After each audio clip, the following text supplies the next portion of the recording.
Ты можешь его менять.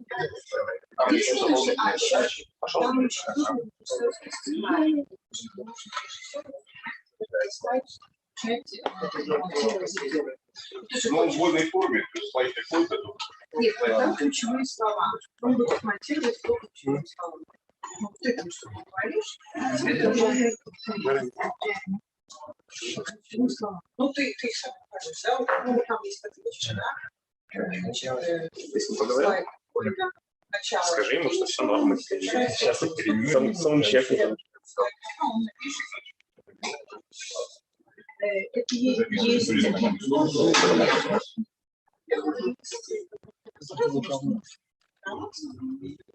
специальные программы, которые но и еще также самое.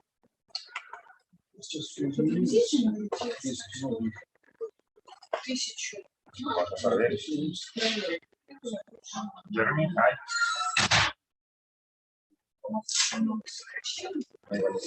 Hi. Sorry, I'm trying to switch my other camera. Ah, there it is. Oh, better.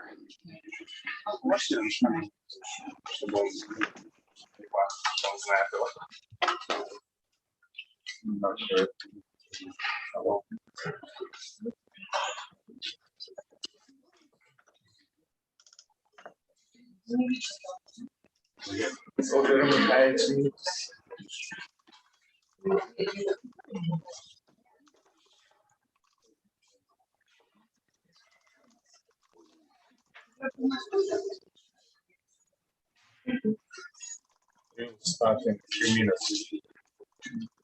Right now, we are waiting for other participants to join us.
Другое.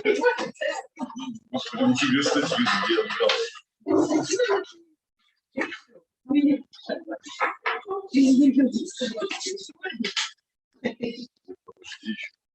Не знаю. То есть еще даже не я думаю, а загрузить сейчас лучше?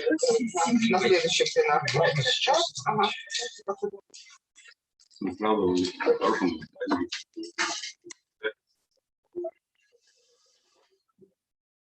по-хорошему. Слушай, а мы как-то... Я честно скажу. На что способны?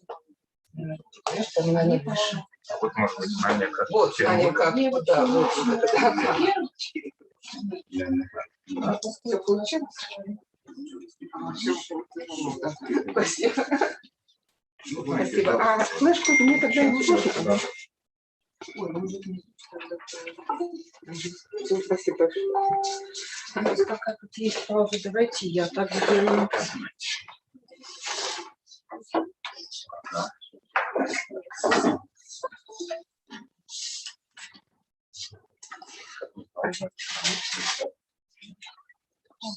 PDF, это да, вот это. Ну, можно взять обе, но шаблон сбивать. Да, здесь надо его совершенно. Ну, то же самое. Все хорошо. Да, ребята. Я... Ну, всех своих. Да, хорошо.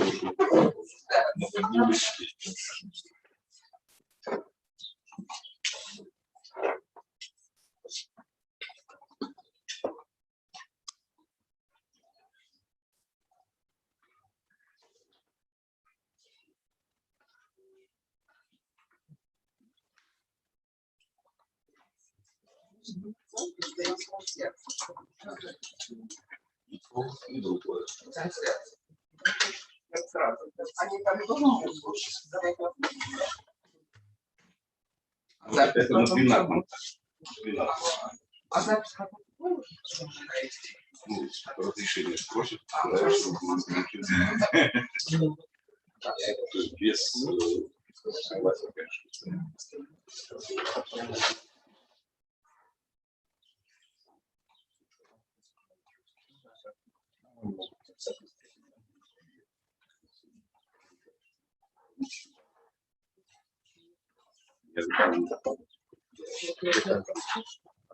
Ну, может, я Сашу слушаю.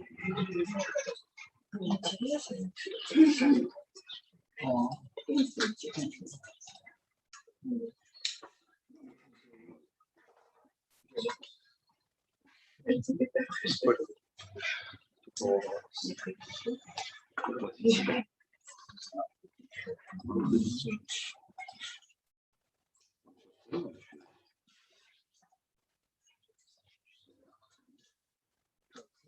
Будем ждать или начинать?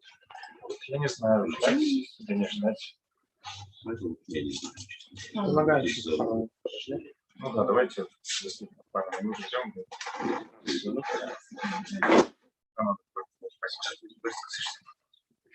А я в любом случае сейчас пытаться. Это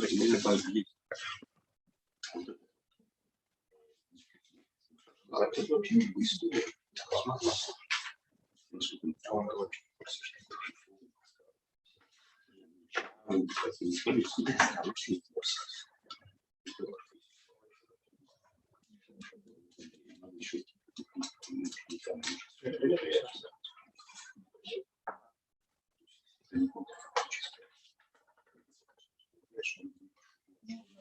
Если здесь даже не знаю.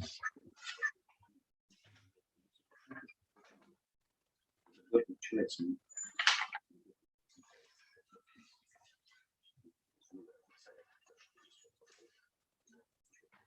да.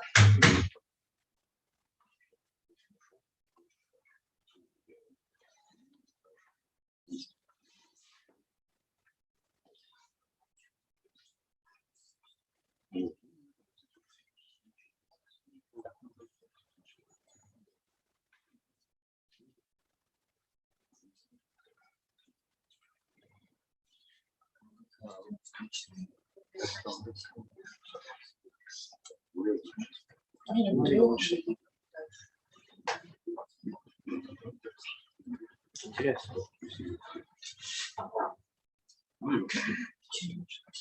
Нет, ну это же. Что нужно делать? Это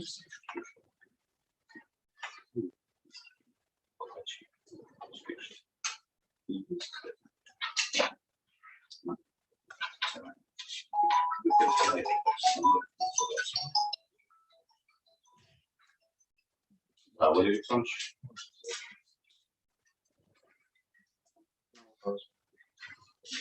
Нет, совершенно еще нет. Ага. Мы в 507. Почему она закрыта? Она? Ну, я понял. Это вот ваши 2500. Это я объясняю.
Уважаемые друзья, коллеги, начинаем нашу конференцию. Позвольте представить первого заместителя директора гуманитарного института Гудова Валерия Александровича. Он выступит с приветственной речью. Да. Можно отсюда или надо Точку прицела снимать. Да. Добрый день, уважаемые коллеги, дорогие друзья. Ну, вот, так сказать, от имени дирекции позвольте поприветствовать вашу замечательную конференцию. Она ведь с 2011 года, да, Алексей Геннадьевич, проводится. Ну, то есть, можно сказать, что она юбилейная. Получается, давно. Она восьмая. На 10 лет. На 10 лет. Понятно, да. И вот вы знаете, у нас, ну, как многие из вас знают, у нас научных и иных ученых мероприятий, событий в институте, гуманитарном институте УрФУ бывает больше, чем не в году. Но и они все очень разные, у каждого свое совершенно особенное лицо. Но так или иначе, мы, так сказать, в силу обстоятельств нашего технически, технологически ориентированного мира, да, мы все время должны как-то подчеркивать, что гуманитарная составляющая, она очень важна, что это вам только кажется, что вы все понимаете, что такое гуманитарные науки и прочее, прочее. Ну и в каждом отдельном случае какую-то аргументацию. Мне нравится, знаете, у нас есть в области Богословский алюминиевый завод. Никакого Богословска нет. Краснотуринск, я спрашивал у специалистов, они говорят, он и до революции так назывался. Почему он Богословский, неизвестно, но это вот воплощенная мечта технократа. Да? Богословская, так сказать, вот эта вот работа, она вот алюминиевые чушки на выходе дает. Блеск. Хорошо, что это в нашей области, по крайней мере. Да, и вот к чему я веду. Когда я смотрю программку вашей конференции и ваших ученых занятий, я понимаю, что ничего обосновывать и оправдывать не надо. Это такой удивительный ящик с инструментами, открываешь, незнакомыми, да? Иногда вообще инопланетными, насчет которых ну, сразу не очень понимаешь, зачем они нужны, потому что не специалист, но сразу видно, что у них есть четкое применение. Да? Вот это вот ключ на 15, вот это на 17 и так далее. Мне Алексей Геннадьевич говорит, ну что ты не знаешь, что такое контекстуализм? я задумался, ладно, контекстуализм, я там на внутреннюю форму могу попытаться как филолог сориентироваться, но тут еще знание и истина. И тут я вообще растерялся. Да? И вот и смотрю дальше, и это такая вообще невиданная мыслительная парадигма для меня, как для русского филолога. И очень здорово, да, что, видимо, надписи на этом языке есть в разных странах. Да? То есть по коллективу участников, судя из самых разных стран мира, да, как ни одна столичная юная знакомая однажды сказала: ну как вы не понимаете, мы в какую страну не приедем, нас там встречают такие же, как мы. Их там мало в Бразилии, человек 5, но они там есть. И так далее. И вот, это, конечно, чудесное вот это вот научное сообщество. Хотя, дочитав программу, я вот уже думаю, тут столько серьезных инструментов, и я вот думаю, что бы в этом контексте вопрос о контекстуализме мог значить финиковый компот. Да? Даже вот как-то не по себе, как его надо понимать. Ну, может быть, да. Не знаю. Ну, вот видите, если говорить серьезно, ну, видите, все-таки, да, вот этот вот инструментарий, вот это вот ощущение прицела, да, раньше от нас, гуманитариев, спрашивали, так сказать, будет ли мир, как сделать так, чтобы он был наконец-то, да, как понять друг друга, а сейчас спрашивают, как сильнее по кумполу, так сказать, но мы и тут можем. Да, вот все вот эти вот специфические основания. Коллеги, очень, очень приятно, очень рад вас видеть. Если позволите, я посижу, послушаю первый доклад пленарного. Очень интересно. И поздравляю вас с началом этого замечательного события двухдневного. Желаю вам интересного научного общения, новых контактов, дружбы. Спасибо.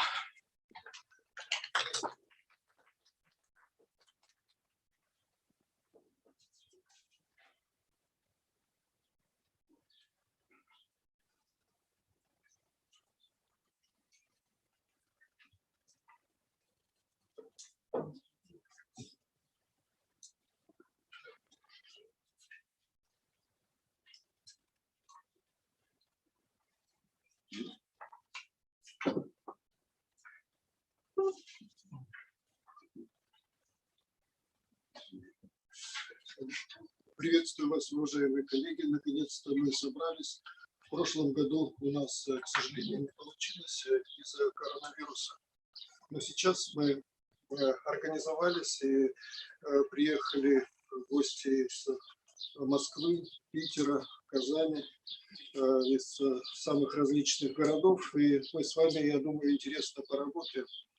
Валерий Александрович правильно сказал, что в аналитической философии на первом месте инструменты. Да. Но я бы еще добавил, что в человеке, в человеческом, прежде всего присутствует вот это инструментальное начало, способность использовать вспомогательные средства. И в области философской аргументации аналитическая философия, конечно же, находится на передней линии в смысле использования специальных инструментов. Но я бы еще добавил, что аналитическая философия, она является общечеловеческой, и она продолжает классическую традицию в наибольшей степени. Тот же интерес к дискуссиям, тоже пристальное внимание к слову, к аргументам, что было и у Сократа, и у Платона, и у Аристотеля, продолжается, но вооруженное новыми инструментами. Я надеюсь, мы увидим замечательные примеры, замечательные образцы аргументации, которая еще не использовалась, которая еще недостаточно, может быть, апробирована. И я думаю, это всех нас обогатит. Мы поделимся тем инструментарием, который разрабатываем и которые используем в своем философстве. Вот, еще раз всех очень рад видеть. И давайте интересно поработаем, давайте интересно обменяемся интеллектуальным опытом. Спасибо.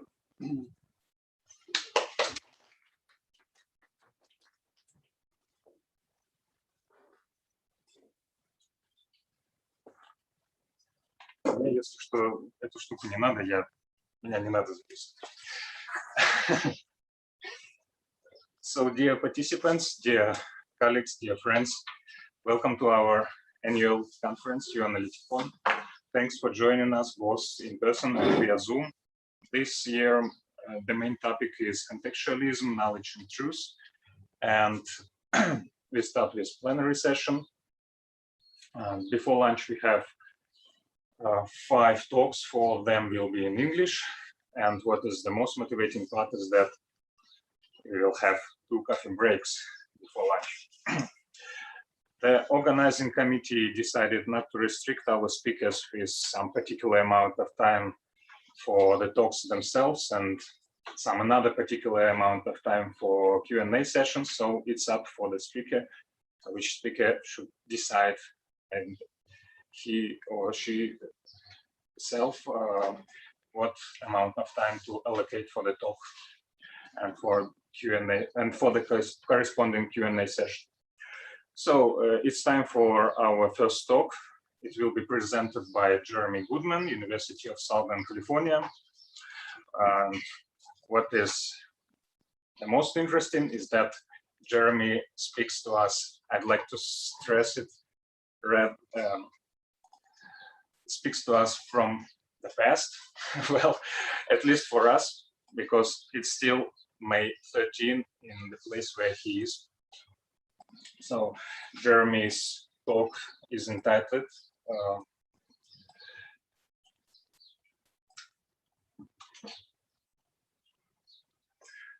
Normality Formalized, a probabilistic theory of inductive knowledge.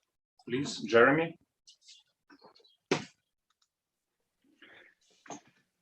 Thank you so much. Thank you for the honor of inviting me.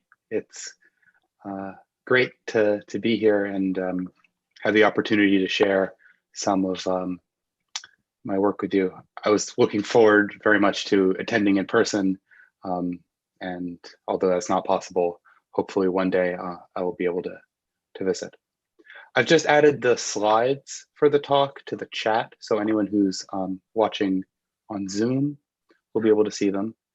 And also I've added a link to the paper that this talk is based on. And now let me share my screen so you can actually see my slides. Okay, can everyone see my slides? I hope so.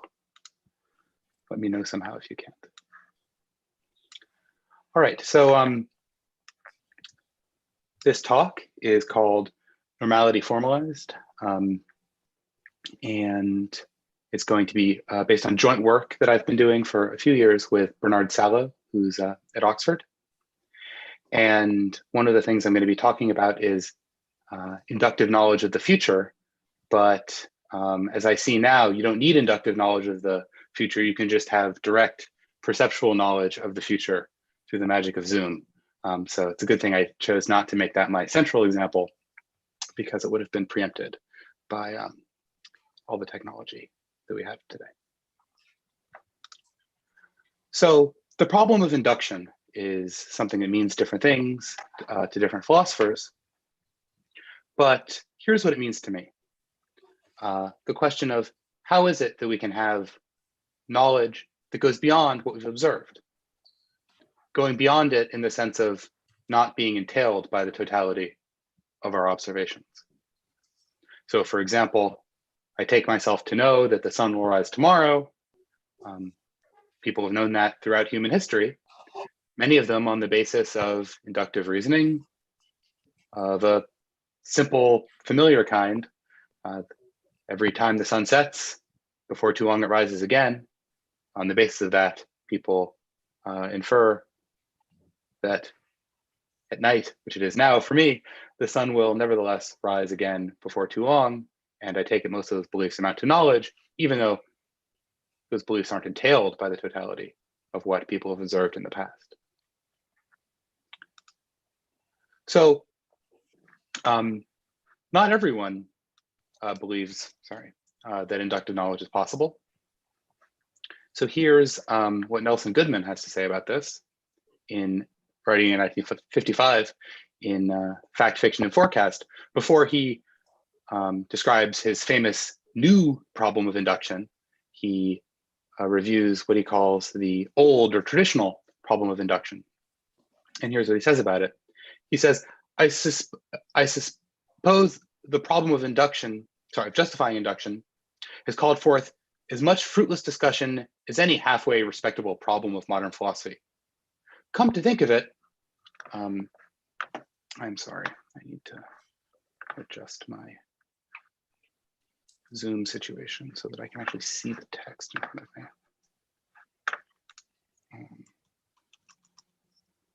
Sorry about this.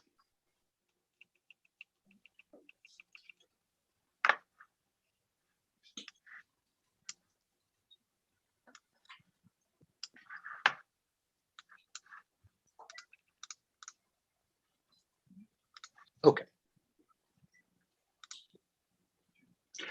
Come to think of it, what precisely would constitute the justification we seek? If the problem is to explain how we know that certain predictions will turn out to be correct, the sufficient answer is that we don't know any such thing. So Goodman is saying that inductive knowledge isn't there to be had. So he continues, nor does it help matters much to say that we are merely trying to show that or why certain predictions are probable. Often it is said that while we cannot tell in advance whether a prediction concerning a given throw of a die is true, we can decide whether the prediction is a probable one. But if this means determining how the prediction is related to actual frequency distributions of future throws of the die, surely there is no way of knowing or proving this in advance. And then finally, summing up, he disparagingly says, obviously, the genuine problem cannot be one of attaining unattainable knowledge or of accounting for knowledge that we do not in fact have.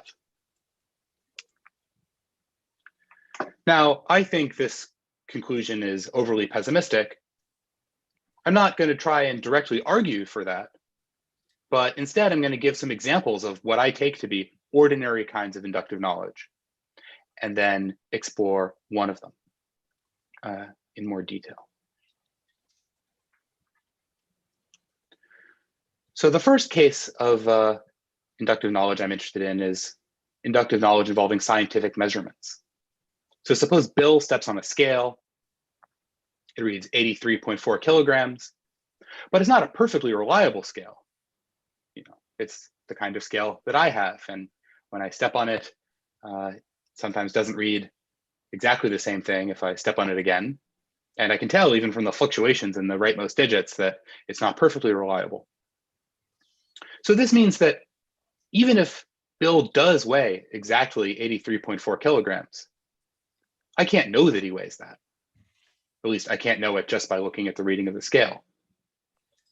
But I do learn something about how much he weighs. So for example, I can at least know that he weighs between, say, 80 and 87 kilograms. And then the question is, how is such knowledge possible? This would be inductive knowledge, I take it, because what I've observed is something about the reading of the scale. And the thing that I take myself to have come to know, at least part of what I've come to know, is something that isn't entailed just by the scale reading something, but it has to do with Bill. It has to do with how much he weighs. The second kind of case I'm interested in is predicting the future. So for example, suppose I'm watching a basketball game between the Lakers and the Warriors. I don't know in advance who's going to win the game, but I know something about what's going to happen. So for example, I know that each team will score at least 30 points and no team is going to score more than 200 points. How is such knowledge possible? Again, this is inductive knowledge. It goes beyond what I've observed. It goes beyond my background knowledge about how basketball games tend to go. Just because something like this has never happened in a basketball game at that level doesn't mean doesn't logically entail that it won't. And in fact, it's not inconsistent with the laws of physics or anything like that, that there be an extreme score, either an extremely low score or an extremely high score. A third case, and this is the one I'm going to focus on today, has to do with lawful regularities. So like the sun rising every day. Another example involving gravity, but terrestrial gravity, rocks fall when we drop them. Of course, no matter how many times we drop a rock and see it fall, it's not going to logically follow from what we've observed that rocks fall every time they're dropped. And that includes if I drop a lot of different rocks in a lot of different circumstances. And yet, by doing enough such experiments, I take it that human beings have learned, and human beings regularly learn over the course of development, that rocks fall every time they're dropped. And the question again is, how is such inductive knowledge possible? The other two kinds of cases that I mentioned, that is knowledge from scientific instruments and knowledge about predicting the future, things about the future that have a high but not certain chance of happening, are discussed in the paper that this talk is based on, but I'm not going to talk about them today.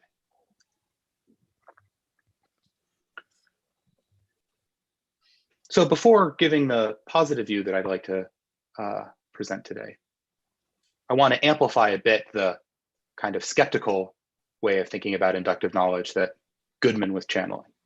So it goes back to Hume, of course, perhaps earlier, but there's a famous particular argument of Hume's about why inductive knowledge should be impossible. So this is from the treatise on human nature. Hume writes that if reason determined us in making inductive inferences, it would proceed upon that principle that instances of which we have had no experience must resemble those of which we have had experience, and that the course of nature continues always uniformly the same. This is sometimes called the uniformity principle by people who write on Hume. And then Hume considers various ways in which this principle might be justified. And then he says, well, it can't be justified deductively because it goes beyond our observations, and it couldn't be justified inductively because that would be circular. And so he concludes it can't be justified. And so he then concludes that induction can't be justified. At least we shouldn't think that induction is justified in a way that is determined by reason, whatever that means. And of course, Hume scholars disagree in pretty fundamental ways about how to understand that. And this is where Goodman is coming from. So the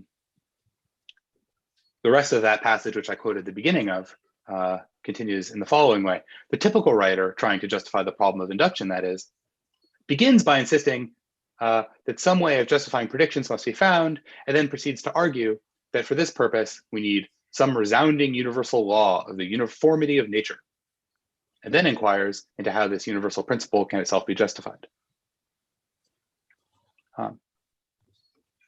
Now, there's a lot that's been written about this style of argument, like whether the kind of circularity that Hume argues there would have to be in a justification of the uniformity principle is a vicious circularity, or whether it might be okay. But I'm going to focus on a different and I think more basic problem for this precise way of thinking about the problem of induction, which is just that there couldn't be any principle that satisfies the job description of the principle of the uniformity of nature. That is, there can't be any principle such that its truth guarantees that any inductive inference will lead to a true conclusion given some observations, at least an inductive inference that's good, that has the right kind of form. And why is that? Well, because induction doesn't always work. So any principle that implies it would have worked when it didn't is a principle we know is false, and so isn't one we're justified in believing. So inductive knowledge, if there is such a thing, it just doesn't work by deducing conclusions by taking some new observations, and then this one central background assumption that nature is uniform, or any other single principle. It just can't be like that, because that would make the reliability of induction all or nothing, which it isn't. And this is a point that's been made many times before, and I'm not making it in the most sophisticated way, but I take it it's pretty largely agreed upon. This is one of the considerations that has led towards other ways of thinking about induction, for example, in terms of inference to the best explanation and similar alternative views to this Humean picture. Okay, but while contemporary philosophers reject the Humean conception that all inductive inference must really be deduction from the the uniformity principle,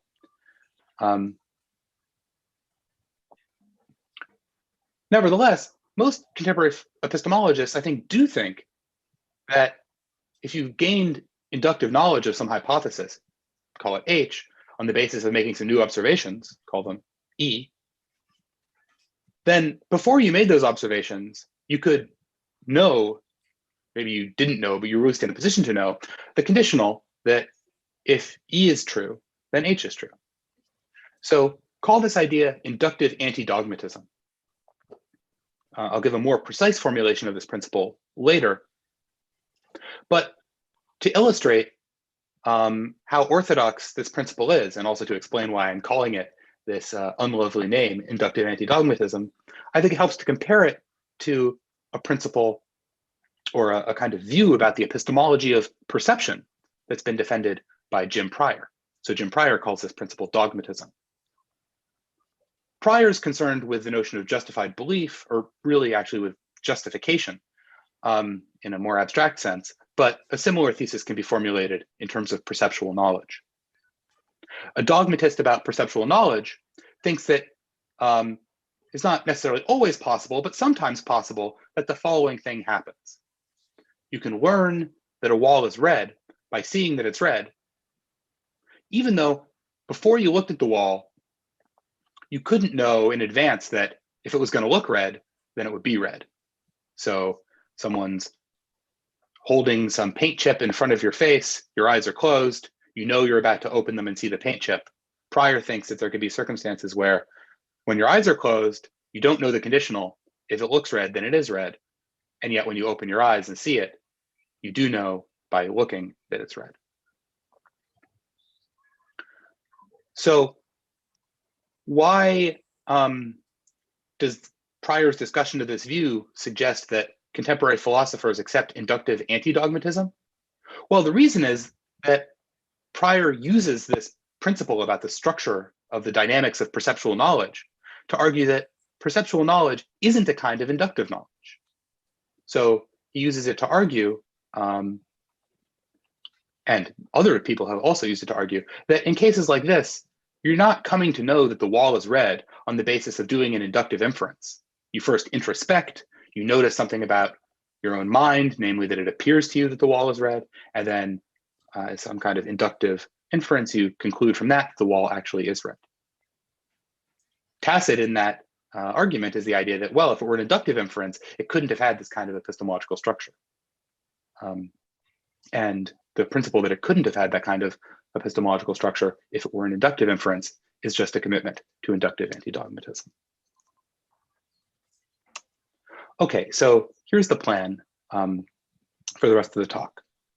I want to begin by outlining a framework for modeling cases of inductive knowledge and also of rational belief that Bernard and I have defended elsewhere.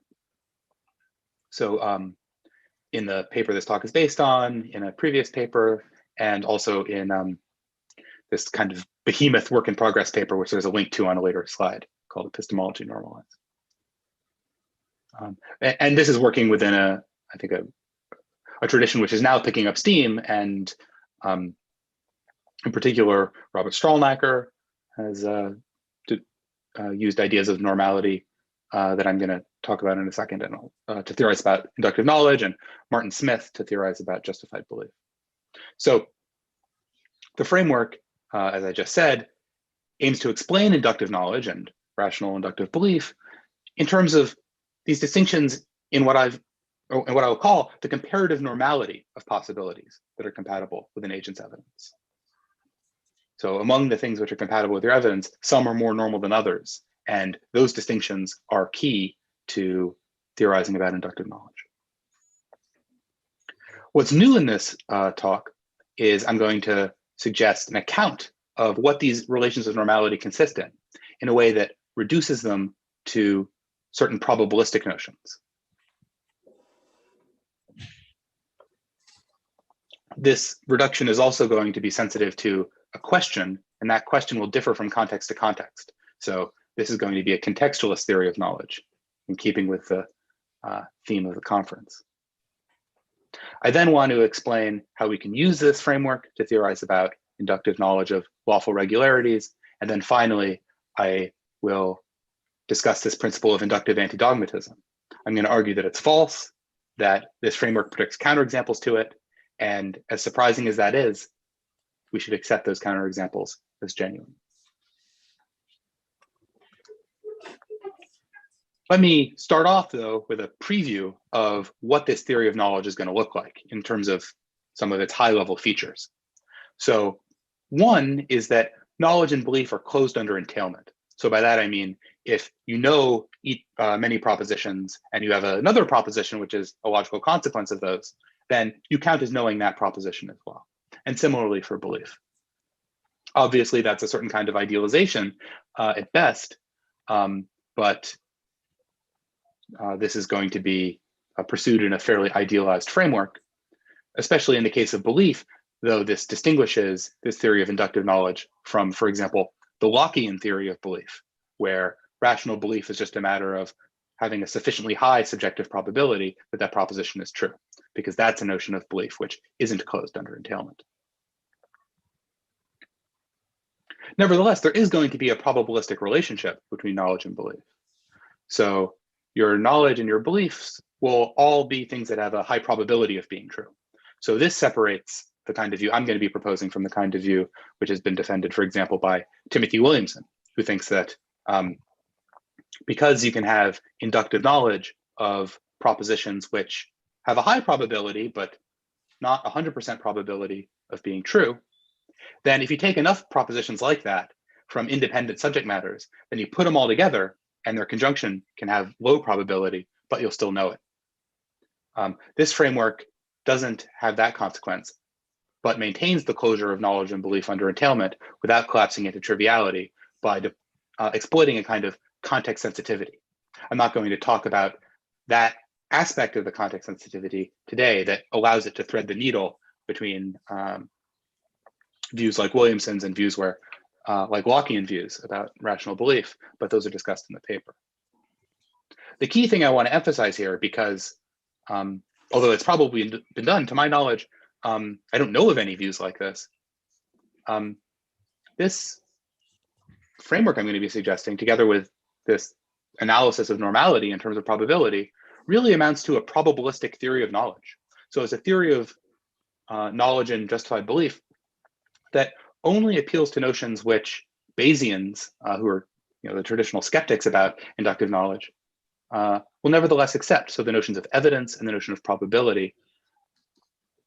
And for that reason, even if the framework is thought to be implausible or overly ambitious, I think it's a helpful proof of concept that it is possible to give a non-trivial and, at least formally, reasonably attractive theory of inductive knowledge using the resources of Bayesian epistemology.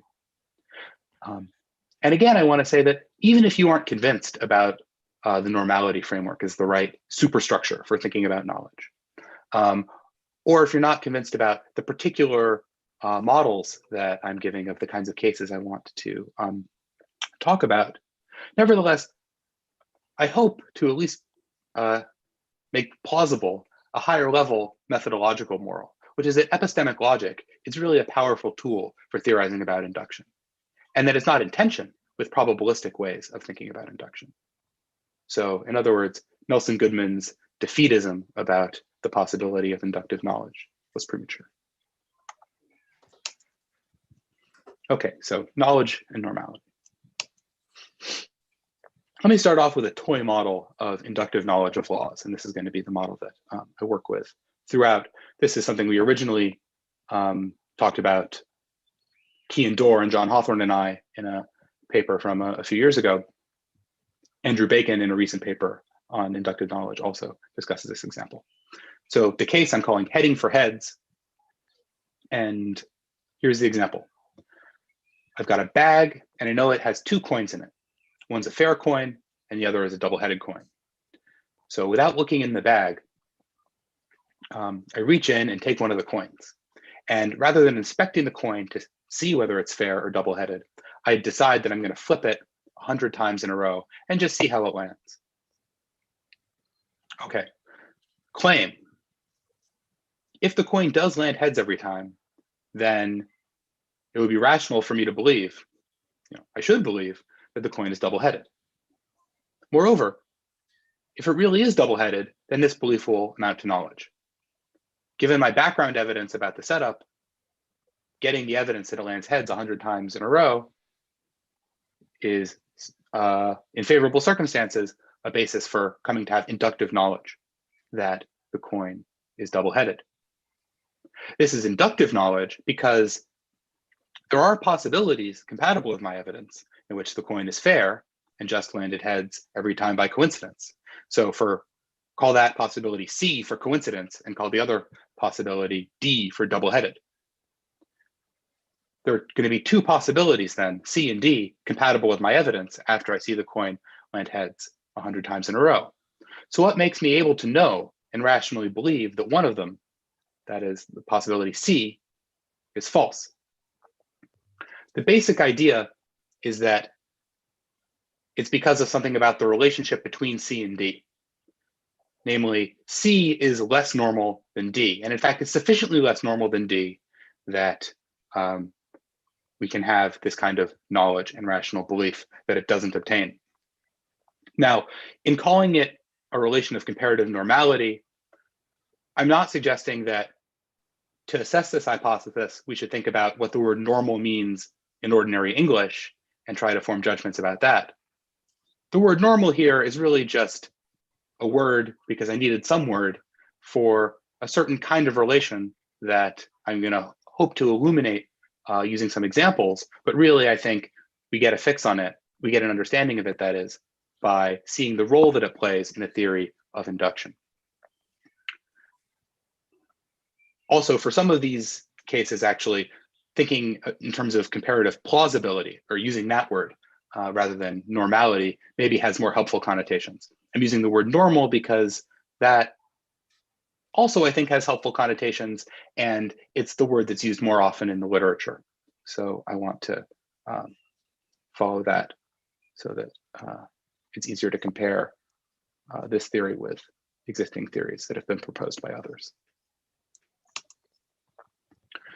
Okay, so in order to explain what's going on in headed for heads, we really just need these 2 principles about how inductive knowledge is related to the comparative normality of different possibilities. This isn't a whole theory, but these are going to be consequences of the theory I give, and they'll be enough for the very simple case I've just described.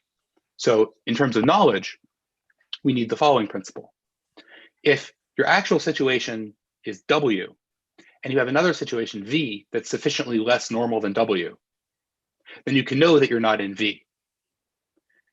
That is, you can know that you're not in V even if V is compatible with the evidence that you have in W. Since it's sufficiently less normal than W, you can nevertheless know that it doesn't obtain. The principle for belief is slightly different. Rather than talking about your actual situation, we're talking about any situation that's compatible with the evidence that you have in the actual situation. So if V is sufficiently less normal than any possibility that's compatible with your evidence, then you can rationally believe that it doesn't obtain, even if, that is, V is compatible with your evidence. That would be an inductive belief. You can think of this in terms of a competition. So if V loses a normality competition to any other possibility W that's compatible with your evidence, then you get to disbelieve in V. So ideas like this about knowledge have been explored by a lot of people. There are a bunch of citations here, and similar views about belief have been explored, especially by Martin Smith, whose work is probably the most systematic theory of epistemology or epistemological notions in terms of notions of normality like this. So now I want to very briefly describe a class of mathematical models, or models of epistemic logic, basically, for thinking about inductive knowledge and belief in terms of these notions of comparative normality. I'll try and give an informal gloss on the bits of this mathematical structure, so don't worry if you don't follow the whole thing in real time. It's not going to be crucial for understanding everything that follows. So let a normality structure be a 5-tuple. It has 5 components. The first is a set of non-empty set of states. We're going to think of these as states of the world, things that encode the different ways that the world can be that we're interested in the person's knowledge and beliefs about. So for example, is the coin fair or double-headed? If it's fair, how will it land? Things like that. Then we have the, I guess, euro symbol. I'm going to call that fancy E. It's a set of non-empty subsets of S. And that corresponds to the possible bodies of evidence. The idea is that bodies of evidence correspond to sets of states, the states of the world which are compatible with that evidence. Then we have a set W, which is a set of worlds. And if you're familiar with Lewis's work on attitudes de dicto and de se, we should think of them more like centered worlds. So you can have 2 different worlds that, as it were, agree about the complete history of the world, but nevertheless are different because they concern different times in that history. And in particular, they concern times in that history when the agent we're interested in has different evidence. So a world is a pair of a state of the world and a body of evidence that's compatible with that state of the world. And the possibilities that we're going to be considering in theorizing about people's knowledge and beliefs are going to be possibilities with that structure. They specify your evidence and they specify the state of the world, subject to the constraint that the evidence is compatible with the state of the world. And then there are 2 relations of comparative normality. So the first, which I'll pronounce W is at least as normal as V, is reflexive and transitive. And it's a relation between worlds. So it's reflexive, every world is at least as normal as itself, and transitive. So if W is at least as normal as V, and V is at least as normal as U, then W is at least as normal as U. The second relation is the sufficiently more normal than relation. It's required to be well-founded. That's not going to be a big deal. I won't remark on it. And it's required to cohere with the at least as normal relation in a fairly intuitive way, I hope. So if a world W1 is sufficiently more normal than a world W2, well, then it's obviously at least as normal as W2. And if you have a chain of worlds, W1 being at least as normal as W2, which is sufficiently more normal than W3, which is at least as normal as W4, then W1 is going to be sufficiently more normal than W4. So that's a normality structure. And now I'm going to explain how we can use normality structures to model knowledge and belief. So I'm going to do this using familiar Hintica semantics or possible world semantics. The idea is that knowledge and belief and evidence correspond to accessibility relations between worlds, and what you know at a world is a matter of what's true in all the epistemically accessible worlds from that world. And likewise for belief, there's a different accessibility relation which encodes that, and similarly for evidence. So I'm actually going to take those notions in reverse order. So evidential accessibility is defined as follows. There's a function RE, which, given a world, spits out the set of worlds which are evidentially accessible from it. And that's going to mean in this setting that they agree on what the evidence is. So the set of worlds epistemically accessible from a world SE is the set of worlds S star E for any state S star compatible with the evidence E. So this makes certain idealizing assumptions about the structure of evidential accessibility. In the paper, we discuss ways in which those assumptions can be relaxed, but for reasons of time, I won't discuss that here today. What about doxastic accessibility? So here we have a different function, RB, which maps a world to the set of worlds that are doxastically accessible from it. And these are going to be the set of all and only the worlds that are compatible with what you believe in that world. There are two conditions on a world being doxastically accessible. It has to be evidentially accessible, which, as discussed on the last slide, means to sharing the same evidence. And it has to not be sufficiently less normal than any other evidentially accessible world. That's just to say what I said before. It has to not lose any normality battles to another evidential possibility. And that's formalized using that equation at the bottom, which is missing a closing parenthesis at the end. Sorry about that. What about epistemic accessibility? Well, here there are actually a number of different choices. And luckily, the choices don't matter very much for what I'm going to talk about today. And the reason is that for what I'm going to talk about today, I'm really just interested in what kind of knowledge is possible. And in the kinds of normality structures I'm going to be talking about, everything you believe is going to be something that it's possible to know. So once we've settled on what we believe, then whichever cause for knowledge we adopt of these two that are on this slide, it won't make a difference about what it's possible to know. I call these two options Stalnackerian and Williamsonian because they differ on whether they make epistemic accessibility a transitive relation or not. Stalnaker wants epistemic accessibility to be a transitive relation so that he can validate the principle that if you know something, then you know that you know it. Williamson thinks it can't be a transitive relation because knowledge requires a margin for error, as he calls it. And as a result, you need a more complicated definition that allows for a margin for error. A lot has been written about this debate. I've contributed a bit to this debate. And also a lot of what has been written about normality in epistemology has been in this debate, mainly defending the Stalnackerian side. I don't want to focus on this debate today because I really think the idea that inductive knowledge can be explained in terms of notions of comparative normality is so much more important than this particular issue, as much as I think this is an interesting and important issue. It's really actually something that we can see as an in-house debate within a broader normality framework, which can encompass Williamsonian ways of thinking about knowledge, in addition to Stalnackerian ways of thinking about knowledge.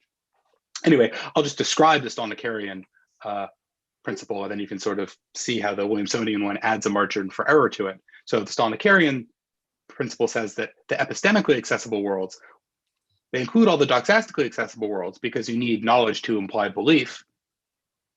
It also includes the actual world because knowledge has to be true, knowledge is factive, and moreover, it includes all worlds which are compatible with your evidence and at least as normal as your actual circumstances. And that requirement that we include worlds which might not be doxastically accessible, but they're they're at least as normal as actuality and compatible with your evidence, avoids certain kinds of Gettier cases being problems for this kind of view. So summing up, what do normality structures represent? Well, we've modeled worlds as state evidence pairs, where the state of the world is compatible with the evidence about the state of the world because all evidence is true. So in this view, your evidence is a subset of your knowledge. Knowledge and belief are modeled using accessibility relations, which is to say that what an agent knows or believes in a world is any proposition that's true in all the worlds that are epistemically or doxastically accessible from that world. Again, this involves a certain amount of idealization, but I think that amount of idealization is okay for these purposes.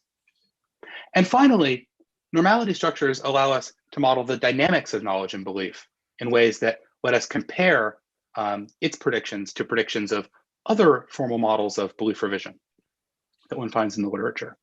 So if you have two worlds that agree on the state of the world, but the evidence in one is stronger than the evidence in the other, and in particular, the evidence in the stronger evidence is what you get by intersecting the weaker evidence with a given set of states P, then you can say that the first world is a result of discovering P in the second world.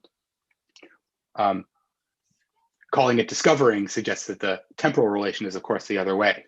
So SE star is going to be a situation later because you've discovered P where before you hadn't discovered it. You were in a situation SE. Although there's nothing built into the notion of discovery, as I'm calling it, that works that way. You could also use it as a model of forgetting. And we'll use this notion a little bit later. Okay. So now I want to suggest an analysis of these normality relations in terms of notions of evidential probability. So the probability that various hypotheses have given your evidence. Sorry for all the text on this slide. The basic idea is just an identification of normality with probability. The world's more normal insofar as it's more probable. This is a very natural idea, but there are problems with it, and I was resistant to it for a very long time. So just as a bit of autobiography, these ideas about knowledge and normality are ones that I've been pursuing for a long time. This idea of trying to analyze normality in probabilistic terms is something that I've been resistant to until quite recently. And one of the problems is this. How should we think about the space of possibilities that we're talking about the probabilities of? So how many possible outcomes are there of a Lakers-Warriors basketball game? Is it just 2, depending on who wins? Or is there a different outcome for every possible score that there could be to the game? Or maybe every possible pattern of scoring. So it matters, who scored which, how many points in what order. Or maybe it matters which player made which shots. All of these choices are going to make a big difference to the relative probabilities of the individual possibilities that we're considering. And that's going to have really big epistemological consequences if we were to identify the comparative normality of those possibilities in a naive way in terms of those probabilities. And that seems bad. It doesn't seem like the theory of what a person knows or believes about the outcome of a basketball game depends on finding the right or appropriate fineness of grain for thinking about what counts as a possibility, at least as long as the possibilities are fine-grained enough that we can, that they distinguish the kinds of propositions that we might be interested in thinking about whether the person knows or rationally believes. So the solution to this that I want to propose is that we think of the probability of a possibility as always relative to a question. So suppose we've got a question, Q, then for any world W, we can ask, what's the probability of the true answer to that question in that world? So for any world, there's going to be exactly one answer to the question which is true, and it'll have a certain probability in that world. Call that the likeliness of that world relative to that question. The idea is then to analyze comparative normality in terms of likeliness. Here's that proposal a bit more formally. Given a question, the likeliness of a world is the probability, given your evidence in that world, that the answer, that the true answer, of the answer to that question, which is true in that world. So for example, suppose I've shuffled a deck of cards and let W be some possibility in which the top card of the deck, which is face down, is the 9 of hearts. Relative to the question, what's the suit of the top card of the deck? The likeliness of that world is 1/4. Relative to a different question though, what's the number of the card on the top of the deck? The likeliness of that world is 1 in 13. In fact, that would be true whatever the card was. It doesn't matter if it's the 9 of hearts.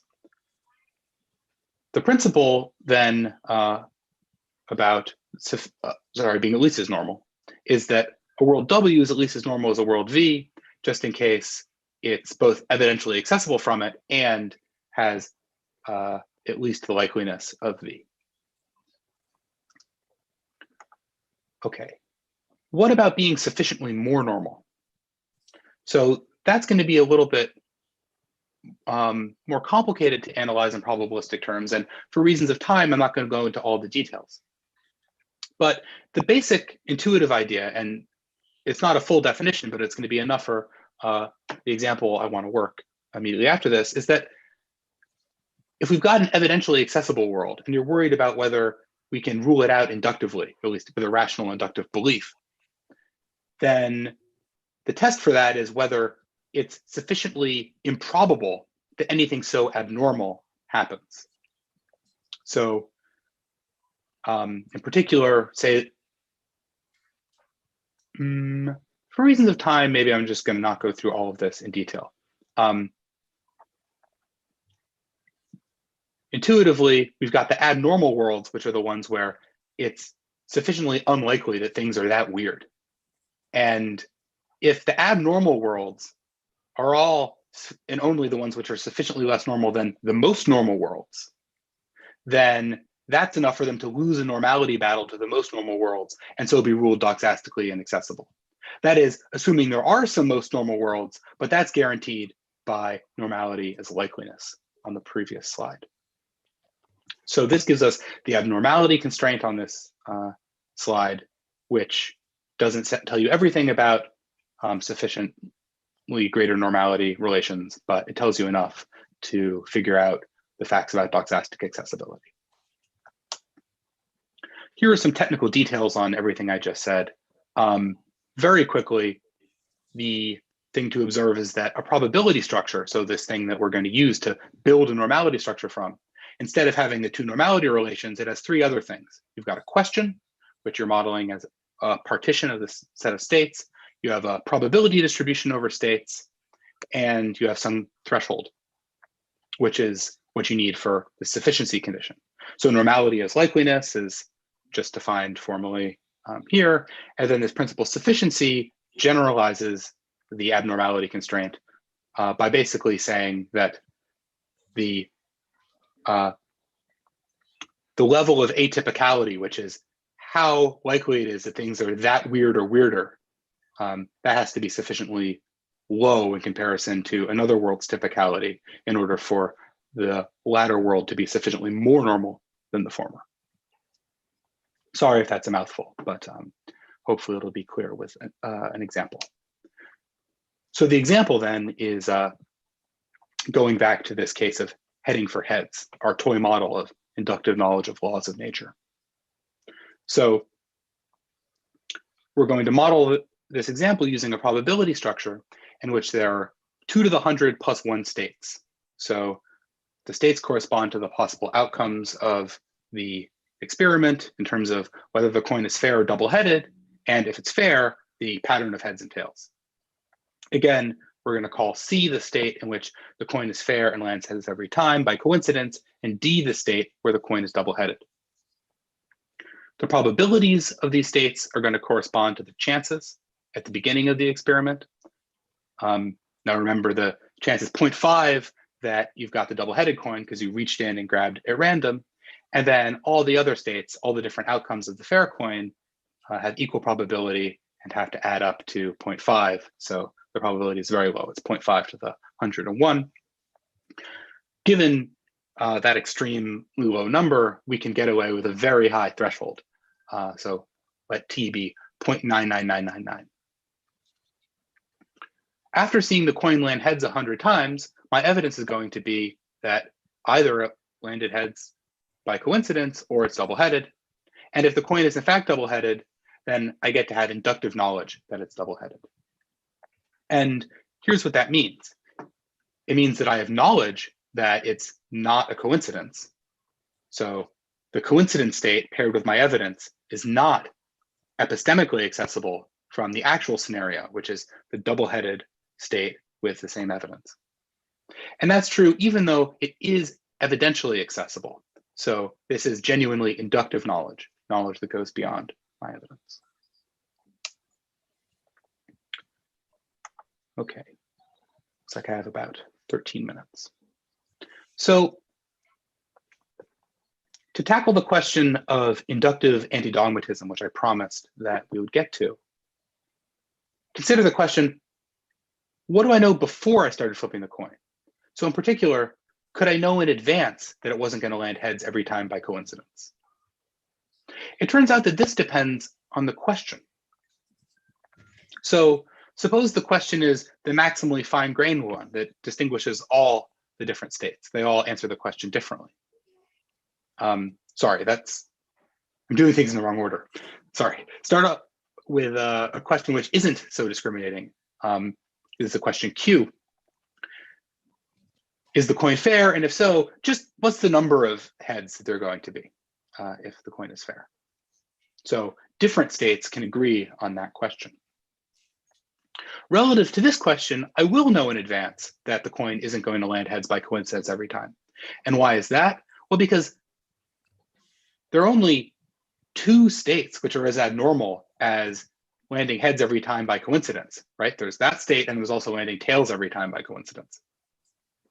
So since those are the least normal states, the typicality of those states is just their combined probability, which is extremely low. It's 0.5 to the 100. It's the sum of their probabilities. And 1 minus that is well greater than 0.9999. So we can justifiably believe, and in the good case, know that that's not going to happen. Relative to that question, if we consider the more discriminating question, Q star, which distinguishes all the different states. So it's the question of, is the coin fair? And if it is, what's the exact sequence of heads and tails that you're going to get? We can no longer know in advance that the coin won't land heads by coincidence 100 times in a row. And the reason is that now the state where the coin lands heads 100 times in a row isn't one of two maximally abnormal states, but it's just as abnormal as any other state in which the coin is fair, because relative to this question, all of those states have the same likeliness, namely 0.5 to the 101. Given this, all such states have a typicality of 0.5, namely the combined probability of those most abnormal states, all of them tied for being most abnormal, and 1 minus 0.5 is less than 0.9999. So one thing this shows is that knowledge and belief in this framework end up being context sensitive, at least insofar as we think of the question Q as something contributed by context. But they also show that inductive anti-dogmatism can fail, because after seeing the coin land heads every time, you still know that it wasn't a coincidence, even if we're thinking relative to the question Q star, where before you did all the flipping, you couldn't know in advance that the coin wouldn't land heads every time by coincidence. So we get a counterexample to this formalized version of inductive anti-dogmatism. If it's compatible with it, you know that P is true and Q is false, then you can't come to know that Q is true by discovering P.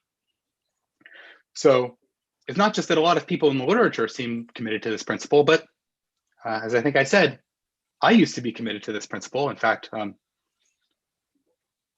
we proposed this principle in that paper I cited here under a slightly different name, inferential anti-dogmatism. And nevertheless, it fails in the example I just described relative to that question. So how should we think about what's going on here? Well, one thing that you can show is that inductive anti-dogmatism is guaranteed to hold in any normality structure that satisfies the following kind of intuitive condition. So the condition is what I'll call evidence neutrality. And it says that two states' comparative normality doesn't depend on what evidence they're paired with. I'm sorry, there was a typo here. The last S should be a T. So if S paired with evidence E is a world that's more normal, at least as normal as T paired with that same evidence, then likewise, for any other evidence E prime that's compatible with S and T, S E prime should be at least as normal then as T, sorry for the typo, E prime. And something like this principle is very commonly built into models that are used in this kind of area that look like normality structures. So where we first introduced normality structures in a paper in 2018, we did that. Martin Smith, in his investigations of justification using normality orders, does the same thing. And moreover, models of belief revision and non-monotonic reasoning, which appeal to plausibility orders, which are a close cousin of these kinds of structures that we're using, tend not to have a kind of evidence relativity in those plausibility orders, and in that way tacitly encode a commitment to something like evidence neutrality. And then the observation is that this principle fails in normality structures that are derived from probability structures. At least it does most of it. In general, it's going to fail. The comparative normality of two states is always relative to a body of evidence and can be different relative to different bodies of evidence. Someone could use this to argue against the probabilistic analysis of comparative normality by saying it gives this crazy result. It predicts failures of inductive anti-dogmatism. But inductive anti-dogmatism is obviously true. Now, I don't think that's the right reaction. And let me give one reason for it. And in the paper linked to here, we give some others. So I think there are intuitive cases which you can theorize about in ways that don't at least explicitly involve thinking in probabilistic terms, that nevertheless also require failures of evidence neutrality. So here's a more homespun example. Let n be the least number of days such that it's consistent with what you believe that your car won't have broken down that many days from now. That's a mouthful, but that's just to say, you justifiably believe your car isn't going to break down today or tomorrow or the next day, but eventually you get to the point where, for all you believe, your car will have broken down by that long. And that point where you get there is n+1. So n is the last day before. Now, suppose you go n days and your car is still working.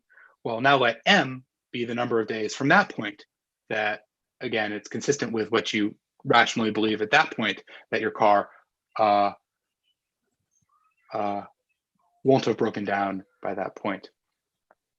It's plausible that at both stages, you have some belief about how long your car will hold up. So you start off believing it'll survive at least n days, and after it's surviving n days, you believe it'll last at least one more day. But if that's right, on its face, it looks like a counterexample to evidence neutrality. So if we think of states as natural numbers encoding the number of days it will be before your car eventually dies, then in order for state n+1 to be doxastically accessible at the beginning, right, because it's the first day such that for all you believe, your car will have broken down by that day, there has to be some other state x. Sorry, there can't be any other state x such that that state paired with that trivial evidence is sufficiently more normal. Why is that? Well, because if there was such a state, it would lose the normality battle to that state, and so it would be doxastically inaccessible. But we know that after n days have passed, it does become doxastically inaccessible, which means it has to now lose a normality battle to some other state. But whatever state it loses the normality battle to at that later time, after n days, is one that it doesn't lose the normality battle to before, because before it didn't lose the normality battle to any state. So the comparative normality of state n+1 is such that there is at least one other state where the comparative normality of n+1 and x differs relative to different bodies of evidence, whether it's the trivial evidence at the beginning versus whether it's the evidence that the car has survived n days. I'm sorry that went a bit fast, but I want to stick to time, and I'm happy to discuss this example more in the question period, and also other examples of the same kind of ilk. So let me conclude. Bayesian epistemologists often hold that when it comes to inductive hypotheses, there's no knowledge to be had. Maybe we can assign them high probabilities. Maybe we have a nice theory of Bayesian conditionalization or something fancier like Jeffrey conditionalization to put some constraints in the dynamics of our probabilities, but knowledge is out of the question. Now, I agree with the Bayesians that probability is a crucial tool for theorizing about the epistemology of induction. But I don't think that's because inductive knowledge is impossible. On the contrary, I think that in many cases, we can use the probabilistic structure that these examples have to generate attractive and non-trivial models of inductive knowledge and rational inductive belief. Ones that have a kind of formal structure which, as we've argued elsewhere, exhibit nice properties that we would want from a theory of knowledge, avoiding Gettier cases, giving the things you know have high probability, structural features like the closure of knowledge, knowledge implying belief, some other principles relating knowledge and belief that I haven't had a chance to discuss. And these models, in addition to, I think, being attractive models of knowledge, also give us a new way of interrogating principles about the dynamics of knowledge and the dynamics of belief. So in particular, I think they suggest that some widely held principles about the dynamics of knowledge and belief need to be reconsidered. So I discussed today the principle of inductive anti-dogmatism. In other work, including in the paper, we discuss other principles about belief revision. So for example, the monotonicity of belief revision, which is assumed in frameworks like AGM, and other even more uncontroversial principles that end up failing in this framework. And our attitude is that those counterexamples are genuine and that normality structures help us analyze examples in ways that cast principles of belief revision in a new light. Thanks very much. So, thank you, Jeremy.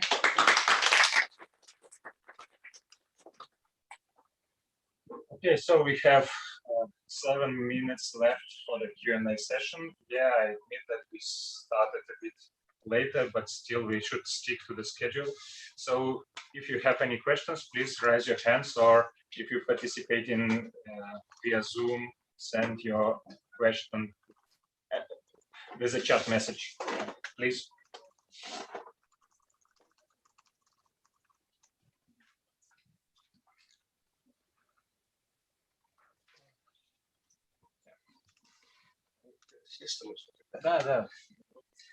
Okay, thank you very much for your presentation. Unfortunately, I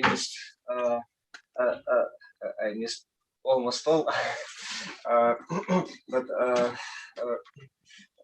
what I heard is highly interesting. And my question is, when you say that an inductive knowledge is possible, what do you mean? A knowledge about probability, or a knowledge that phi, where phi is something, an event whose probability is less than 1. Can we obtain knowledge of this kind? I know that blah blah, where the probability of blah blah is less than 1. Yes, I do believe we can have knowledge of both kinds. I'm using the word induction in a very broad sense. So anything that goes beyond observations, which I'm not, I don't have a precise theory of what counts as your observations or counts as your evidence, but I do think we can know things that have objective chances that are less than 1. So one of the other examples we talk about in the paper is a radioactive atom. So what can you know about how long it will be before it decays? I think that normally you can know that it will have decayed within 10 half-lives. Or a discrete example, you're flipping a fair coin over and over again. How long will it be before the coin lands heads? I think you can know that it's not going to go on forever. In cases involving coins and maybe even radioactive atoms, it seems kind of artificial, and the cost of skepticism maybe doesn't seem very high. But I think when you look at real world examples of cases where we think we know things about the future, if you look at the microstructure of them, they have the similar kind of probabilistic structure. So anything that depends on statistical mechanical considerations is something that you can often at least fruitfully analyze as being the result of a bunch of little coin flips or a bunch of little stochastic processes. Things which seem very reliable, like will the thermonuclear weapon detonate if I push a button? Well, that depends on there being a certain number of decay events.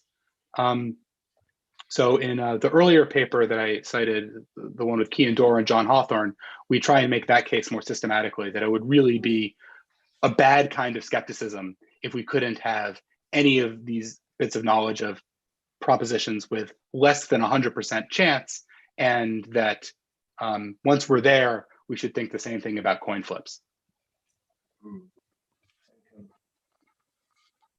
I'm sorry, I was here from the beginning, but I missed a lot because I couldn't understand a lot of the content you have presented. But one simple question, maybe to for myself to clear things, because I'm not sure I get the point you wanted to get us to get. So you want to ground deductive knowledge on normativity, right? Normality, right? But normality doesn't go beyond what we haven't done. That's my question. How can you ground normality when normality is grounded on what we have observed? And if you want a rational principle to justify deductive knowledge, then normality doesn't work because it itself doesn't go beyond what we have observed. I'm sorry. I think I may have not heard everything you said, just because of the quality of the sound. Is it that normality is something that is itself a matter of generalizations, and yes, we need to get inductive knowledge of those? Yes. Yeah. So that's a kind of challenge like the Humean challenge. You know, you could only get inductive knowledge if you already knew the uniformity principle, but you need induction to get the uniformity principle. So it's circular, and circular in a bad way. Right. What I want to say is two things. One is that I don't think that kind of circularity is actually bad, but that's not the reply that I want, that anyway was implicit in what I said today. What I said today is rather one where normality ends up not having to do with generalizations in the world, but it just has to do with the probabilities given your evidence. And you could have a totally subjectivist theory of what those probabilities consist in, like a subjective Bayesian one. Maybe that would give weird verdicts about knowledge because what you could know would depend on what your credences were. But that would be a different kind of objection. That wouldn't be a circularity objection. So I think what your question points to is not a problem internal to the structure of the theory, but rather maybe a reason not to use the word normal for the kind of thing in the theory, because normality suggests a kind of typicality, you know, the patterns that there are in nature at a kind of large scale, but that's actually not what normality ended up being, at least on the probabilistic analysis that I was exploring today. Okay, so we have some time for two more questions, one from Elena Lisanyuk and one from Alexei Shrenev in Zoom. So Elena, please. Thank you. Thank you. Thank you, Jeremy, for a nice talk. I also have to confess I didn't understand all, and that's the reason for my question. I'm sure you know of Allman theorem that says that if two rational agents have the same priors, they should have the same posteriors. And in your conclusions, you say and implicitly argue that some principles of connecting priors and posteriors in inductive sense ought to be reconsidered. So, should we reconsider then the uniformity constraint for that theorem or not, according to your outcomes? So I do know of the theorem. I don't know the details of the principles. I don't think that anything I've presented here gives any reason for questioning it just because it's a single agent theory, although you could give a multi-agent version of it. I do think that the assumptions of Aumann's agreement theorem are unrealistically strong. So we shouldn't think that it really tells us very much about real people. Harvey Letterman, a colleague of mine, who I've also worked on some things with, has I think a nice paper arguing that for example, if you weaken the principles of epistemic logic that are assumed there, you make knowledge non-partitional, for example, then the agreement theorem fails, and some other things like that. But I don't think this framework really speaks to that issue. Thank you. Okay, so question from Alexei Krenev in Zoom. I'll just read it. What about quantize the result of probability involved inductive inference? How can you rationally say that the result of inductive inference is 0.8 probability of satisfaction of sentence? What about imprecise probabilities? Good. So we thought a bit about imprecise probabilities. In these cases where there are well-defined objective chances, you might think that the probabilities are more precise, and that's why I use them. In the case of imprecise probabilities, you can do a similar kind of thing where you supervaluate over the normality orders that you get from the individual probabilities. Sorry, I'm assuming that we model imprecise probabilities using sets of precise probabilities in the standard way. And then you can use each of those probabilities to generate normality orders, and then supervaluate over those normality orders in a kind of dominance reasoning way to get a new normality order. The difference is that those new normality orders can have different kinds of structures. So you can have incomparabilities, cases where two worlds have the same evidence, but neither one is at least as normal as the other.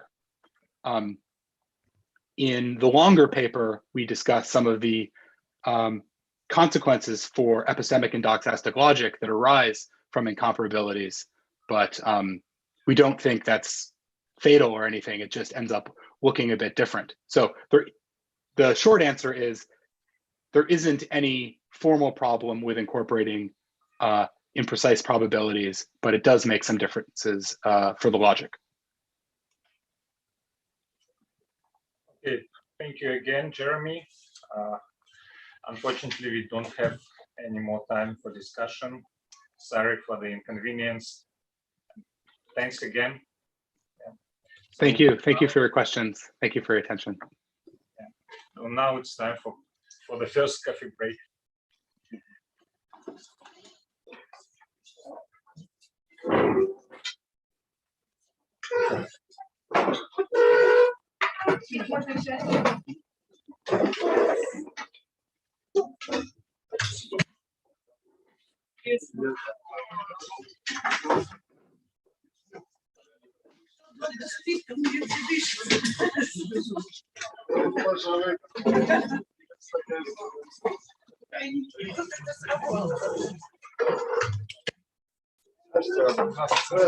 Как дела у вас? Отлично.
Я как раз прошу прощения, потому что я доклад на английском.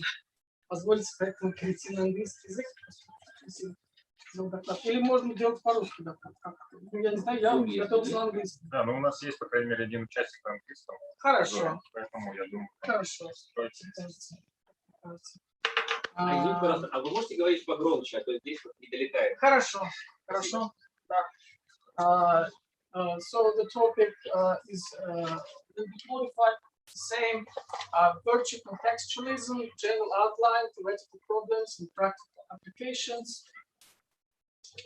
So first is just a reminder of the definition of the epistemic contextualism. I believe everybody is familiar. According to the rows, one speaker can truthfully say S knows that P, while another speaker in a different context with different standards are in place, can truthfully say S doesn't know that P, though both speakers are talking about the same S and the same P at the same time. So, for example, in his book, he gives an example about a case when somebody says that I know this guy is building. For example, Jack is in this building in one context, and the situation is that I know two facts about Jack. I know that his coat is hanging in the reception, and I know that somebody mentioned his name and obviously was addressing Jack, and I heard it myself. So and there are two different contexts. In one context, I make a bet with my friend that Jack will be tomorrow in this building, and this bet is on like £1 sterling.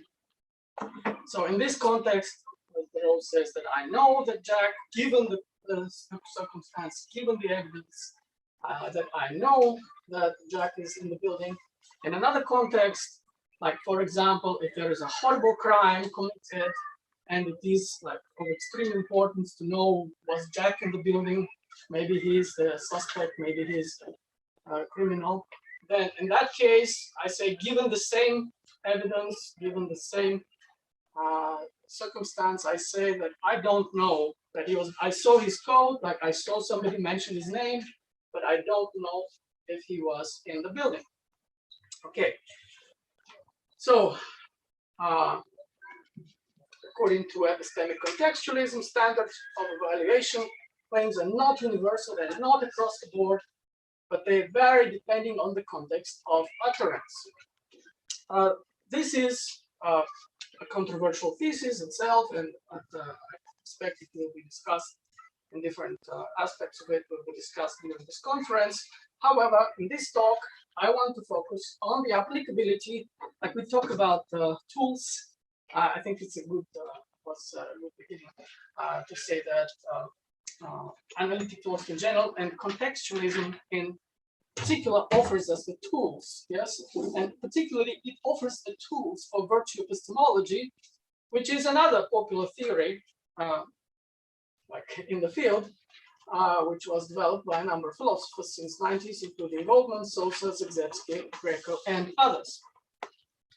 So what are my points? So first of all, I will be doing this, I will be applying contextualism. I think it is best explains how virtue epistemology claims should be understood, given initially the notion that virtues are context dependent. So to do that, demonstrate that, I will do like a short overview of the two main types of virtue epistemology, virtue reliabilism and virtue responsibilism. And in both cases, it will be evident that contextualism lacks major importance. And okay, it's point 2 actually. And point 2 is that I want to show some practical implications of this, especially when we are in the situation of a COVID-19 pandemic. How did knowledge attributions change in the COVID pandemic, and how it is, more specifically for virtue epistemology, how virtue attributions have changed. Yes. Can we say that under this context, that this type of intellectual behavior is epistemically virtuous, for example, and under other standards, this type of intellectual behavior becomes intellectually unvirtuous or intellectually vicious? Okay, so part 1, talk about virtue epistemology, to introduce briefly again that virtue theories of knowledge are a type of causal theories of knowledge.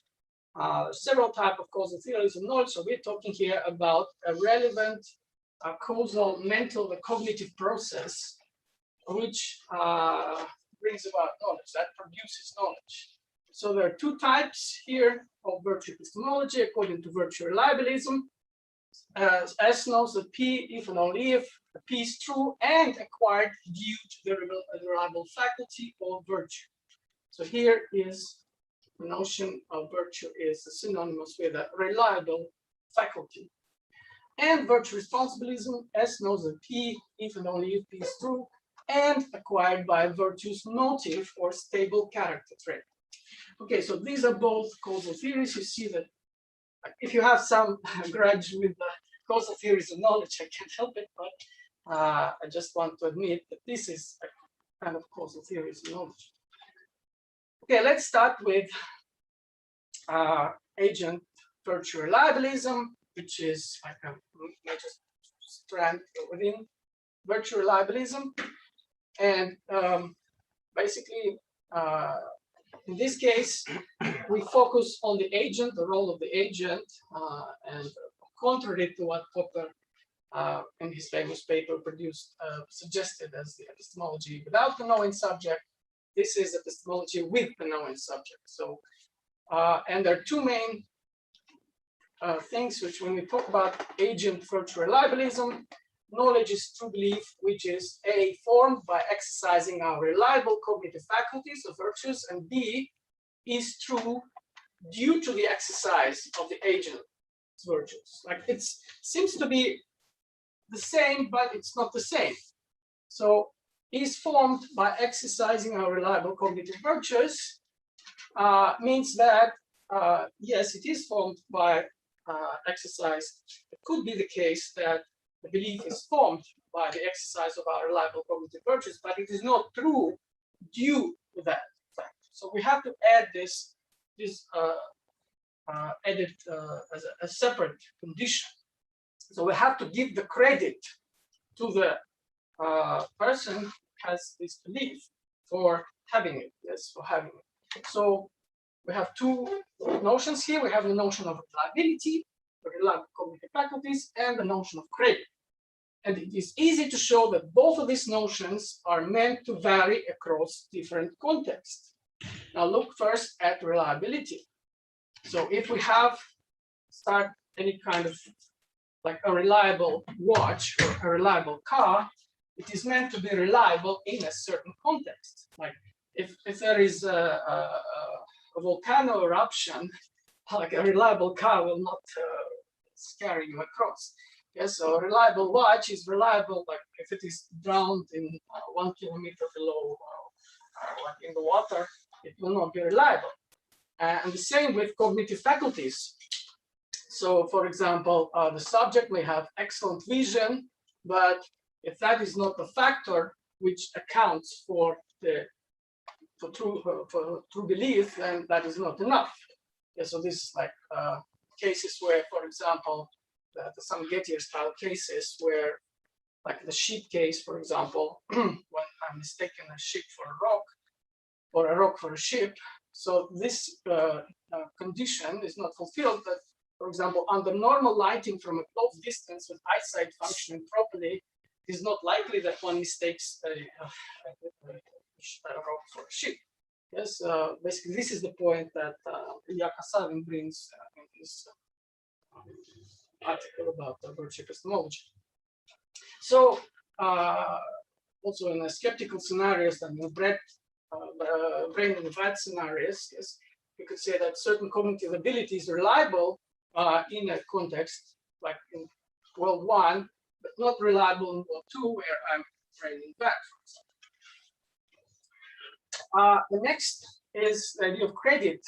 Yes, we talk about credit, that we have to give credit to the believer, to the subject for his true belief. Yes, but how much credit goes is determined again not only by the environmental factors, but also by the attributive standards. If the standards are too high, she doesn't get the credit. So this is the case which is considered by Greco. So we have cases. So there's a talk between mother and teenager, teenage daughter, and mother asks her daughter, "How did you get home from the concert tonight, honey?" The teenager says, I got a ride home from a guy that I met there. The mother says, "Are you crazy? How did you know he wasn't an ex-murderer?" "Don't be dramatic, Mom. We talked for like an hour. I could see he was really nice." The mother says, "I can't believe you. You're lucky you didn't end up on the side of the road somewhere." Mom, I think I'm a better judge of character than that. So here we have a knowledge claim on the part of the daughter, teenage daughter. She says, "I know that he is not a bad guy." The mother denies, does not attribute that. She denies the attribution of knowledge in that case, because her standards, like as a caring parent, are too high. Like she has to vet everybody, like with very high scrutiny, whoever approaches 1 meter to her daughter. So in this standard, she doesn't attribute knowledge. Now the second case, the same teenage daughter, under the same circumstance, talks to her friend, and the friend asks her, like the same situation, "How did you know he was all right?" "We talked for like an hour. I could see he was really nice." The friend says, "Cool." Okay. So in this case, the standards for for the friends, she thinks, okay, she's she knows. I agree that she knows. So in the first case, the credit doesn't go to the person. The second case, the mother credits like lucky, or so you're lucky. She says yes, precisely. So this, according to this case, this is the case of epistemic luck intervening into the belief forming process.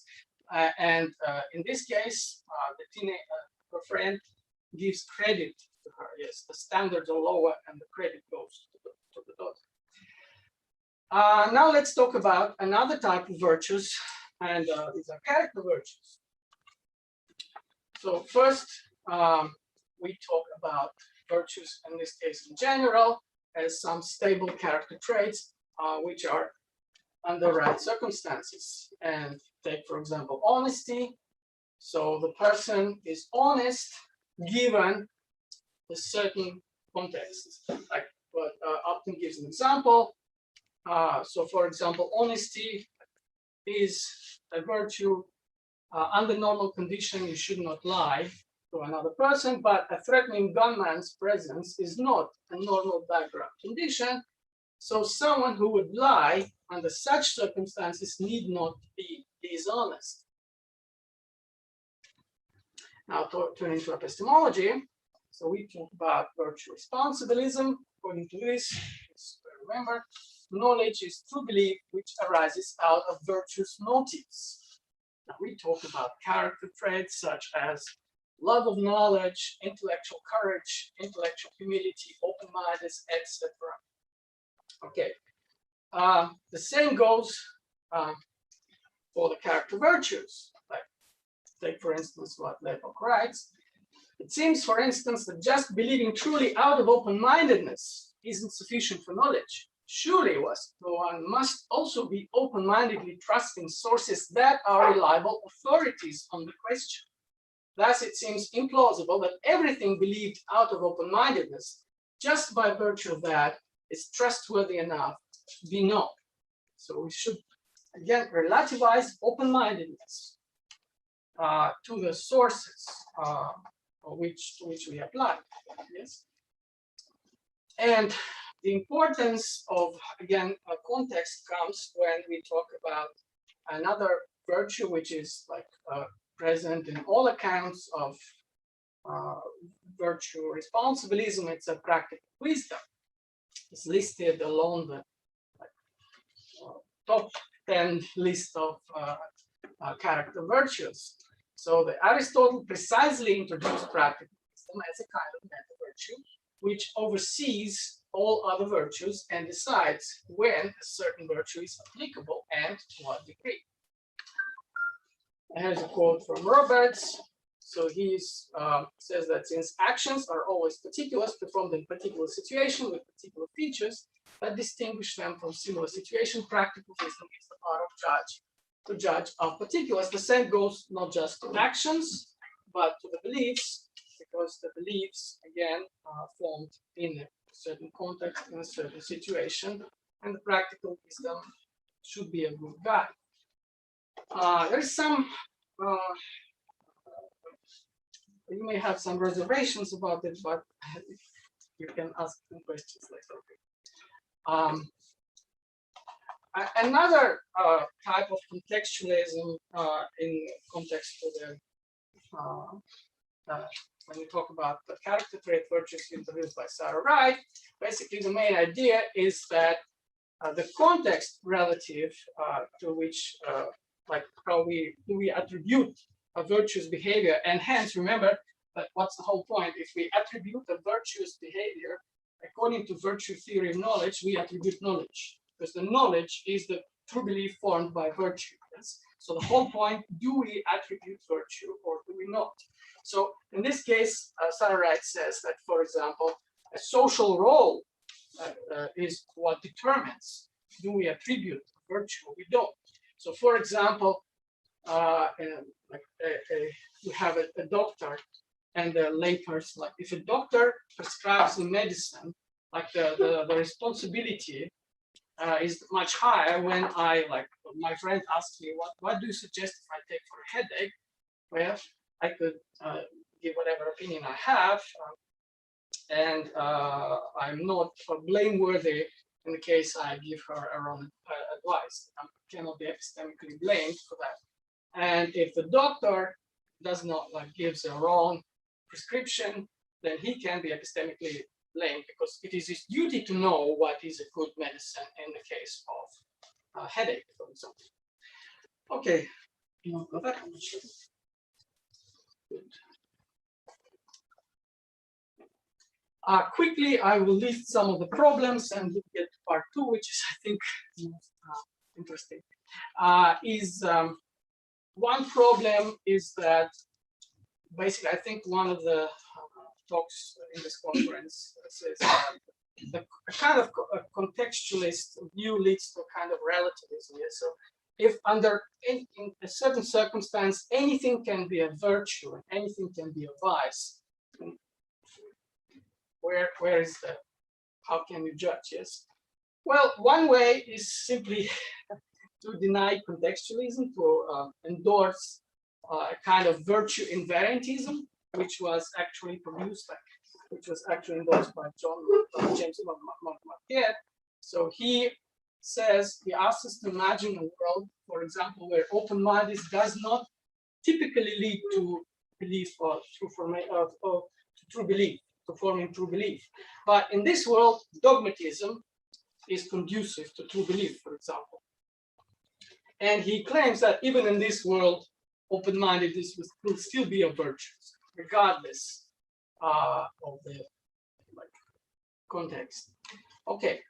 Another possible answer is to, again, say that, yes, we don't have the same standards, but in relativism, the standards, incommensurable standards cannot be compared, whereas in contextualism, we can compare standards like on a scale from 0 to 1, where 1 would be like very high, like near impossible to fulfill standards, and like 0 will be very low standards for knowledge for justification.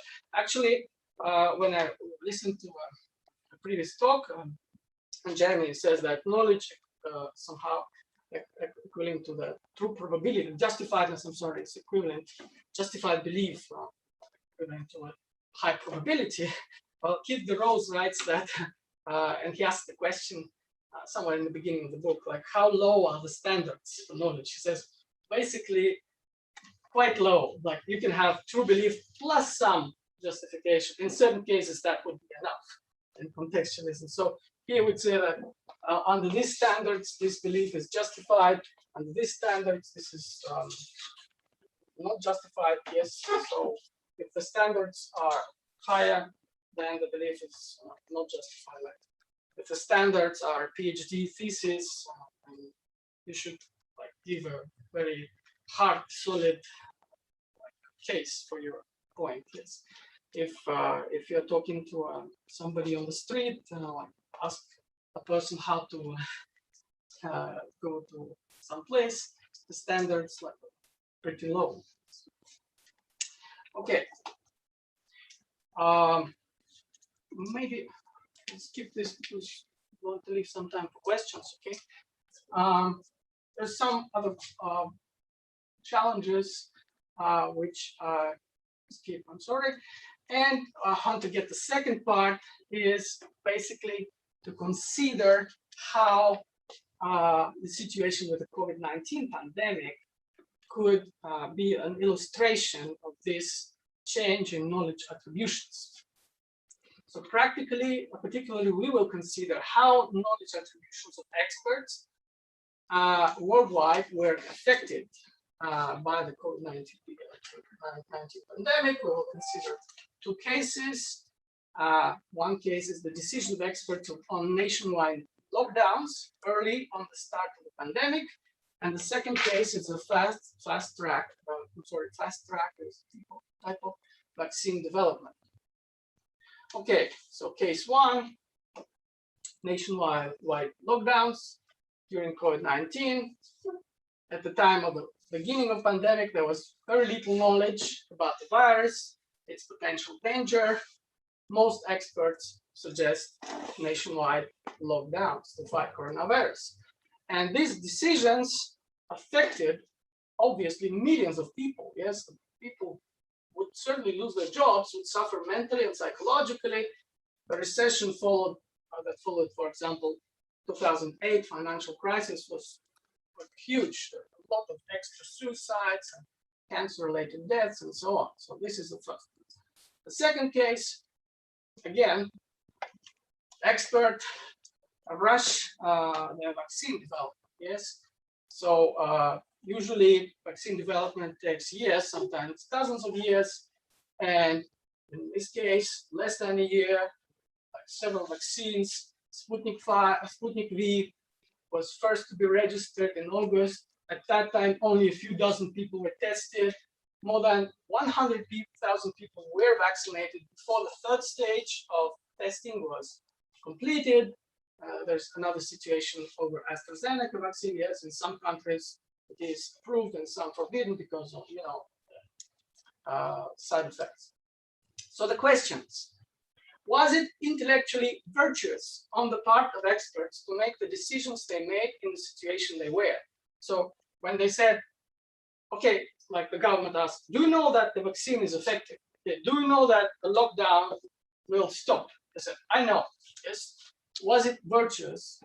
The question is, was it virtuous? Did the knowledge, and the second question, did the knowledge attributions shift here in the context?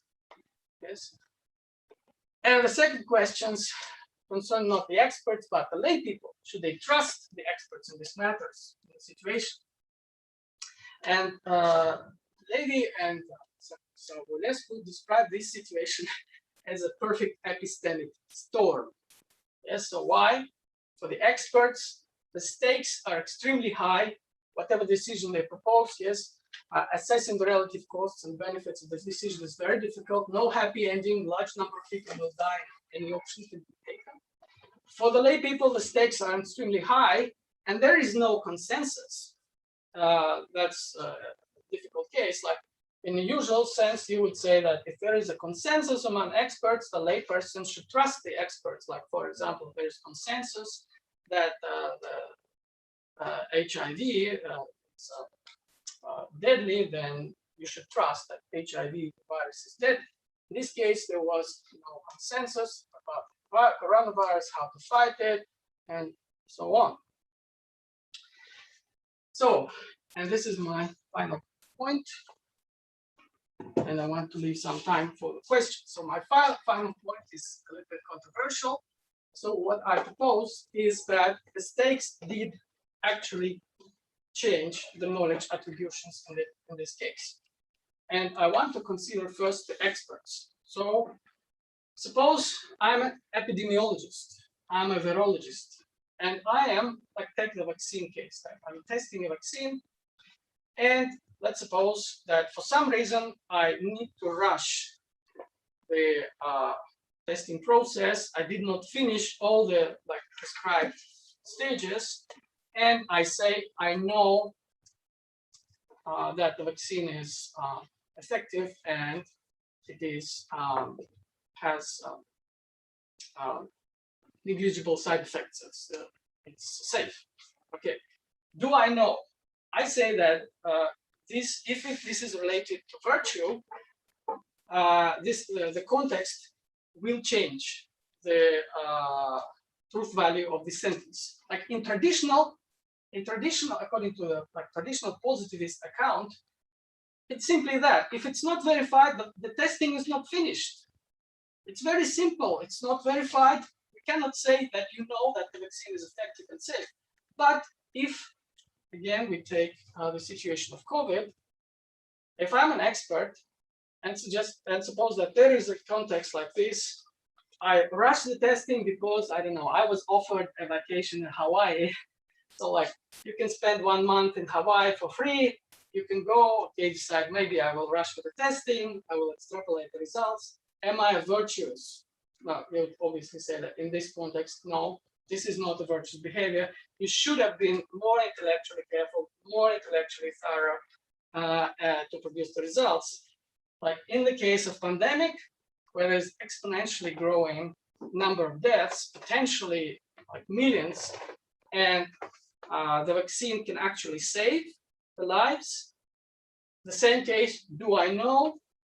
Yes, I would say that I know is probably true, because in this case, this decision to stop the vaccine, to stop, like kind of cut the testing stage and a little bit rush the production would be virtuous.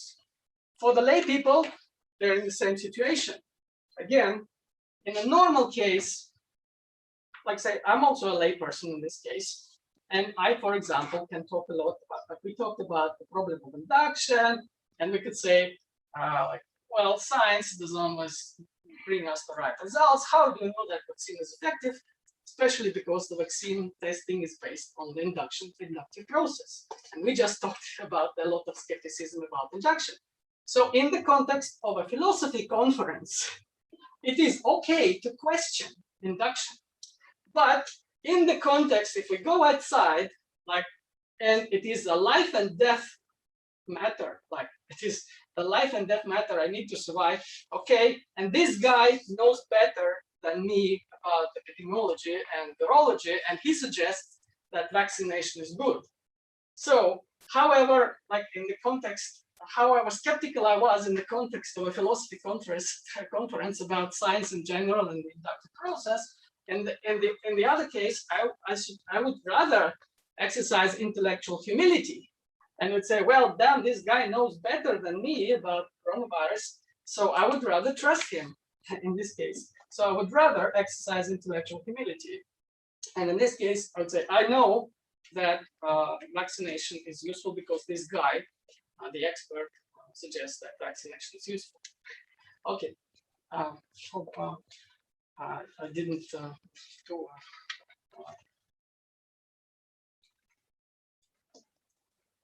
So I want to leave some time for questions. So if you have any. Спасибо за доклад. Я зацепился за то, что вы упомянули Аристотеля. Мне интересно, вот Аристотель, насколько я знаю, он определяет человека как существо, обладающее речью, то есть логосом. И также Аристотель приводит некоторую классификацию добродетелей Никомаховой этики, насколько я помню, теоретические или практические добродетели.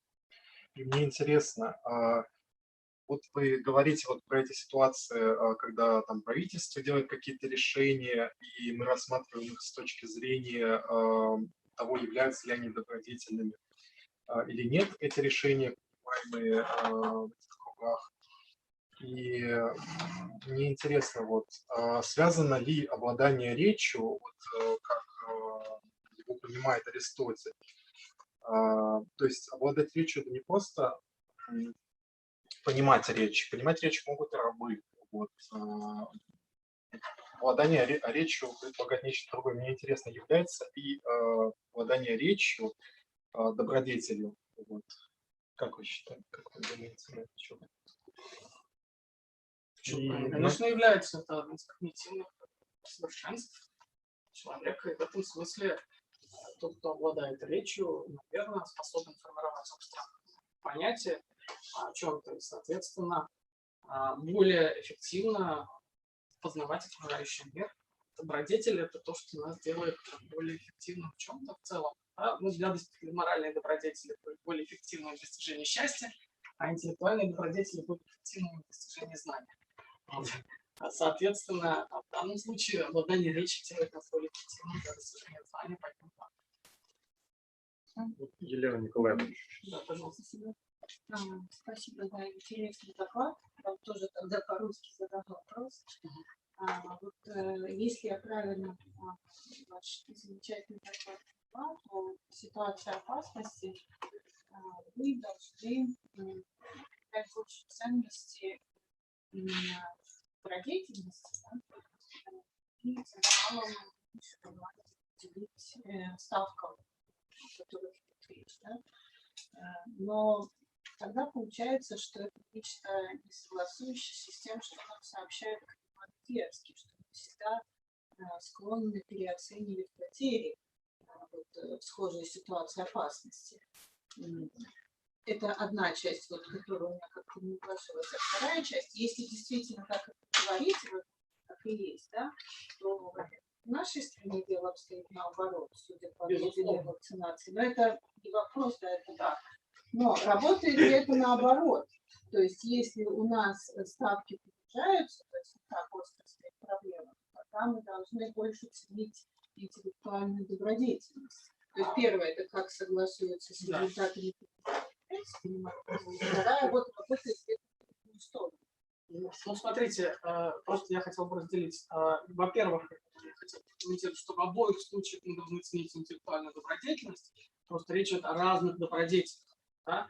То есть может, например, в одном случае потребоваться более интеллектуальная осторожность, тщательность, да, при проработке результатов.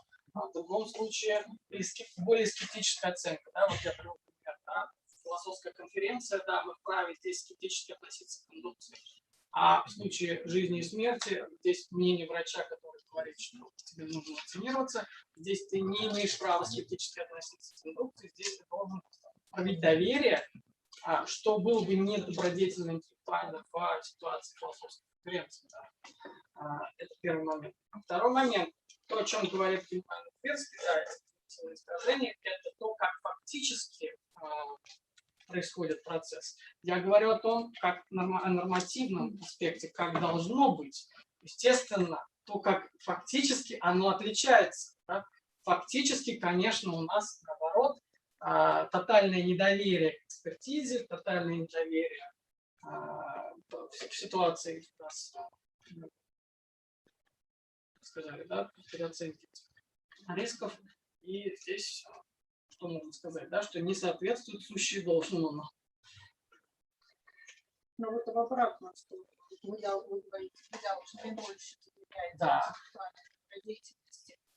Экспертов, Да, которые... разумеется, только Да. о них идет речь.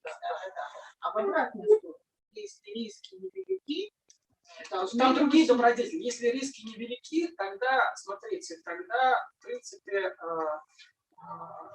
твое доверие, то есть ты оправдан в том, что можешь скептически относиться.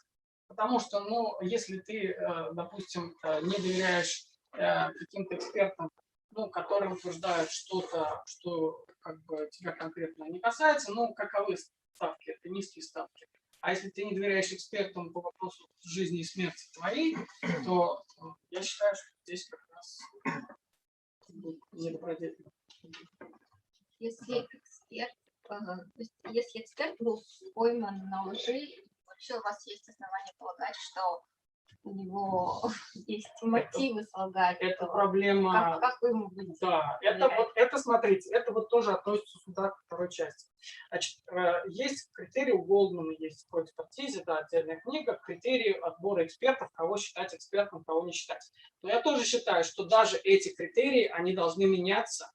Ну, например, хорошо, вот в случае, например, если эксперт пойман на лжи, во всех контекстах мы не будем доверять. Ну, например, есть такой критерий, он предлагает в качестве одного из критериев доверия к экспертам, это согласие экспертов. Ну, то есть, если уж все согласились, то точно надо доверять. Да? Если уж все согласились, что вода это H2O, я сам никогда H2O не расщеплял, молекулу воды на H2O не проверял, но я уж доверюсь, потому что все так считают. А вот в этом случае, хотя нету согласия экспертов, в случае пандемии ковида нет. Я считаю, что здесь, в случае вот этих высоких ставок, мы должны, вот, например, вот эти какие-то критерии ослаблять. И ну, в этом случае, может быть, даже в отсутствии консенсуса экспертного по этому вопросу доверять тем экспертам, которые вот у нас есть.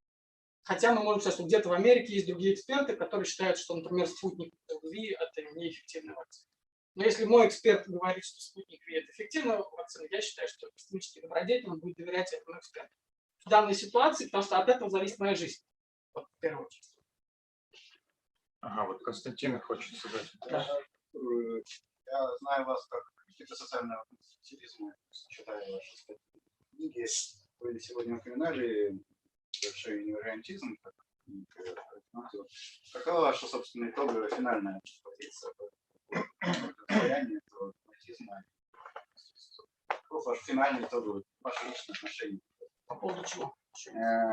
Инвариантизм, с одной стороны, догматизм и, соответственно, ну, здесь, по-моему, было видно, что я отстаивал контекстуализм, потому что... Нет, я потому что я вас знаю как критика. Вот, а я просто не считаю, что контекстуализм синонимичный релятивизм. Просто не считаю. Если... Ну, когда, не, подробнее расскажите, как это согласовывается и как вы это согласовываете для себя. Ну,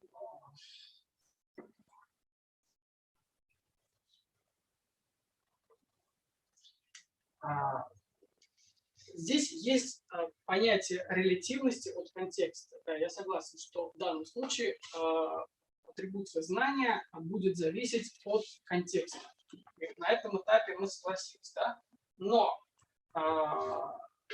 с точки зрения релятивизма, грубо говоря, вот любая точка зрения, вот если, например, есть те, которые считают, что, допустим, дениалисты, которые считают, что вообще все вакцины вредны.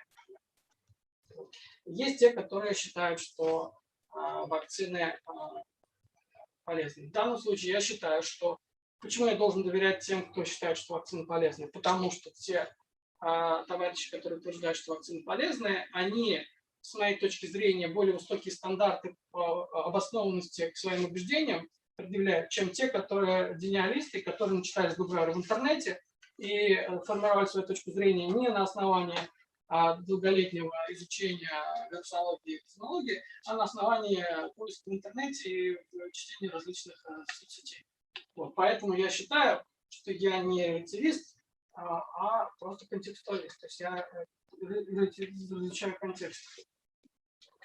Тут есть вопросы с чатом. Раньше я прочитаю. Я так понимаю, что это является развитием virtue epistemology, начатой Загзебски. Мы все, наверное, знаем, почему она начала создавать эту форму эпистемологии. Она рассматривала так называемые случаи Геттиера и утверждала, что какие-то теории, включая JTB, не могут разрешить эти случаи. Один из таких примеров касался контрфактуалов. Пример про доктора, который находит по симптомам X неизвестную науке болезнь А, считает, что это другая болезнь Б. Но внутри этого примера тоже есть контрфактуалы. Если у человека симптомы X, то стало быть это болезнь Б. А значит, Загзебски сама не смогла предоставить случай Геттиера для контрфактуального анализа. Как бы вы ответили на этот вопрос? Вопрос дальше еще уточняется. Вопрос уточню в том, что virtue epistemology пытается разрешить случаи Геттиера, но игнорирует контрфактуальное содержание в этих примерах, в том числе в примере, который пытался предоставить такой случай для контрфактуального анализа. Ошибка Загзебски в том случае была то, что она приняла утверждение о болезни Б по симптомам X не как контрфактуал. В примере было два контрфактуала, и именно это не было проанализировано. Первое, я вынужден признаться, что я сходу пока, наверное, не понял вопрос, тем более он был такой сложный. Я сразу прошу прощения, может быть, подробно в дальнейшей переписке отвечу, но сейчас я просто могу сказать кратко тот ответ, который, то есть это проблема, насколько virtue epistemology, она решает геттиеровские кейсы, да? Есть, собственно, как называется, anti-luck virtue epistemology, который называют Duncan Pritchard, например. То есть если Загзебский вам не нравится, и он там специально, скажем так, в частности, вводит такое условие, дополнительные условия безопасности. Вот. Грубо говоря, может быть так сформулировано. То есть если я прихожу, вижу фасад амбара, откуда я знаю, что это амбар, да? Две ситуации. Если тут 7000 фейковых амбаров и один настоящий, то я не знаю. А если 7000 настоящих и один фейковый, то я знаю. То есть вот эта ситуация, все-таки, когда 7000 фейковых и один настоящий, это как раз когда не соответствует условиям. Ну, может быть, это как ad-hoc условия. Я согласен. Кто-то скажет, что вы добавили ad-hoc условия. Евгений Васильевич. Да. Если я правильно понял, то значит, понятие знаний зависит от контекста. Соответственно, мы должны различать знание 1, знание 2, знание 3, до бесконечности. И если я правильно понял, то контекстуалист согласится с тем, что ковид-диссиденты считают, что ковид-диссиденты знают X, в некотором смысле знания номер X, что вакцина не полезна, если вообще эпидемия. Контекстуалисты могут согласятся. А добродетельные контекстуалисты? Но дело в том, что добродетели же бывают разные. Ведь тоже мы должны релятивизировать добродетельное мнение относительно стандартов добродетели. Вот я как раз и говорил, по-моему, об этом как раз писал в статье про гениализм Сергей Шевченко. То есть они там пишут о том, что скептицизм — это вообще-то добродетель. Но она может быть как бы добродетельная, может быть порочная. Да? То есть если это в рамках философского конференции, да, мы сомневаемся о том, что являюсь ли я москвичане, да, это будет добродетельно, потому что это ситуация философского класса. Да? Но когда мы сомневаемся в том, что, или там гениалисты, которые отрицают вообще вакцинацию, или изменение климата, и другие вещи, они проявляют здесь скептицизм, то этот скептицизм в этом контексте будет недобродетельным. С вашей точки зрения, невозможна ситуация, когда вы знаете в одном смысле что-то и не знаете это же самое в другом смысле? Если стандарты для... Вот смотрите, если я определяю знание как то, что произведено или является результатом моих интеллектуальных добродетелей, да, каузальная теория, дальше эти добродетели, они являются добродетелями, могут быть оценены добродетелями в зависимости от стандартов, которые существуют. Соответственно, в одном стандарте мое поведение интеллектуальное будет добродетельным, например, скептицизм. в случае философской конференции, в другом недобродетельным. Следовательно, в одном случае я знаю, в другом я не знаю. Вам не кажется контринтуитивным такое словоупотребление? Я согласен. Я знаю и не знаю. Есть эта проблема, одна из которых вот как раз контекстуализм в целом обрисована. Это скорее проблема, да, контекстуализма в целом. Согласен. Да, это проблема философского языка. Да, вот в данном контексте для меня добродетельным будет соблюдение регламента. Поэтому, пожалуйста, последний вопрос, и на этом закончим. Я вот такой вопрос. Значит, допустим, представим себе очень пессимически порочного ученого по функции, да, гипотетически, который при этом является очень компетентным человеком в силу, допустим, своего образования. Да. Может ли такой человек производить научное знание? Может. Да, я пропустил, к сожалению, этот слайд, у меня как раз про это было. Там у меня был немножко другой студент, студентов, который, значит, в течение семестра забил на курсовую, потом за 3 дня приносит вам, и она, в принципе, неплохая. То есть так-то он не проявляет интеллектуальной добродетели такого тщательного исследования, но благодаря своим интеллектуальным одаренностям он смог за неделю там ее что-то написать. Да?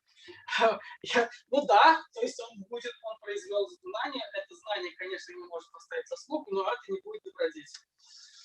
Ну, просто, как я понимаю, обычные контекстуалисты, когда производят теорию знаний, они предполагают, что одно из обязательных условий необходимых – это будет соблюдение какого-то порядка добродетели.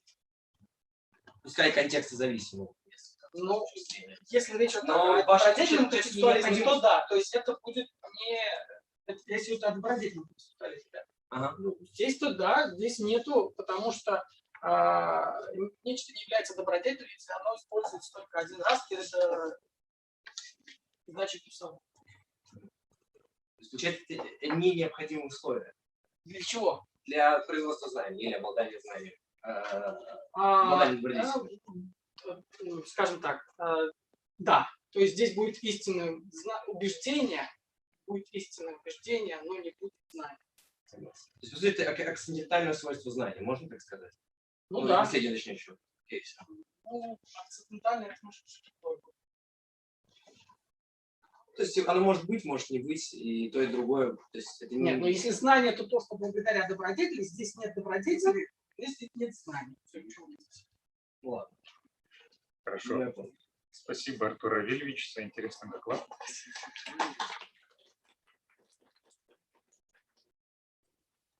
У нас следующий доклад у нас представит Евгений Васильевич Борисов, Томский государственный университет, Институт философии и права, Сибирского отделения Российской академии наук. Сейчас я презентацию открою.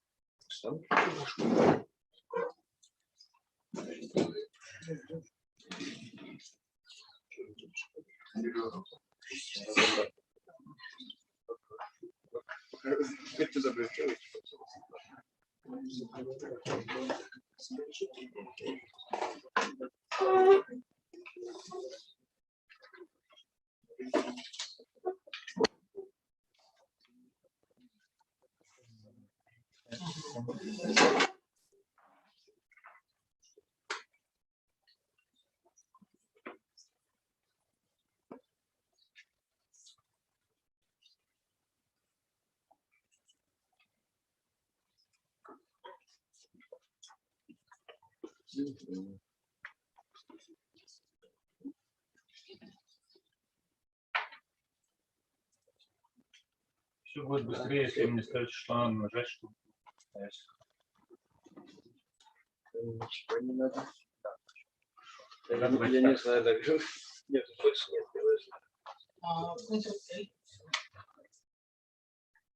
Нет. Нет.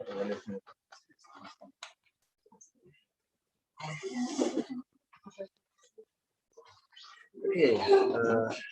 Should I talk in English? Yeah, sure. Okay. Let us switch to English.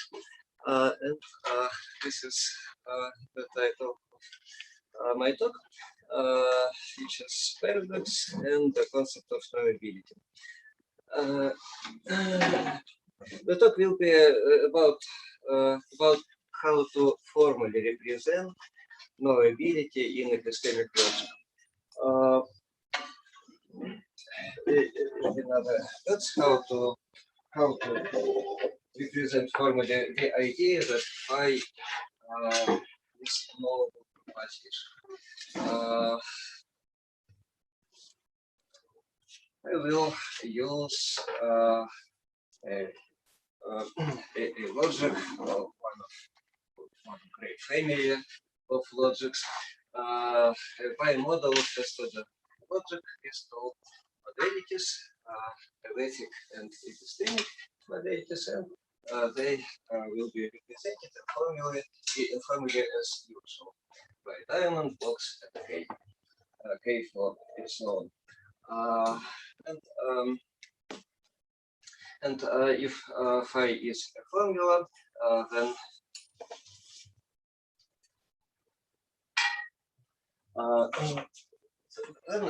this is to say that the agent A knows that phi, and if I write simply K, this means that there is an agent knowing phi.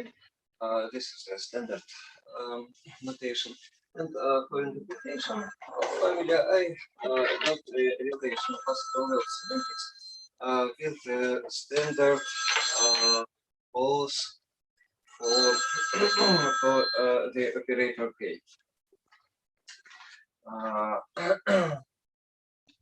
An agent A knows that phi if and only if in all possible worlds epistemically accessible to the world of evaluation, phi is okay, and the problem to be addressed arises in a context.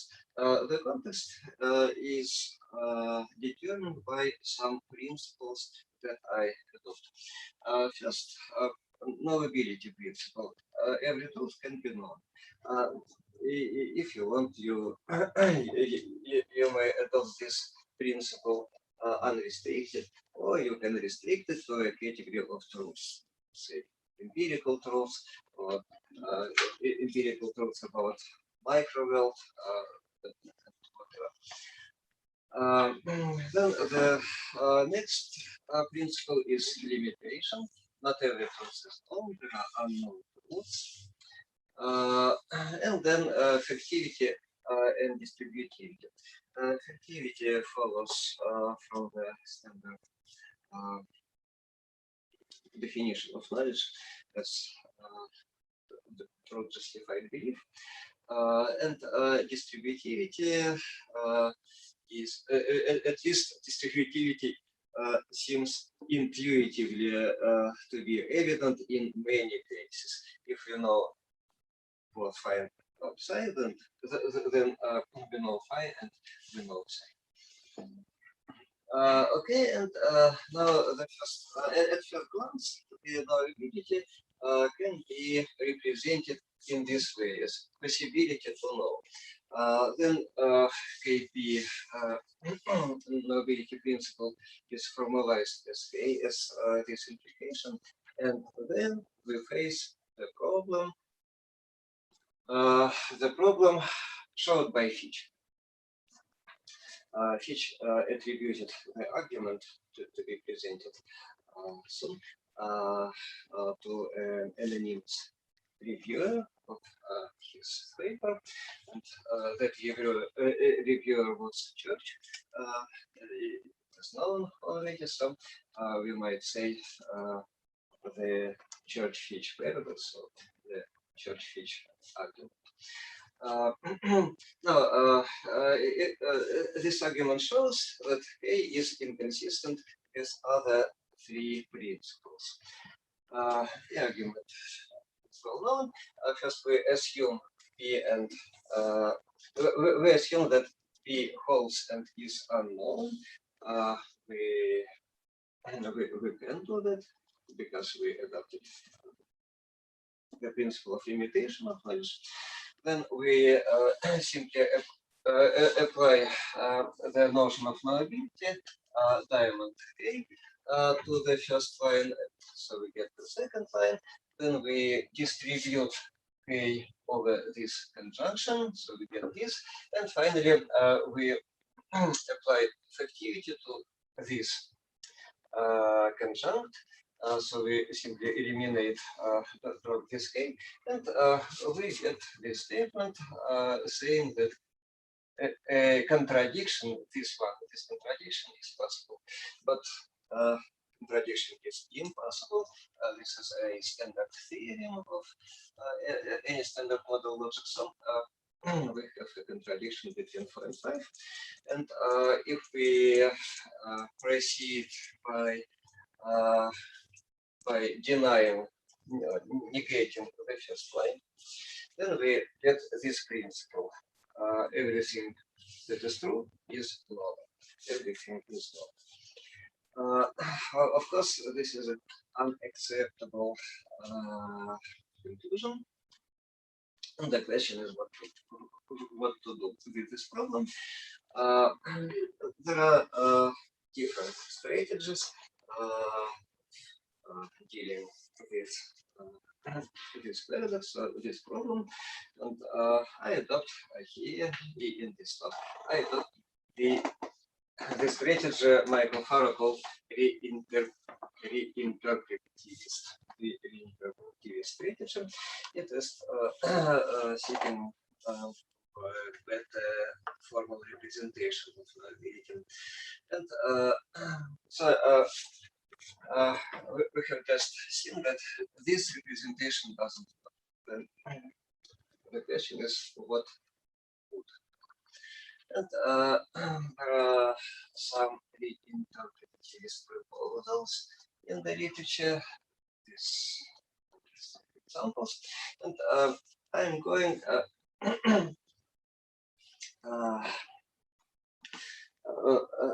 I cannot analyze more or less in detail all these proposals, or even several of these proposals. So I confine myself to just to one proposal, and the one by Hilary.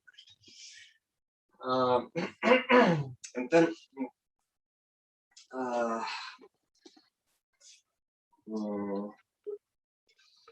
my talk will be mainly critical. I'm going to criticize this proposal, and then to finish, I'll say a couple of three positive. So Leopard suggests a formalization of AP using the Myers subjunctive model logic. And so I'm going first to represent this subjunctive model logic. Then Euclid's concept of knowledge therein, it will be listed well. Then Euclid's formalization of knowability principle, and so his formalization of the concept of knowability, and then my objections to this proposal. So the Myers subjunctive model logic is presented in a series of papers. The last one written jointly with Leopard. And now first the motivation for this logic. Consider this sentence: under certain circumstances, everybody who is rich would have been poor. Here we have two verbs. Indicative to be and subjunctive to be, is and indicative to be refers to speak to the actual world, to the world of evaluation, and this subjunctive copula refers to some possibility, to a possibility. The question is how to formalize, how to represent this sentence in model logic. The problem is that this sentence cannot be adequately formalized by means of standard model logic. For instance, these two formalizations are incorrect. The first one says that there is a possible world, there are circumstances under which every everybody who is in that possible world rich is also poor. Of course, our sentence says another thing, has another meaning, namely everybody who actually in the actual world is rich is in a possible world poor. So this formalization is inadequate as well as this one is. This second formula says that everybody who actually is poor in the actual, for everybody who actually is poor, say rich, there is a possible world where she or he is poor. So the second formula says that there might be many possible worlds. For each actually rich person, there might be her own possible world where she is poor. But this formula, sorry, our sentence says another thing again, namely that there is one possible world where everybody who actually is rich is poor. This is a problematic sentence for standard model logic, and that's why that's motivated by my article elaborating a non-standard model logic called SML, subjunctive model logic. Let me characterize SML briefly. First, in the language of SML, all predicates and quantifiers and model operators are presented in two modes, indicative and subjunctive, and in formula this is reflected by superscripts. Diamond is here in this example in subjunctive mode. The quantifier is indicative in indicative mode.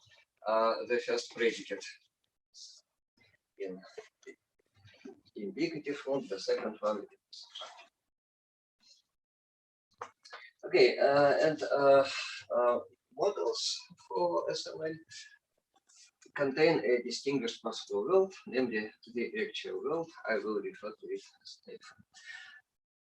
And now we have to define truth for SML, and we have in the truth definition for SML, we have for each operator and for predicates, we have two clauses for indicative mode and for subjunctive mode. So just a moment.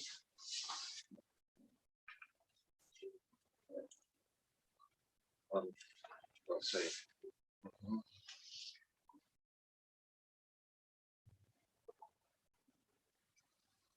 Okay. This is a model for SML. A set of possible worlds, not empty, of course. The distinguished possible world, the actual or real possible world, the accessibility relation, the family of domains, and the interpretation. The interpretation is defined standardly to each any predicate assigns a set of n tuples of numbers. Okay, now the definitions. Here we have the definition of truth. Here we have two clauses for atomic formula. First, atomic formula with subjunctivized predicate, and then an atomic formula with the predicate in indicative mode.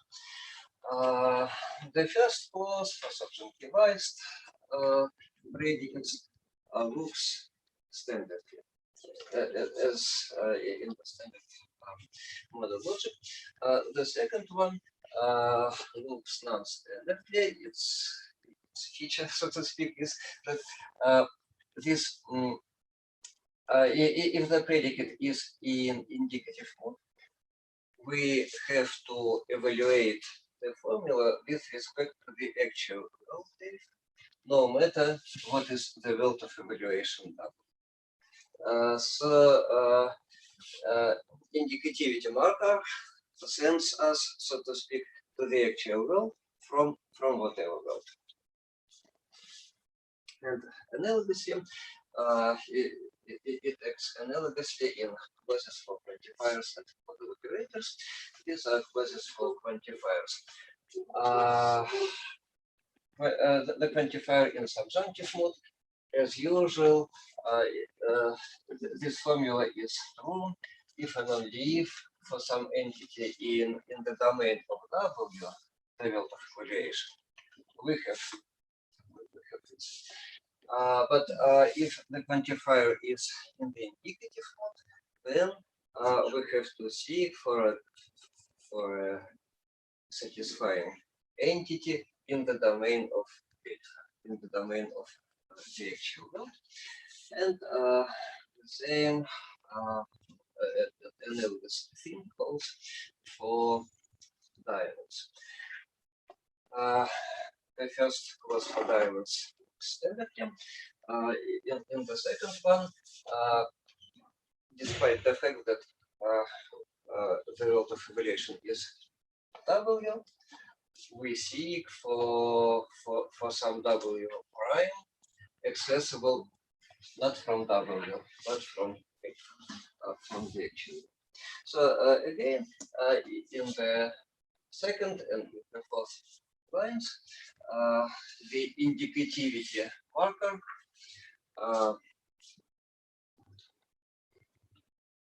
puts the actual wealth in place.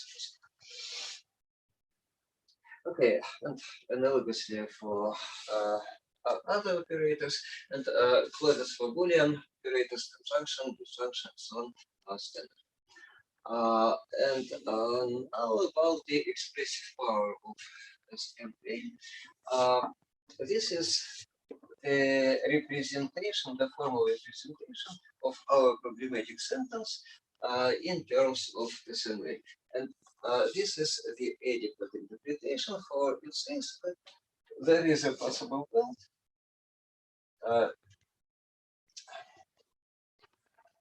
accessible from the actual world, such that in the actual world, the quantifier is indicative. In the actual world, everybody who is rich indicatively in the actual world is all subjunctively. It means in the possible world where this diamond has centers. Okay, these are the desired predictions. And one more formal concept will be useful, namely the formula is subjunctively closed.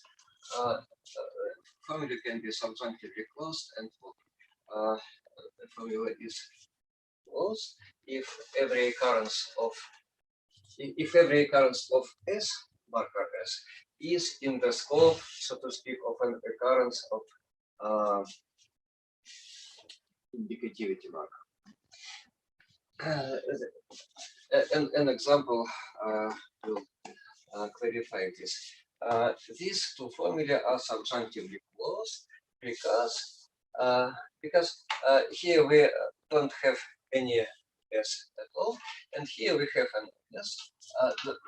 We have two occurrences of S, but both are in the scope of this box, and this box is not subjunctivized, but it is indicative. And these two formulae are subjunctively open because here we have an S and here we have an S, not the scope of any unsubjunctivized.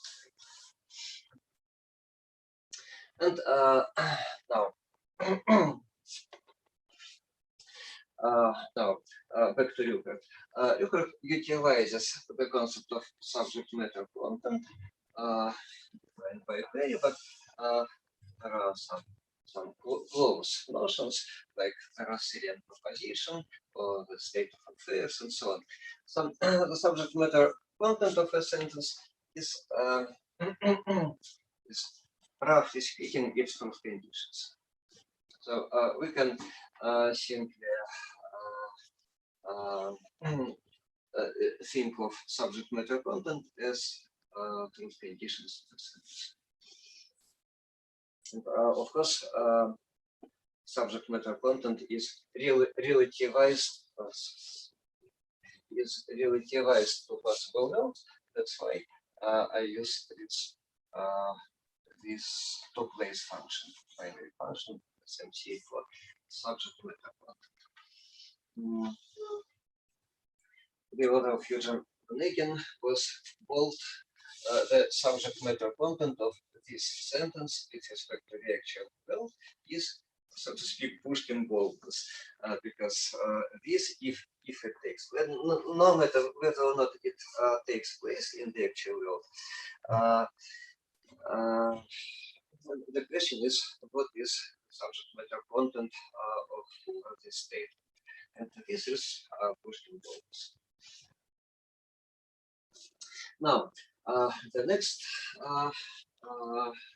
concept we will use is knowledge theorem. Rupert defines it as follows: an agent A knows the array in W, in the possible world W, that phi, if and only if there is a proposition psi with the same subject matter content relative to W, and such that A knows the that psi. So knowledge array is defined through knowledge DT. For instance, I know the array of Pushkin that he was bold. If I know the dictum that the author of Evgeny Onegin was bold, if we can call it. Suppose that was an example. So that was an example. And finally, Rupert's formalization of KP and therefore Rupert's formalization of knowability. First, Rupert applies the concept of knowability just to subjunctively closed sentences. So if phi is a subjunctively closed sentence, then the principle of knowability says that that in some possible world accessible from the actual one, someone knows the rem. The small k is for knowledge theorem.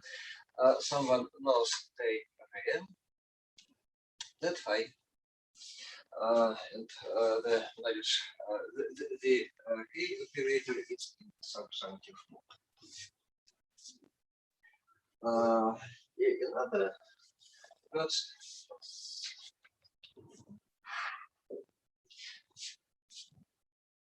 In other words, phi is knowable. What does it mean that phi is knowable? That in some possible world, someone knows the array, a proposition, knows the array phi, or someone knows the dicta, a proposition psi, with the same subject matter content, with the same subject matter. Here's an example. Consider a model with two possible worlds, alpha and W, W accessible from alpha. And in alpha, we have just two entities, Tom and Bob. And both are stupid. To be stupid means to know nothing, not to know anything. In W, we have three entities, Bob, Tom, and Jim, and Tom and Bob remain stupid, but Jim isn't stupid because Jim knows at least one thing, namely that Tom and Bob are both stupid. Schematically, possible F and W, domains, in parentheses, and what we have here? Here both are stupid. Here the same persons are stupid, and Jim knows the dicta that they are stupid. And the question is, of course, the proposition that all are stupid cannot be known in F. If this proposition is true, then it cannot be known in F because there is no person to know this.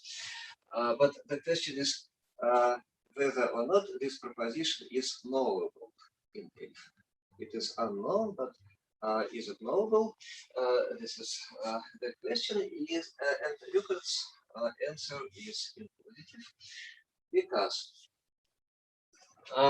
because here we have this truth for every x. X is stupid.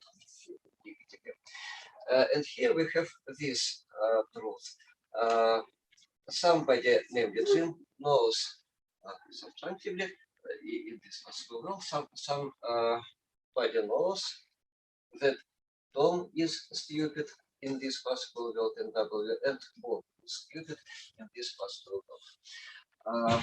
We have this picture, and now we have to notice that subject matter content of this object of knowledge that both Tom and Bob are stupid coincides with the subject matter content of this sentence, all are stupid, taken in indicative mood. If we remember, we have quantifier and predicate in indicative mood here. So this sentence is true in W if and only if in alpha everybody who exists in alpha is stupid in alpha, and these are Tom and Bob. So the subject matter of these two sentences coincides with respect to W, and that's why we can say that in W it is known the array that all indicatively are stupid indicative. This proposition taken in indicative mode that all are stupid is known therein by somebody in W. And so in alpha, it is true that it is indicatively possible that somebody knows the blah, blah, blah. And this is the criterion of knowability in alpha. So we can conclude that the statement all are stupid is knowable at alpha. It is unknown but knowable. Okay, this was Euclid's proposal, and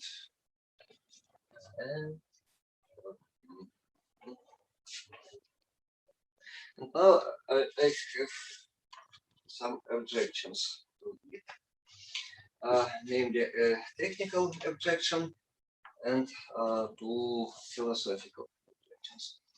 The technical objection is based on this proposition. Suppose phi is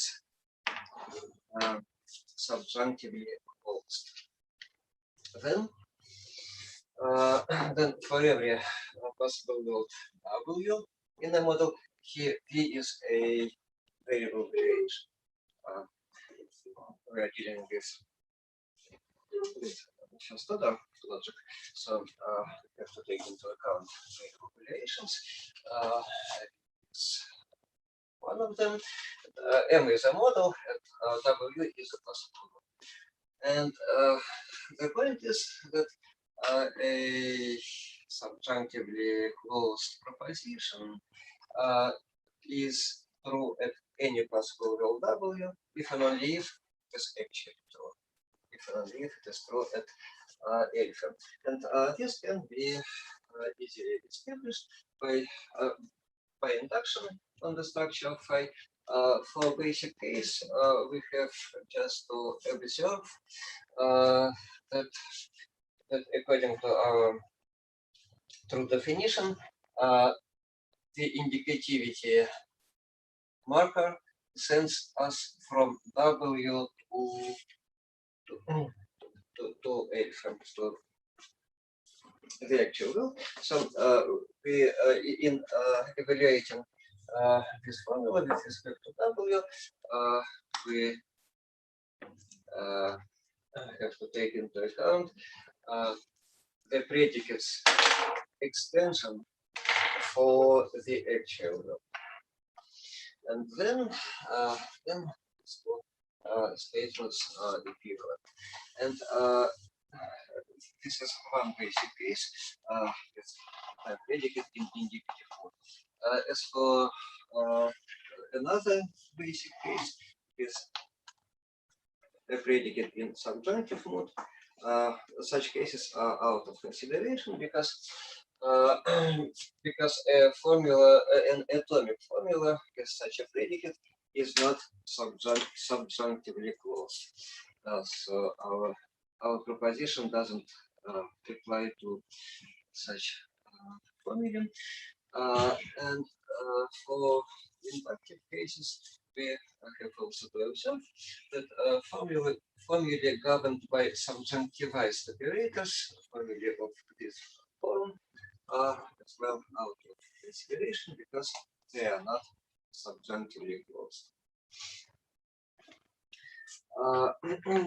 So this is the proposition, and it follows from it that if phi is subjunctively closed and if phi is true at the actual will, then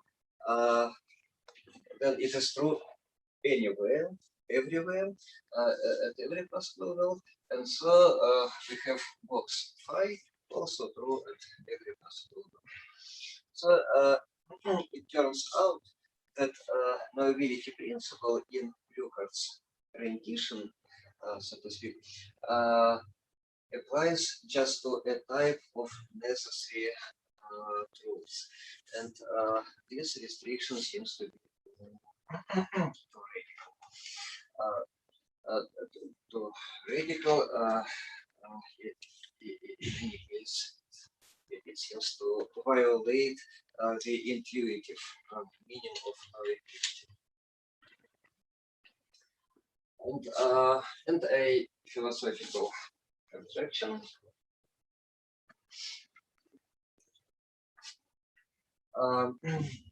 Let phi be a proposition that each atom has as many electrons as protons. We know this now, but let's say 200 years ago, we didn't know the dicta this proposition. But intuitively, the fact that we know this now should guarantee that phi was knowable 200 years ago and 500 years ago and so on. The factual knowledge should guarantee knowability. Knowledge should entail knowability, at least according to my intuitive understanding of knowability. But in Lucas's theory, the fact that we know phi now doesn't guarantee that phi was knowable, let's say, in 1800. Because suppose the collection of atoms changed in the last 200 years,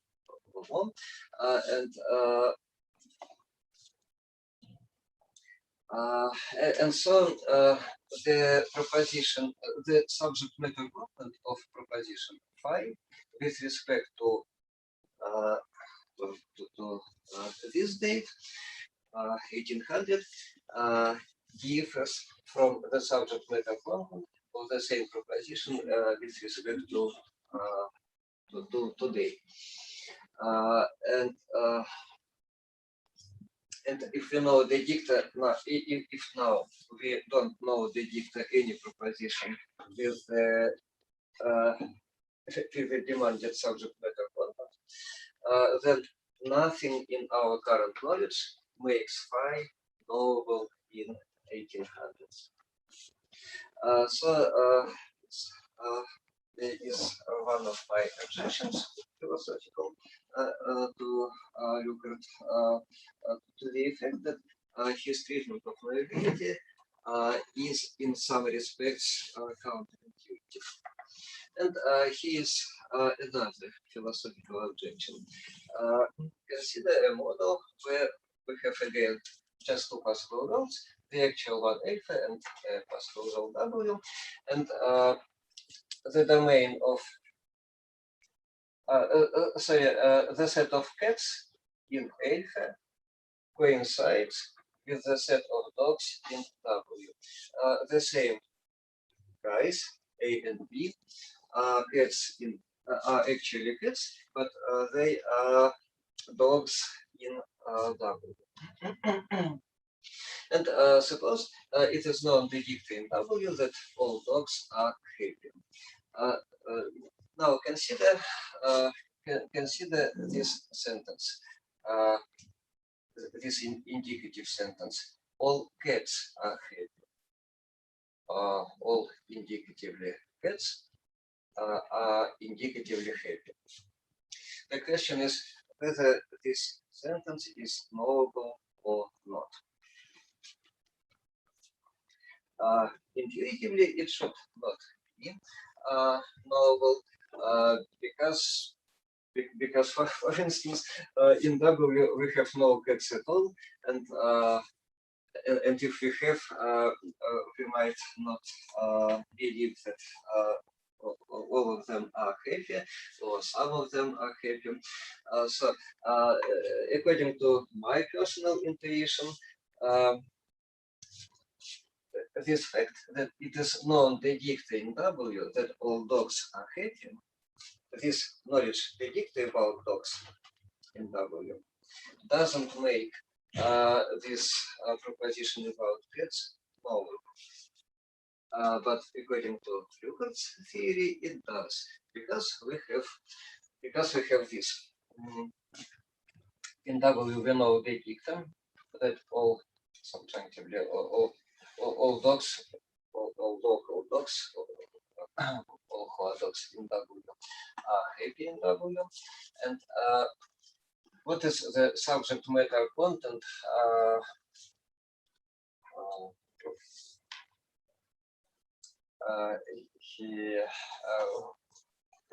Okay, will be dropped. No okay here. This is so the subject matter content of the sentence that all dogs are happy with respect to W. The subject matter content is that A is happy and B is happy. And the same subject matter content we have for all cats are happy in if we have this in indicative mode. The same subject matter content has this sentence with respect to W as well as with respect to it. So SMC of this sentence is coincide, and one of them is known the dictum, therefore the other is known the ray in W. And so in alpha it is possible that it is known the ray that indicatively all cats are happy. So this was another philosophical objection to I pointed out two aspects in which, in my view, Ruckert's treatment of knowability is counterintuitive. And the final note: diagnosis and hypothesis.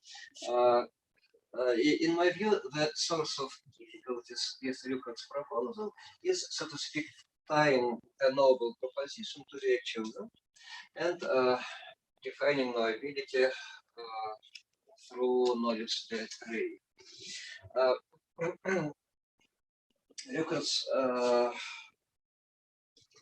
Lucas's position is very close to some other positions mentioned above shortly. For instance, proposals by Edgington, Jenkins, and others.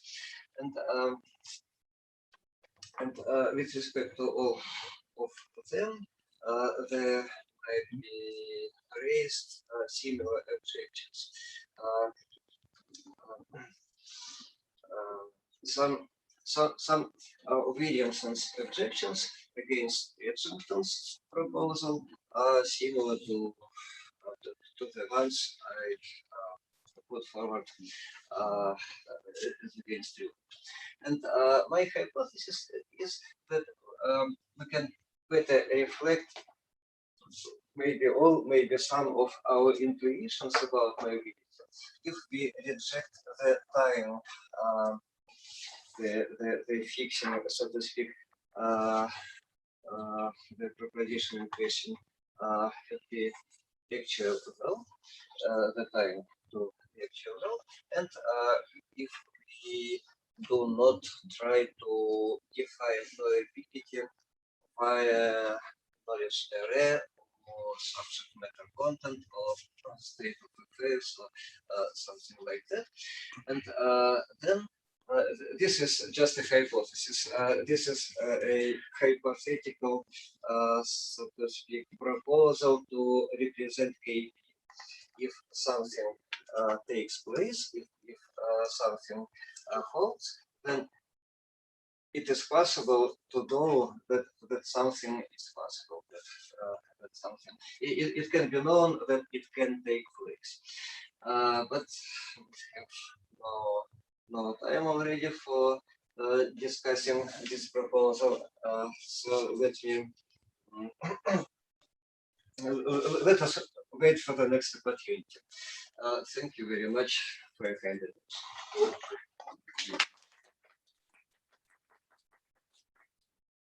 Есть время для одного более-менее нормального вопроса или для двух коротеньких? Как долго применили парадокс лжеца? Это, пожалуй, никак. Парадокс лжеца, чтобы применить, я бы поискал какой-нибудь другой логику. Но как бы не это, да. Ну, то есть это просто для других целей. Может быть, еще вопрос?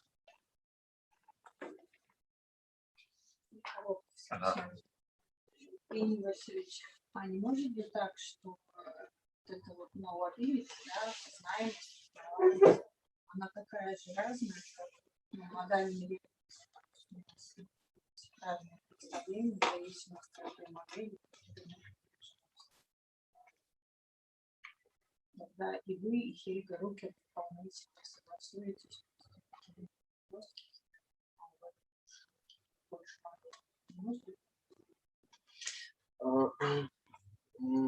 Если я правильно понял вопрос, то мне кажется, что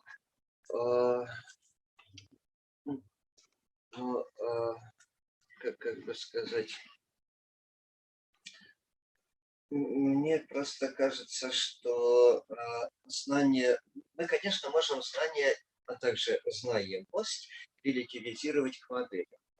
Вот, просто вопрос в том, какой тип модели нам для этого выбрать, а также какой тип языка, потому что Рюкер же использует не просто язык, но вот язык Вемайера, язык субъюнктивной логики, но просто дополненный операторами K большой и K малый. Вот, то есть вопрос в том, какой язык выбрать для репрезентации знаемости и какой тип моделей. Ну, вот, то есть вот такой релятивизм, и в обоих случаях в одной модели там что-то может быть знаемым, а в другой незнаемым.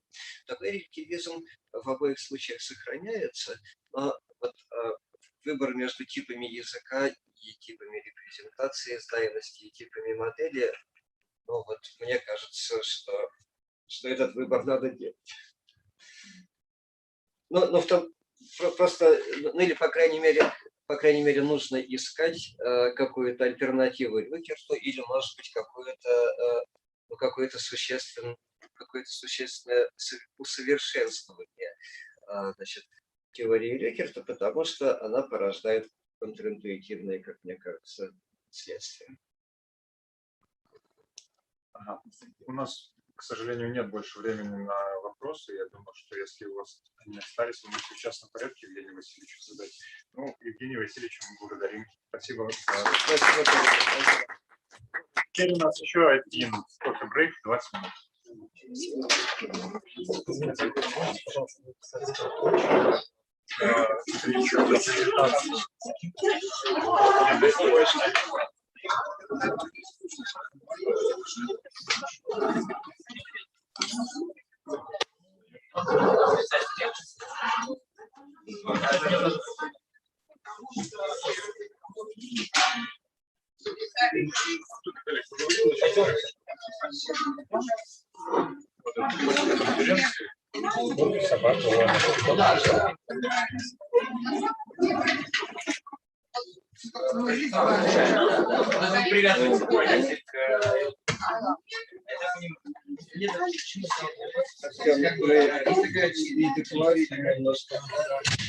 Я видел.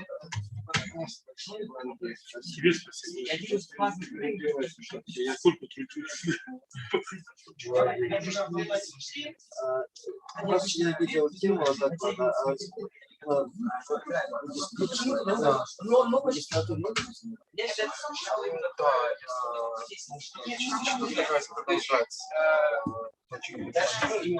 Прекрасный доклад, спасибо большое.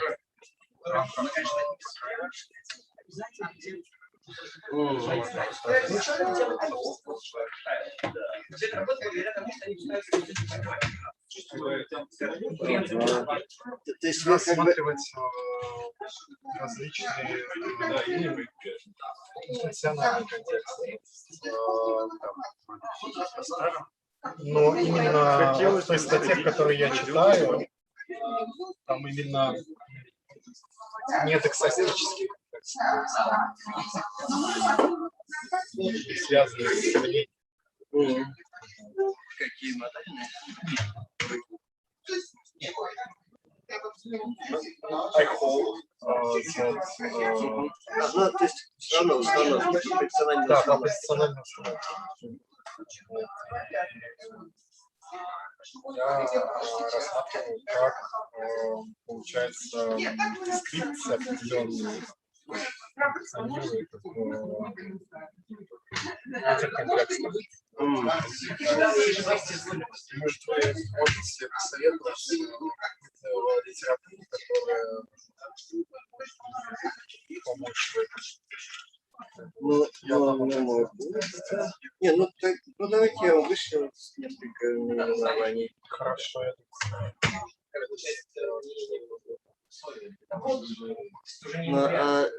И, значит, тут вы будете по актуальным вашим наработкам делать. Да. Я буду основываться на том, что я уже написал. Вот, и то есть вы как бы, сейчас это просто в магистратуре вы продолжаете эту же линию, да? Ну, то есть аналитическая философия языка, что более эффективно. Ну, конечно. Достаточно сложно, хотя многие ребята, они из философских специальностей пришли, из лингвистики пришел, кто-то с экономики, там, разные бэкграунды. В общем, кто-то в первый раз познакомился с философией в магистратуре, да, вот, и в том числе узнал, что такое аналитическая философия. У нас Макеева Лолита прислал, здесь ввела, вернее, в третьем модуле она у нас вела аналитическую философию, и мы рассматривали все основные статьи из которых мы уже рассматривали с вами. То есть, ну, для кого-то они просто были могут. Извини, что твой доклад пропустил, да, ладно. Я там свою сейчас открытие сделал. Открытие сделал. Я ради открытия свою. Ну, по истории. Все равно история какая-то такая. Все равно. А что, хотите, пойдемте? Ну вот, а некоторые тексты для меня вообще новизной оказались. То есть я впервые узнал о Накиловали на книжке Дроссена «Индивидуум».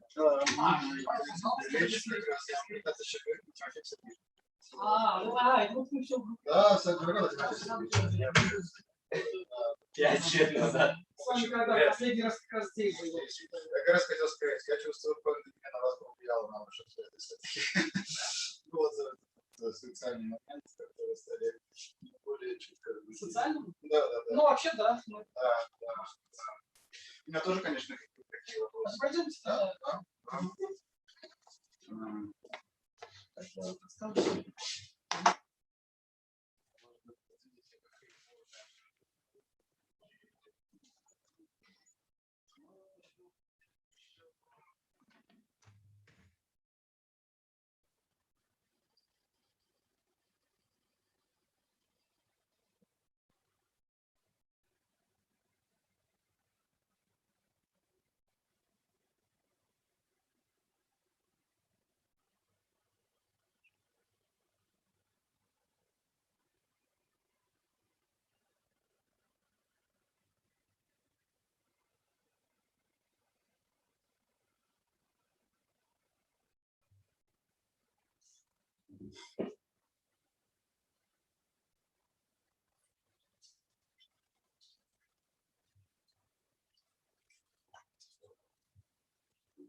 Я думал, что сам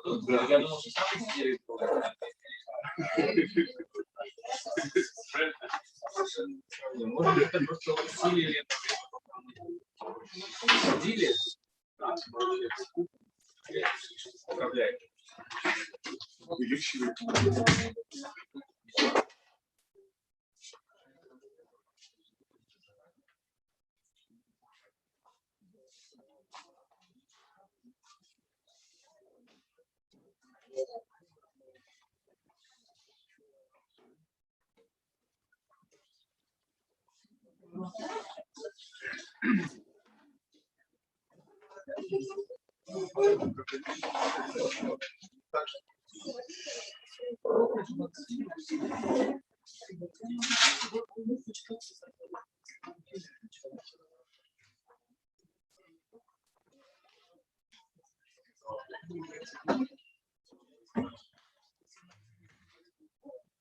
Он просто за эти дни доплатил. То есть, поэтому ты потом от университета не получаете.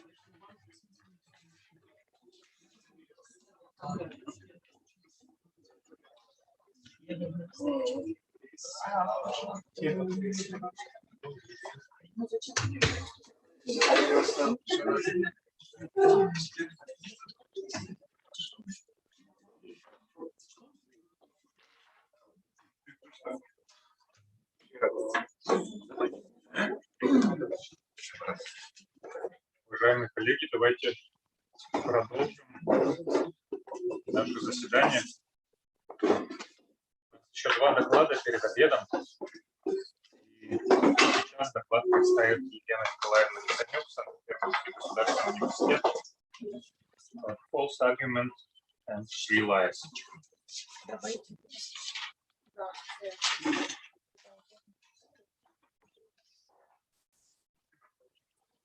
Номер кармана или номер.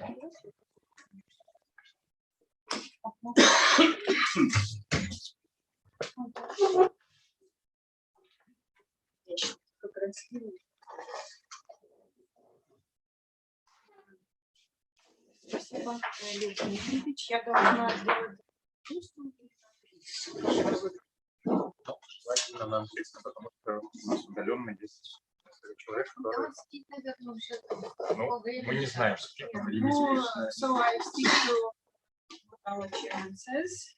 So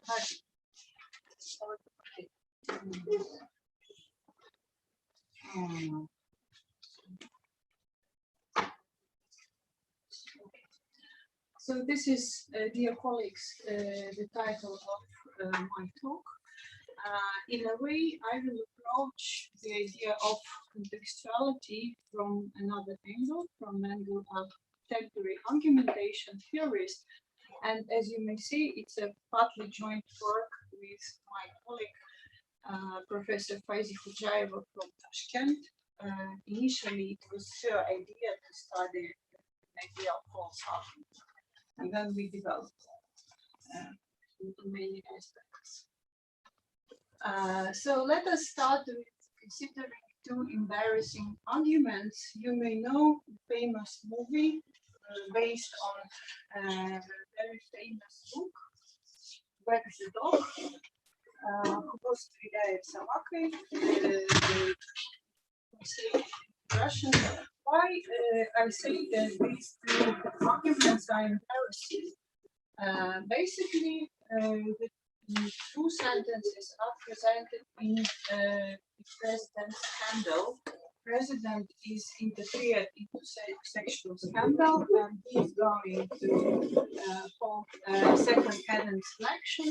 And so his advisors suggest that they invent a war with terrorists in order to keep attention of people outside of that scandal. And so what is on the media is the fake war. They invented the war with the Hollywood producer. So in order not to somehow make it public that the president is interfered, is involved in a sexual scandal.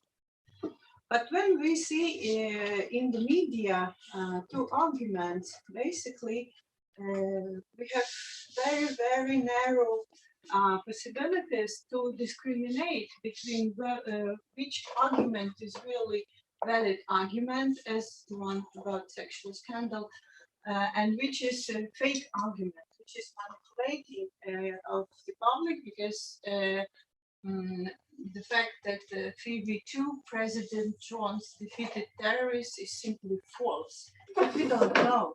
We know that from the movie, but if we are in the real world and we see something on the media, on our own TV, many people would say, well, come on, I have seen that with my own eyes, and nobody told me about any sexual scandals of the president. But this is how media works.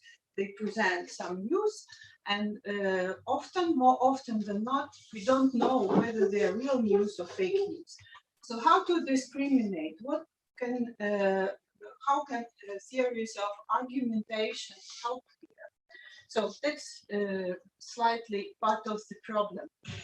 So why we could think of false arguments? There are three reasons, basically. One reason is invalid argument. When one of the arguments, as in presidential scandal, has a false proposition, then we say it is not justified or invalid for that reason, or incorrect inference, inferentially incorrect. And not to omit the idea of Paul Ekman about telling lies. We can take what is true for being false and vice versa. Sometimes when we watch the media, we cannot discriminate. This is something like a post-truth or fake news, whatever you want it to call. Another reason would be unclear argument. When someone is manipulating manipulating his or her hearers, it is not so easy to know whether the reasoning is really reasoning, an argument, or whether it is manipulation, like fake. It looks like a good argument, just the same form as president scandal, but from the movie and from the book, we know that it is a manipulation in the sort of the sort Van Dijk tells us about discourse and power. So the author of arguments just relies on hearer's intention to trust that the reasoning is the reasoning and nothing beyond that, like manipulation. And we also can think of insufficient argument when, for instance, reasoning presented to justify a claim is irrelevant, or it is not convincing, or some other reason, like non-cooperation. Very influential paper by Dr. Bay and John Words, when they criticize the pragmatic-dialectical theories of argumentation by saying that if we always trust relevance and sufficiency of what we hear and what we are presented with as arguments, then we are trapped in a goody two-shoes problem. So we trust more than we should.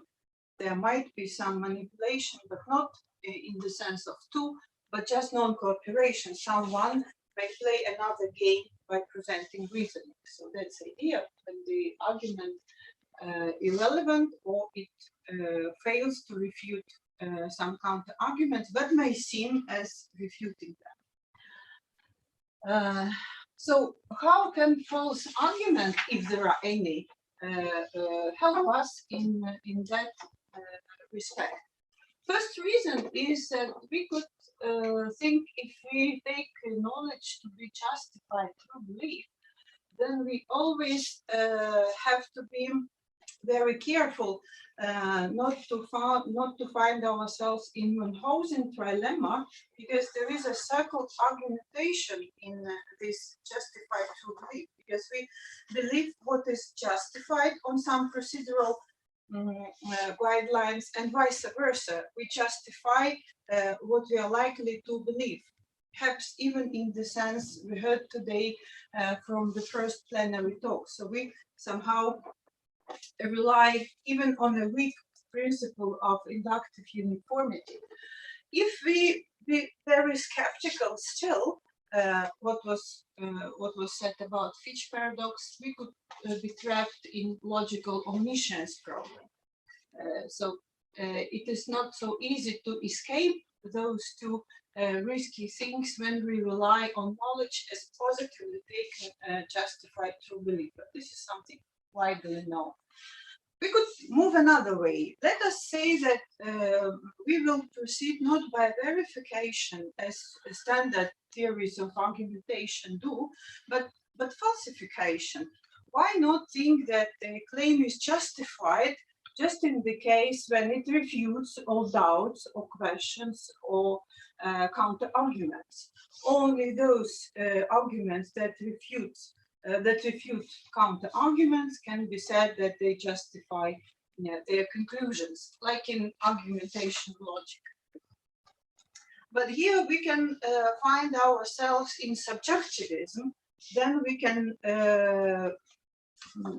not only all knowledge seems to be now defeasible, and what was proved in one dialogue seems to be not proved yet in another dialogue, or total skepticism. For instance, imagine an agent participating in an argumentation and not taking the role of author, just questioning all the reasons, all the arguments. So we cannot prove anything in that particular case of total skeptic. Another minor problems might be circling proof and also moral grounding of those sincerity conditions of Brycean flavor. So what we can do? We can try to take an epistemological view of how to evaluate arguments, in the sense that why not to respect not only authors or universal evaluation like we do that in logic with the semantic and formal criteria, but also respect hearers' evaluation. Here is recognition of what is going on, argumentation or manipulating. Here is recognition of evaluation of truthfulness and falsity of atomic elements of the arguments.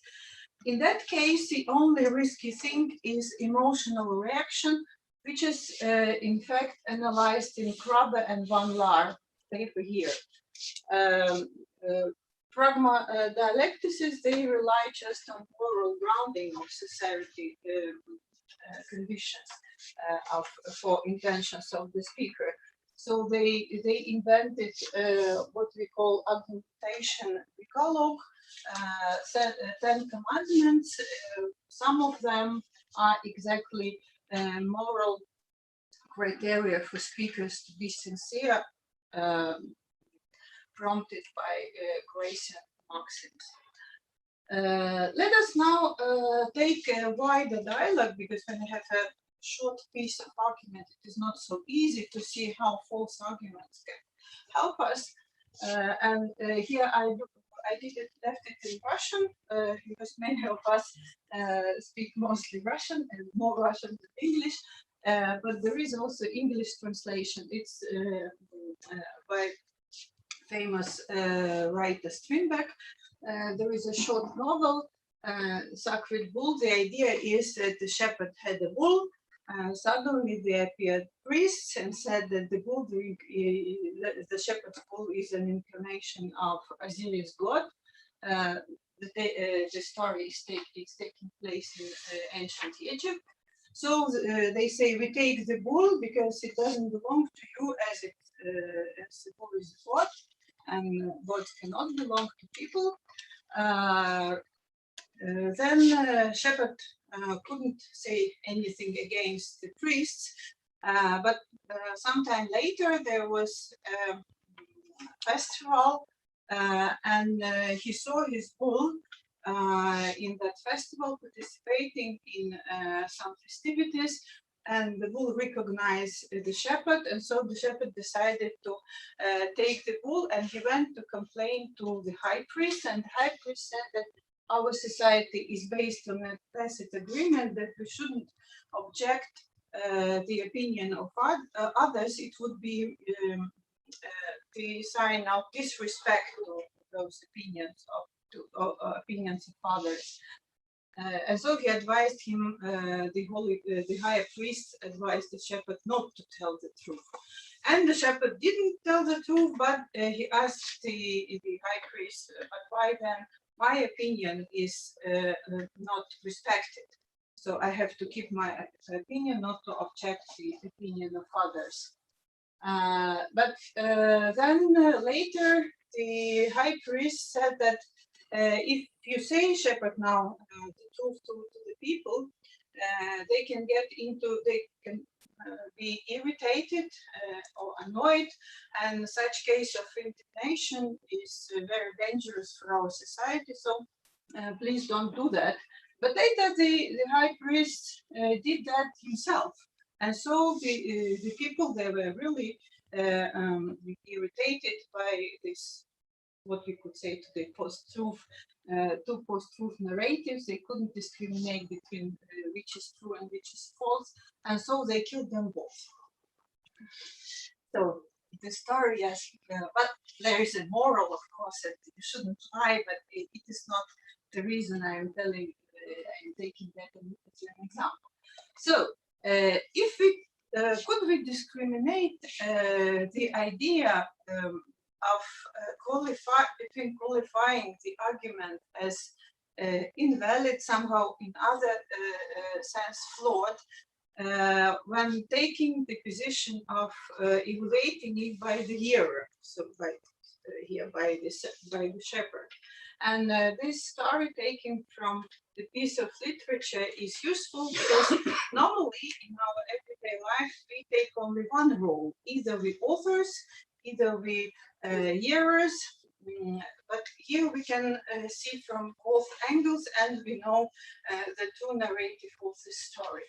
So if we go back to the idea, false argument, if it exists, could help the hearer to evaluate, in some sense, what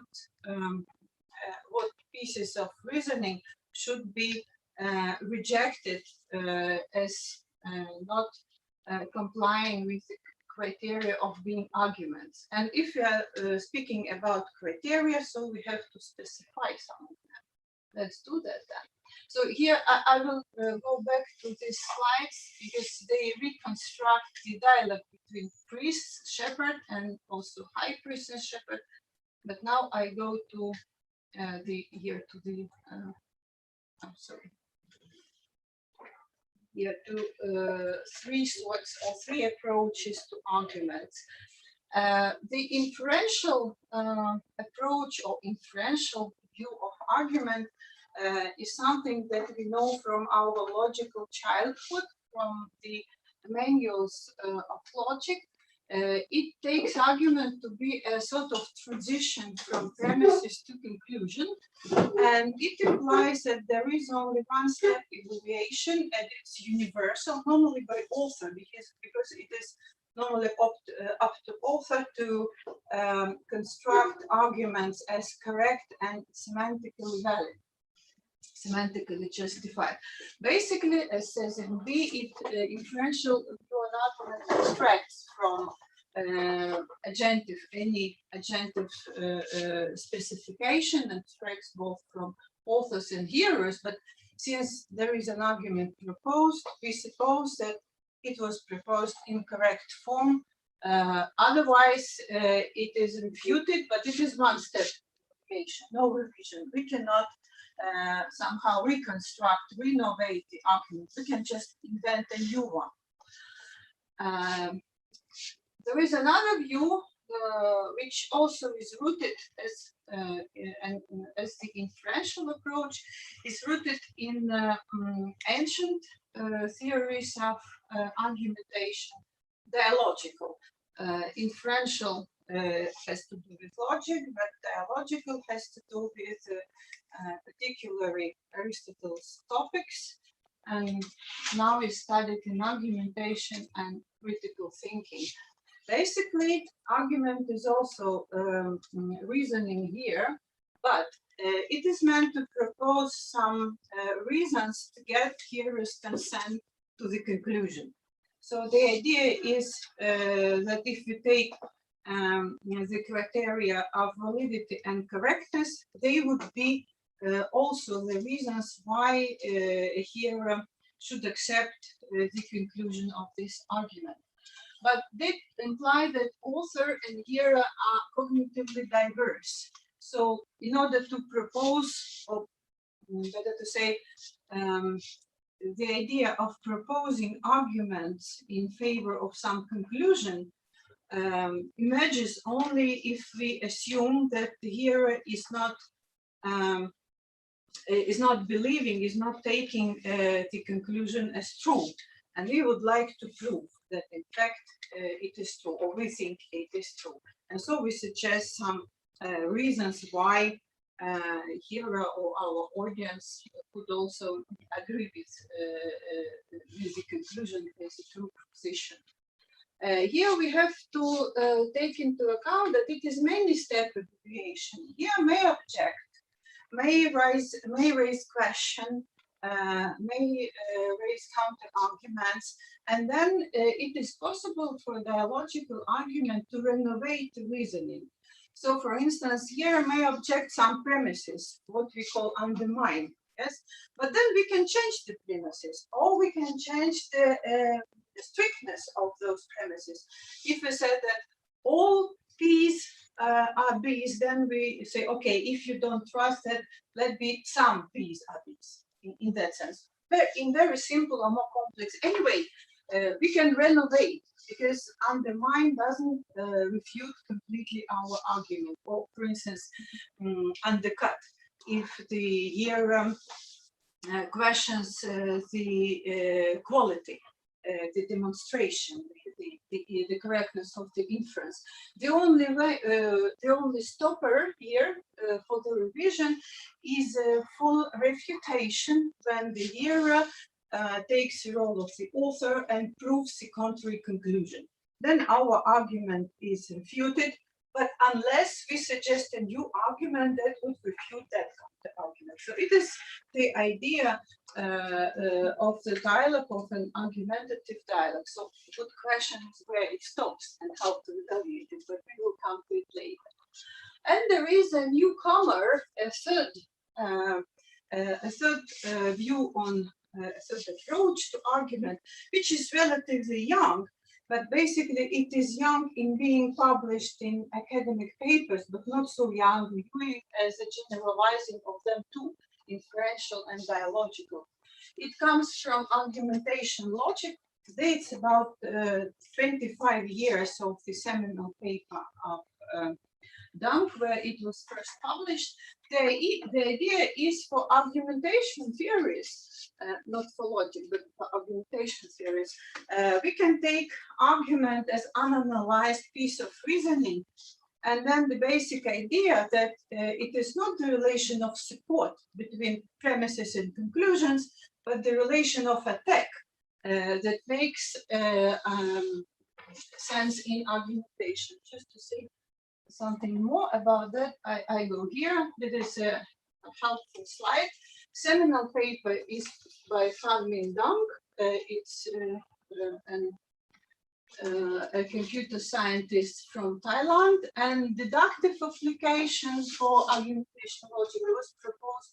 This is a better book, but a bit earlier, in the beginning of August by Besnard and Conter.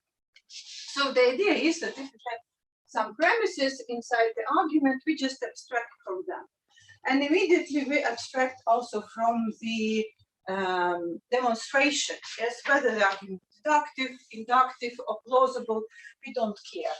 We can do that, but that would be an additional construction on top of a particular case of argumentation logic.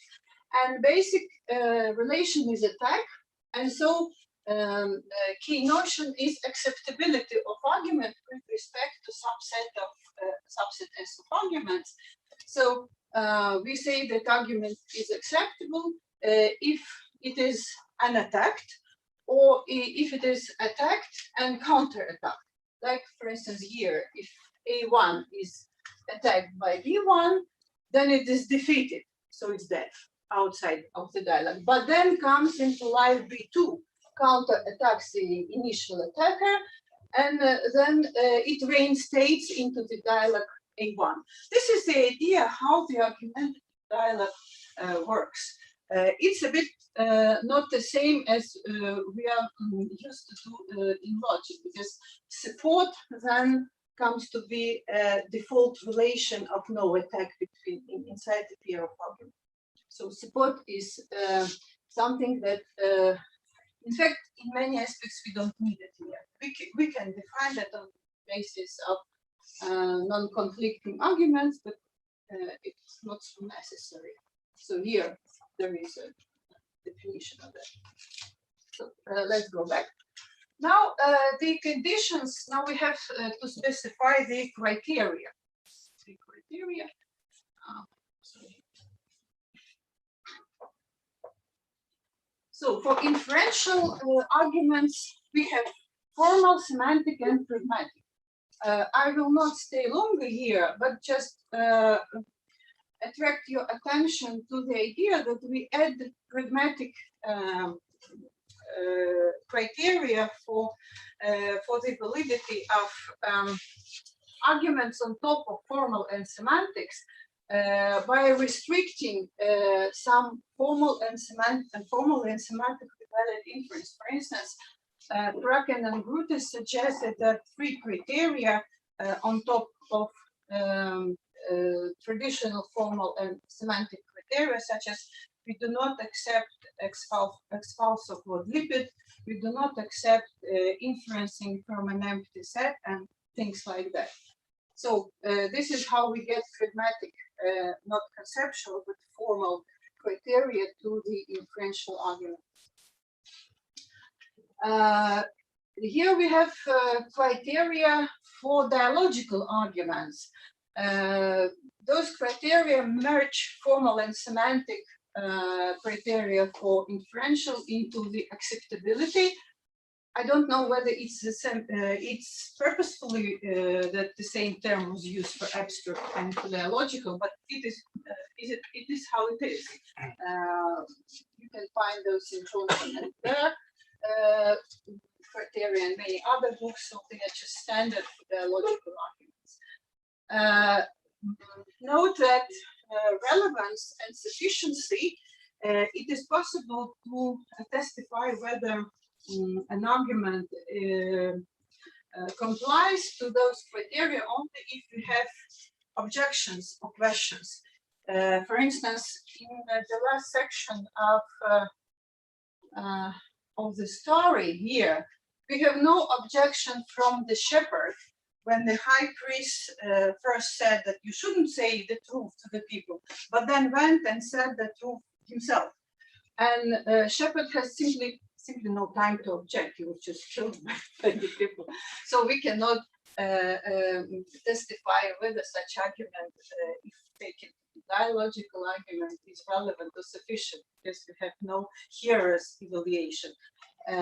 Contrary to here undermines or respecting opinions point 2, so we can think of his reaction. So let us then go further here.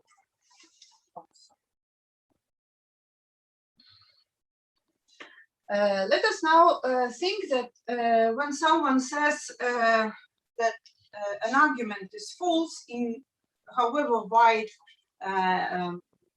sense it might be, we can restrict that to 3 points. Liar A is a negative referential equation by the hearer, which is ostensibly point that what you are saying is a false argument. Like your argument about president defeating terrorists is simply a false argument. Pointing to that piece of reasoning ostensibly. Liar B is something more complicated because it's attributive.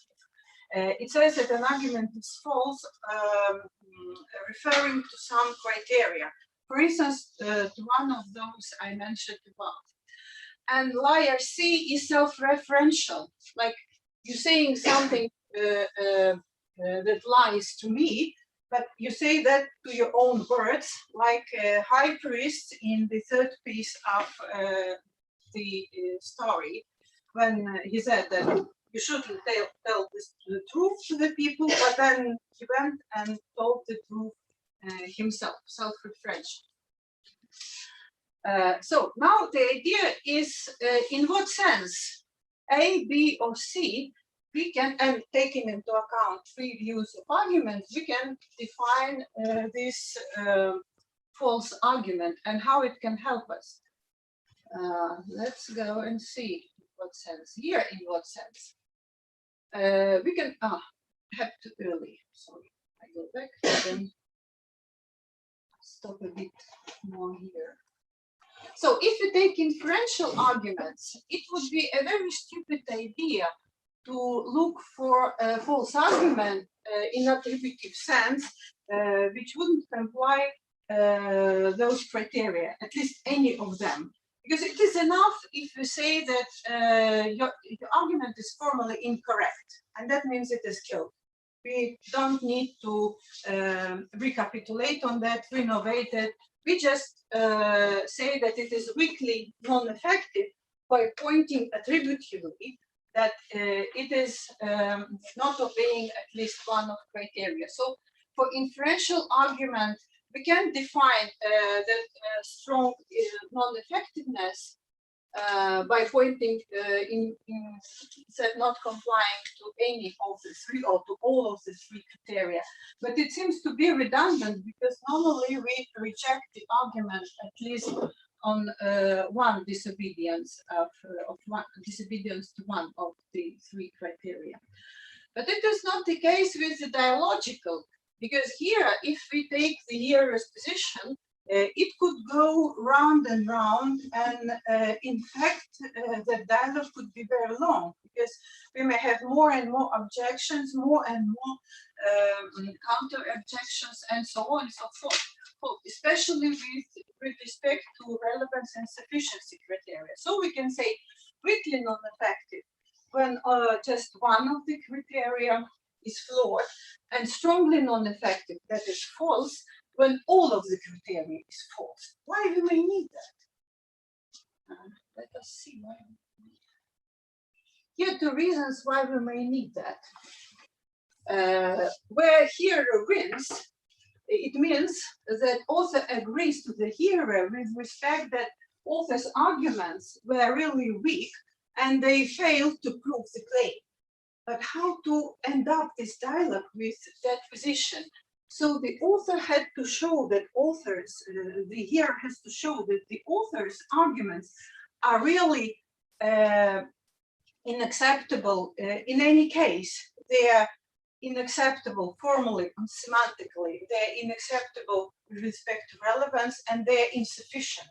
Only in that position we can say that hearer wins, because otherwise we can continue with the dialogue round and round, or either go to subjectivism or to skepticism if hearer doesn't take the role of author on himself or herself.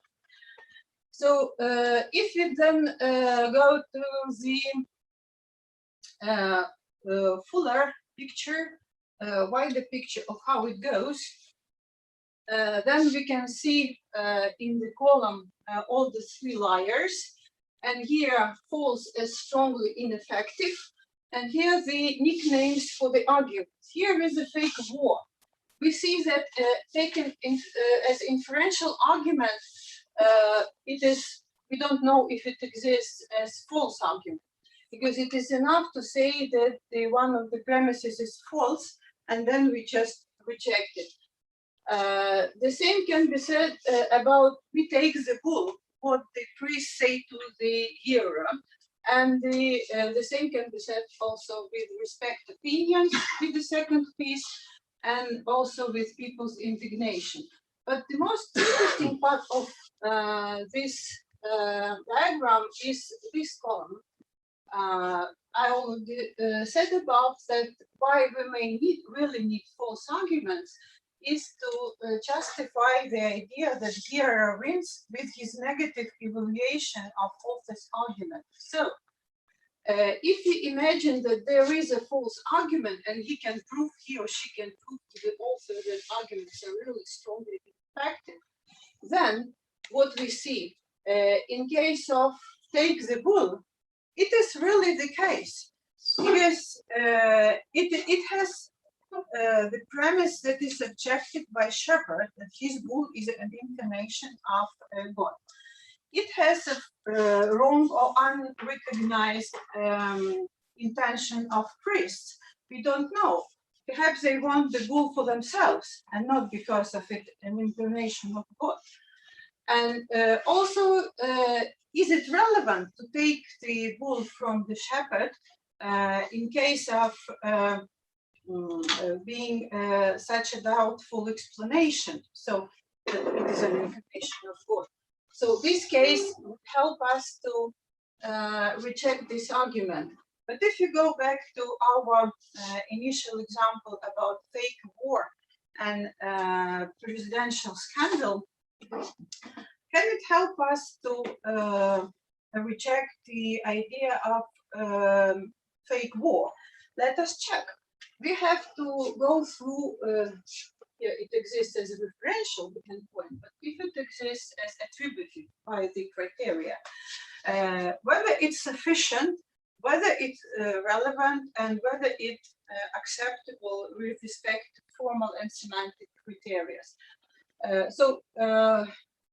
I would say yes, but I didn't put it here because we have to have longer dialect to justify the decision. But why I say so? It is because it has a false premise.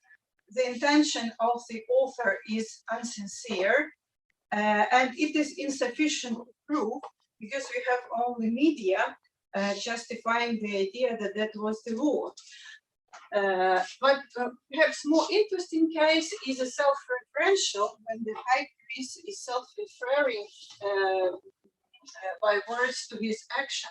Here we cannot say whether the argument is false because we don't have any reaction from the hearer, so we cannot evaluate. So the idea is that this evaluation is missing. Probably yes, if we could hear something said by a shepherd. And so abstract, does it exist here? Definitely for attributive, because the criteria of acceptability, but we don't know if it exists as referential and self-referential because they coincide. We have only one criteria, and so if we point to an argument as false, so we cannot discriminate between weakly and strong. Here we can because we have at least one criteria. Perhaps we have to specify more criteria for abstract arguments, but this is something that has to be done. So I will stop here. There is an explanation why for the column of abstract arguments I will not stay here. And here are the conclusions.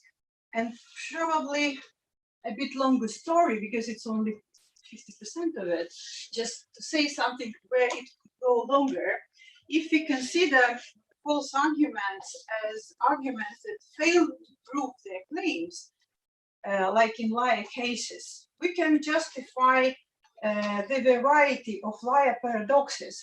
I put that here in Russian, in that case, just to show that we could think about unprovability of proof and unprovability of false. And so we could classify those liar paradoxes as sort of argumentation tasks in case of liar propositions. But this is something I have no time to go through, so I stop with my conclusions here. Thank you.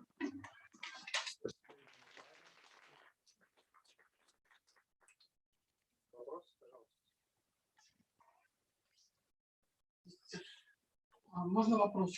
Да. Вопрос такой, вот кто, скажем так, решает, вот меня интересует вот этот третий как раз подход, где ложный аргумент, то есть аргумент не является ложным, если он не атакован или если он успешно выпустил атаку. Кто решает? Тут, смотрите, есть две стороны, да, есть тот, кто делает аргумент, есть тот, кто оценивает. Вот конкретная ситуация, допустим, ну, я сталкиваюсь с подобной службой, да, допустим, отзыв на научную работу, разрушительные, зубодробительные замечания, вывод, работа, квалификационное соответствие. То есть сам тот, кто критикует, считает, что его замечания не такие как бы критические, тот, кто отвечает, считает, что не такие критические, а может быть третья сторона, она оценивает эти замечания как разрушительные. То есть что это неотвеченное возражение. Что такое? Ну, три варианта, три выстрела. Первый, самый простой, это если мы будем смотреть на абстрактный аргумент, все-таки как имеющий некую структуру. И тогда мы критику можем, по крайней мере, разложить на две части. Первая часть включать отрыв отсечения, атаку посылки и атаку демонстрации. Это то, что поправимо. То есть, если в рецензии написано, что некоторые ссылки некорректны, или из этих утверждений не следует основное заключение работы, то это поправимо, потому что возможно ссылки заменить, а эти утверждения откорректировать. Да? Но если рецензент пишет, что главный тезис, главное положение ложный, то работа убита, даже если, ну, вот этой критикой, да, ну, когда вот статью отклонить, да, вот это один вариант, то есть мы от абстрактного аргумента ходим уже все-таки к аргументу с анализируемой структурой, нам тогда понадобится достаточно богатая теория, чтобы разные. Другой вариант, если мы остаемся на уровне абстрактного аргумента, и тогда получается, что только если у нас есть еще другие экспертные заключения, которые критикуют это экспертное заключение, тогда получается, что один рецензент нам говорит, что дело не очень хорошо, но тут вступает в дело другой рецензент, другой эксперт и говорит, что нет, не очень хорошо делал рецензент. То есть он даже может ничего не проработать, да? Но тогда получается, что мы эту, как вот мои коллеги говорят, этим занимаются, эту критику отклонили. Да? Ну, я бы сказала, что отклонили вот таким образом. Ложный аргумент здесь будет в том случае, если мы сможем доказать, что, то есть мы как аудитория сможем доказать, что критика со стороны первого эксперта, первого рецензента, во-первых, страдает формальными аспектами, да, то есть ссылочный аппарат, может быть, последовательность осуждений. Во-вторых, не относится к доказыванию работе положения по существу. И в-третьих, недостаточно вот даже этой критики всей, чтобы отклонить. Вот мы получили ложный аргумент. То есть фактически мы привлекаем, как во втором месте, третью экспертную оценку, вторую экспертную оценку, чтобы...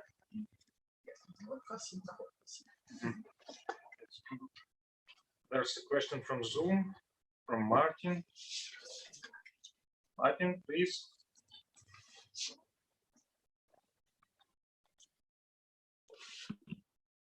Now you can hear me, probably.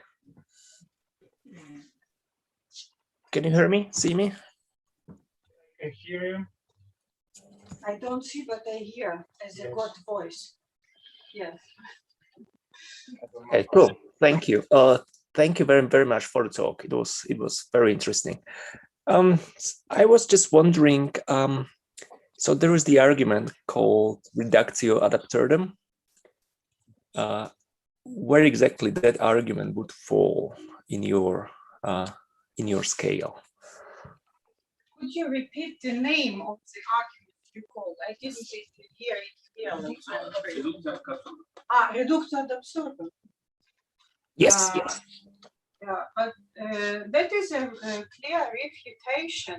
That is complete defeat of both inferential and dialogical arguments, but probably not abstract. Because if we prove the contrary, which what exactly reductio ad absurdum does, then we just refute the argument in first two groups, but not in case of abstract, since we can give a new argument that would disprove that reductio ad absurdum. So this is the case. So, but it has nothing to do with false arguments, because we don't go deeper into the criteria, and we don't point to the argument as false anyway. Okay, good. Thank you. Спасибо, Елена Николаевна, за доклад. как я понял, основная интенция вашего доклада заключалась в том, чтобы предложить некоторую схему, которая позволит нам различать между фейк и правдивой информацией, если я вас правильно понял. У меня вопрос немножко в сторону.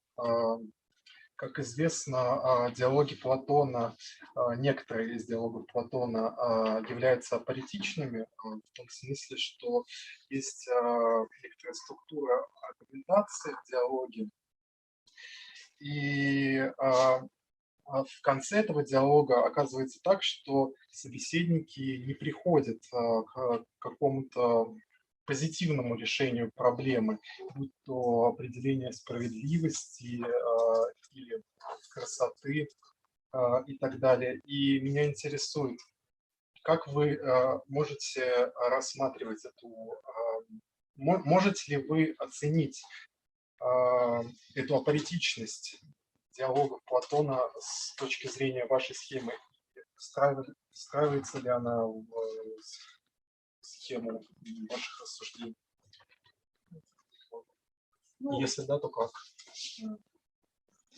Я не имела в виду предложить лакмусовую бумагу для развлечения фейк-ньюс. Боюсь, здесь придется положиться на свою интеллектуальную добродетель. Моя идея только встать на позицию слушателей, как можно будет попытаться отклонить аргументы фактически только в идеологическом взгляде.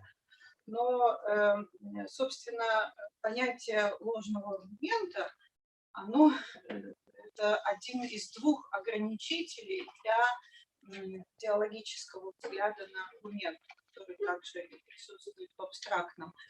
Это один.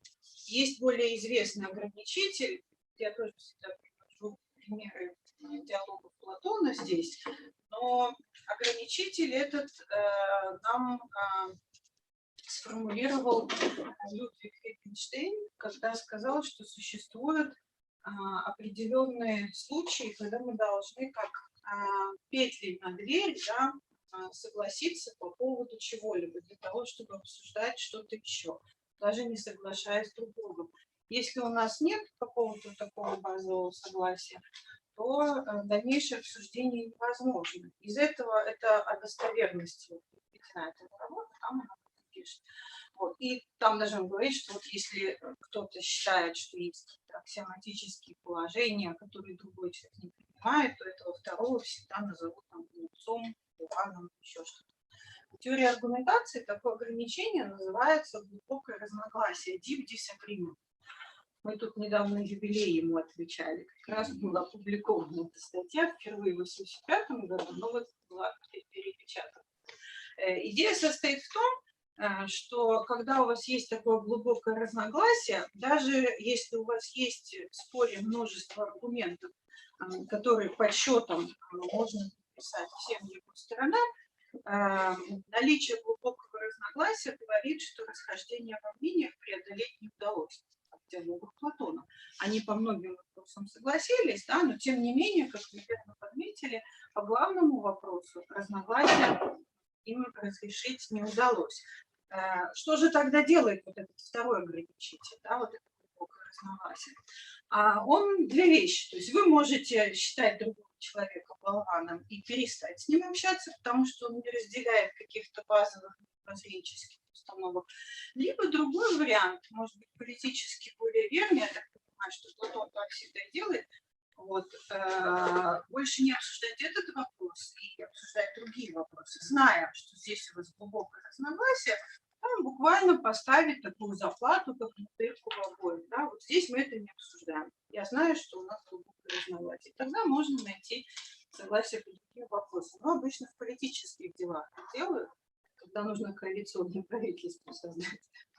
Вот, ты знаешь, что есть глубокие разногласия, от них отказываются. То есть тогда вот это решение спора, которое мы можем вычислить, оно нам показывает пути возможных компромиссов по другим вопросам. Если, конечно, мы найдем в себе силы не обсуждать тот вопрос, по которому возникнет глубокое разногласие. Вот это второй стопер. Первый, я думаю, что первый, наверное, будет глубокое разногласие. Вот процедурный – это ложный аргумент. Я не знаю, существует ли еще, пока больше не вижу. Что это еще? Константин.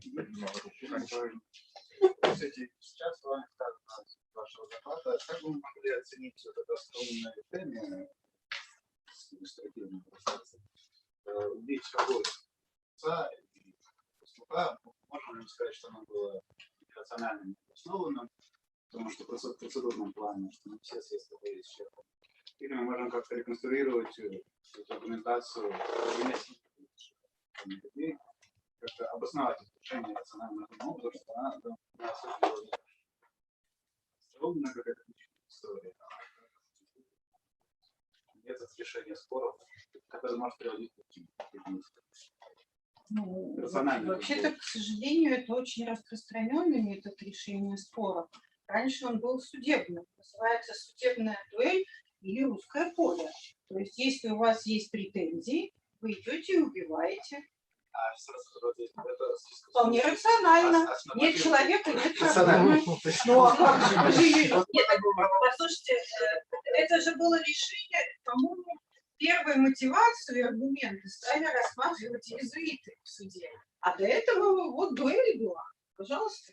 Мы оцениваем это сегодня, как вполне рационально. Ну, я не вижу здесь ничего иррационального, ну, кроме того, что мне бы не хотелось, чтобы людей убивали из-за их взглядов. Но сегодня тоже это происходит. Ведь когда кто-то придерживается каких-то неприемлемых взглядов, его или ее, или их изолируют, объявляют париями, изгоями и так далее. Так это то же самое, просто у нас социальное такое убийство, да, а там было экзистенциальное. Все это то же самое. Но это другой случай, это как раз случай глубокого разногласия. Я думаю, что вот здесь ситуации с людьми, они убили не по этой причине, а по причине Буриданова осла. Они же не могли выбрать. То есть им казалось, что есть всего две версии, да, выбрать никак невозможно. Ну, значит, нужно этот вопрос разрешить. Пусть они как-то разрешили. Но там в рассказе это не объясняется. Там просто одно предложение. Ну, разъяренная толпа порешила всех. Евгений Васильевич, у вас вопрос? Да, вот, Елена, когда вы говорили про дифференциальные аргументы, вы акцентировали семантические и прагматические критерии, если я правильно понял. Вот.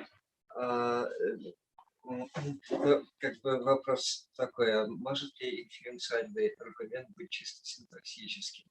Это, на мой такой дилетантский взгляд, извне, инференциальные аргументы должны быть или чисто синтаксическими, или преимущественно синтаксическими. Ну, просто формальное рассуждение, нет? Ну, здесь идея в том, что мы, конечно, можем все эти критерии абстрагироваться от них, да, в доказательстве, и считать, что у нас будет только один формальный критерий, вот, синтаксический. Да? Но если мы говорим о ситуации диалога, то, что мы подозреваем, что есть кто-то, кто не вполне согласен с заключением, которое мы выводим из этих посылок, то обычно мы все-таки еще учитываем семантический критерий, что, конечно, с формальной точки не обязательно, да, то есть там совместимость посылок важна, но не обязательно, что да? Но вот я как раз акцентировала внимание, что прагматически он тоже формально определяется. Фактически, да, если действительно вы предполагаете, что общая, скажем так, эпистемическая опора у всех одинаковая, да, то вы можете абстрагироваться от, естественно, семантических и прагматических критериев. И, кстати, это можно сделать только для выводного аргумента. Тут действительно так. Для других нет. Ну, для абстрактного там вообще по-другому, да, там нет этих критериев. Да, но у меня вопрос. Да, но здесь, да, действительно, то есть это просто расширение, что называется, выразительных возможностей для оценки. Но на деле, конечно, мы ориентируемся только вот на этот формально-синтаксический критерий. Кстати, по этой причине нам здесь сложный аргумент не нужен. У нас получается один критерий, достаточно. Если ему не соответствует, то мы дальше считаем, что доказательство не было получено. Еще вопрос поступил. что предлагаемый вами подход дает поверх формальных диалогов и логик?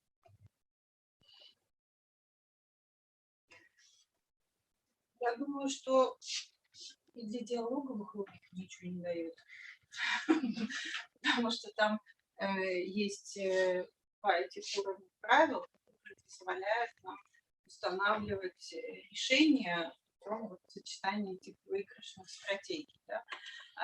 Моя идея, что у нас агенты когнитивно многообразные, а не как в диалоговых логиках фактически одинаковые. Да?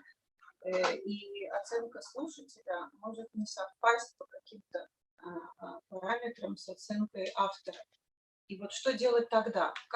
Неужели не может быть такого случая, что автору не удалось доказать слушателю какую-то точку зрения, и этот диалог будет продолжаться вечно, потому что слушатель займет такую скептическую позицию. Вот в этом случае нам понадобится понятие ложного аргумента в смысле одного из трех лжецов.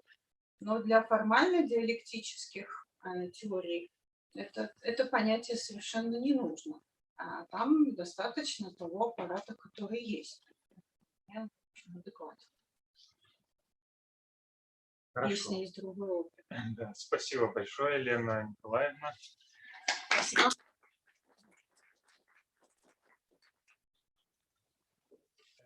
У нас сейчас последний доклад пленарной сессии. Елена Григорьевна Драгалина-Чёрная, Национальный исследовательский университет Высшей школы экономики. Доклад «Знание как. Испытание логической графики».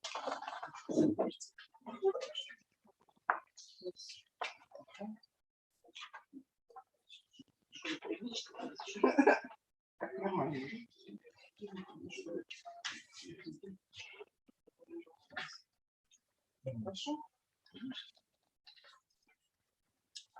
Здесь появилось мое животное. Да, спасибо большое за приглашение, за возможность выступить на пленарном заседании. Я буду говорить по-русски, всем, я думаю, будет приятно, кроме тех, кто в зуме. Да. И в каком-то смысле мой доклад будет наиболее трагический из всех, которые здесь прозвучали. В том смысле, что я буду говорить о глубоком разногласии. Но если раньше шла речь о глубоком разногласии в политике, в ситуации ковида, я буду говорить о глубоком разногласии там, где, как вы его меньше всего мы ждем, логики. Вот. То есть я буду говорить о соотношении, что, почему и как логики. То есть, собственно, а именно о том, что знание, что есть отношение логического исследования, не обязательно влечет знание, почему оно существует, и более того, знание, почему не обязательно редуцирует, выводит нас на знание, как осуществить логическое исследование. И более того, зная, как осуществить логическое исследование, мы можем страдать вот этой логической акразией, слабостью воли, или то, что психологи называют незаинтересованностью в ведении логических следствий. Вот. И, соответственно, даже знание как логики может не выразиться в реальном осуществлении акта выведения следствия из посылки. Это на самом деле весь комплекс проблем, он совершенно огромный. Я только кое о чем поговорю. И он под разными псевдонимами в истории логики встречается просто с самого начала. Вот. Ну, я начну где-то с середины или даже ближе к концу самого, может быть, знаменитого случая логической акразии, который описан Кэролом в его трехчастной инвенции, что черепаха сказала Ахиллу. Да, сейчас я... Так, секундочку, я вот план еще забыла.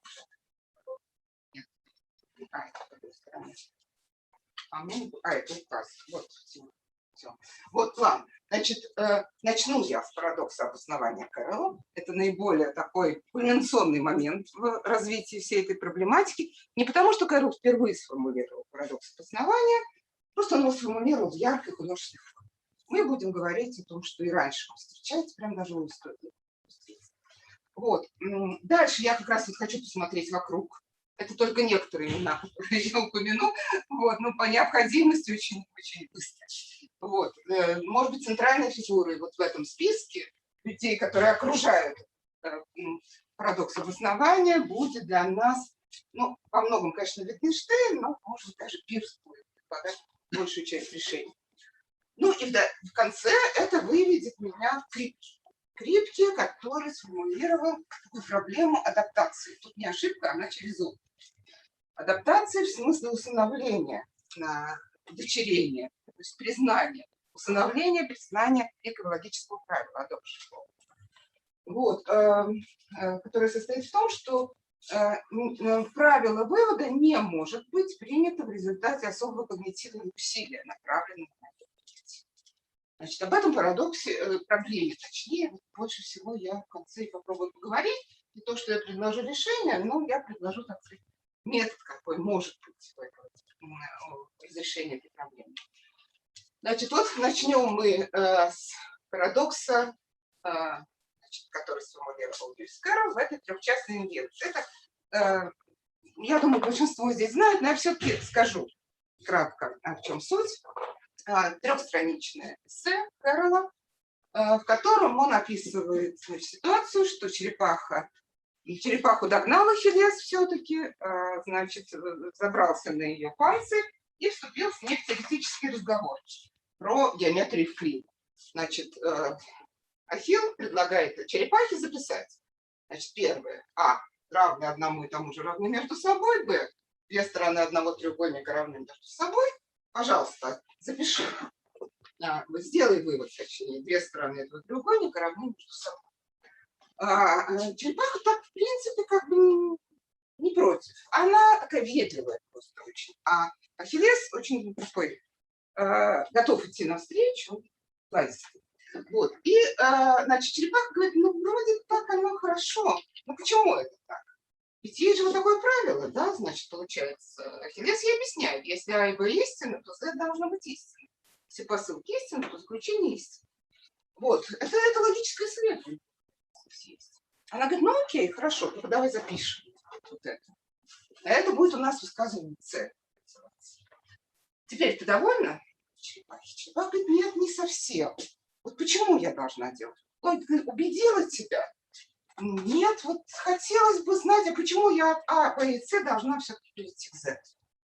Ну, Ахиллес, да, вот это вот формальная запись С. Теперь Ахиллес говорит, ну хорошо, давай запишем D.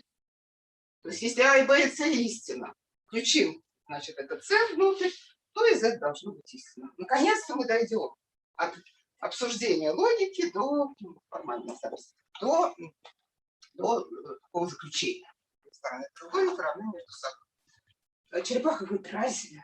Такая вот какая-то вот зануда. Вот, значит, разве? Он говорит, ну как же, это же логика, это же следование. Сейчас логика возьмет тебя за горло и заставит сделать этот вывод. Вот, она тебе скажет, переходи к этому заключению. Черепаха говорит, окей, что бы логика мне не сказала, я хочу это записать. Значит, там у них блокнотик в Древней Греции. Они записывают. Ну, что у нас тут? Конечно, это процесс бесконечный. То есть они будут бесконечно записывать метаправила, почему они следуют какому-то правилу. Но сам Кэрролл не объясняет в этой инвенции, в чем там проблема, в самой инвенции. Но даже вот редактор журнала Mind попросил у него разъяснить, что это за история такая. Он вот ее объясняет, значит, что значит, истина антецеденты, консеквенты и истинность всей последовательности, значит, это не одно и то же, приводит, в общем-то, естественно, еще один пример, который сразу привели со смертностью Сократа. Та же история может случиться с грешным суждением и, например, с нашей любимой смертностью Сократа. И вот добавляет здесь, что вот этот процесс бесконечный, и что вы обнаружите, что здесь процесс продолжается так, как в доме, который построил Джек, поэтому я назвала дом, который построил Кэрролл. Вот, значит, сейчас, так, помню, что у меня тут дальше будет подглядывать. Да, ну и заканчивается эта история тем, что, значит, через несколько месяцев рассказчик, его там какие дела в банке неотложные, он возвращается, они все спорят. Спорят, и, значит, Ахиллес уже готов смириться с этим.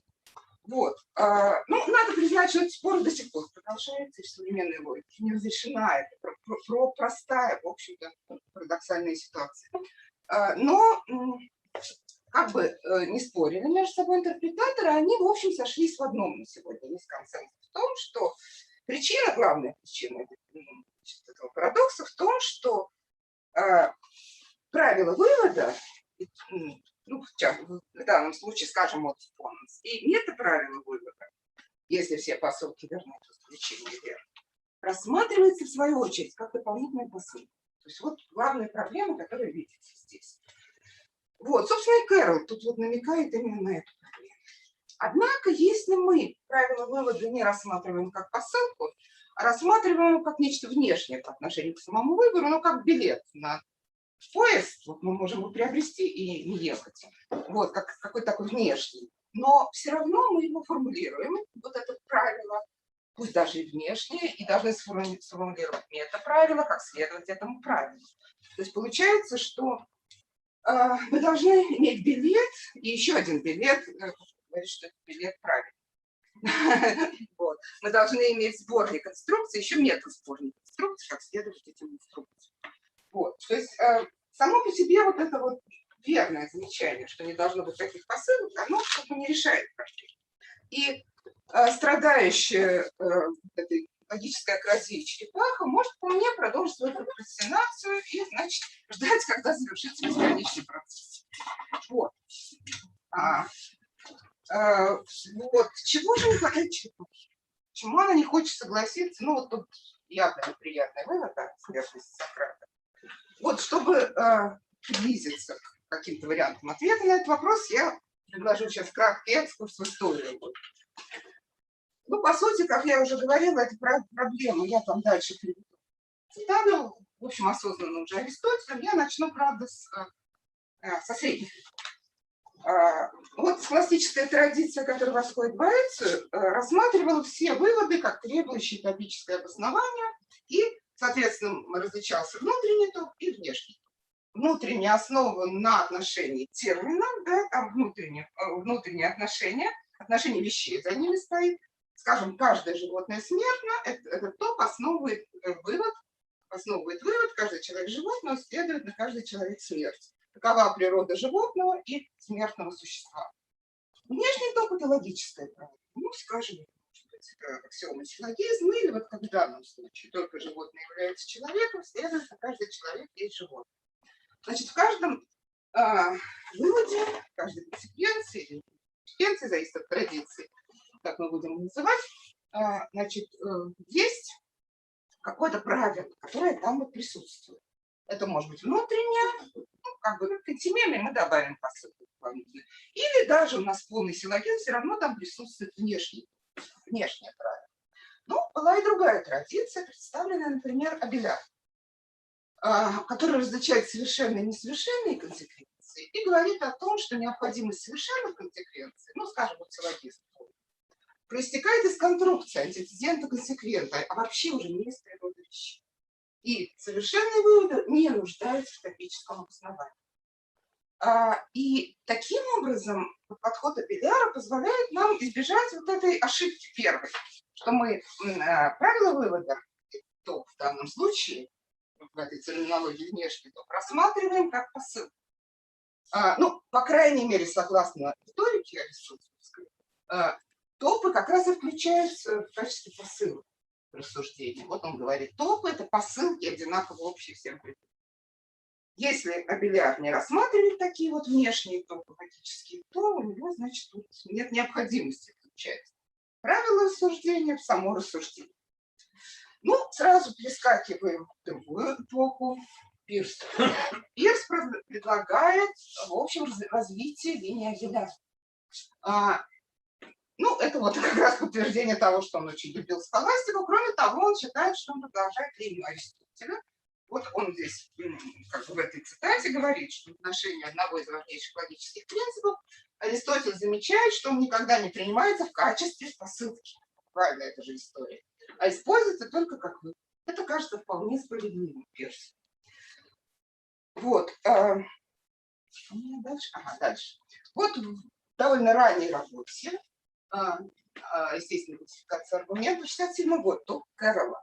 Пирс уже формулирует кэрролловскую проблему. То есть ранний Пирс ее знал, видел, но, видимо, до самого конца жизни он не почитал Кэрролла. Это удивительно, это одна из главных его тем. Вот. Но, по крайней мере, он не упоминает Кэрролла. То есть вообще-то это парадокс Пирса, Аристотеля, сейчас я скажу и Больца, но он всех встречается, многих. Но мы его называем Кэрроллс, потому что вот красиво, черепаха истории. Вот, значит, Пирс вот в этой работе, ранней, 28 лет, он вводит такое понятие руководящих принципов рассуждений. Для Пирса логика является теорией делиберативного, то есть самоконтролируемого мышления, которая подчиняется этим принципам рассуждений. Вот руководящий принцип содержит по определению все, что считается необходимым в выполнении посылки для установления необходимой или вероятной истинности заключения. Материя может быть перемещена из посылок в руководящий принцип и наоборот. Значит, Пирс замечает при этом, что он различает материальный принцип и логический руководящий принцип. Материальный принцип превращается, когда мы так извлекаем всю материю, он превращается действительно в дополнительную посылку.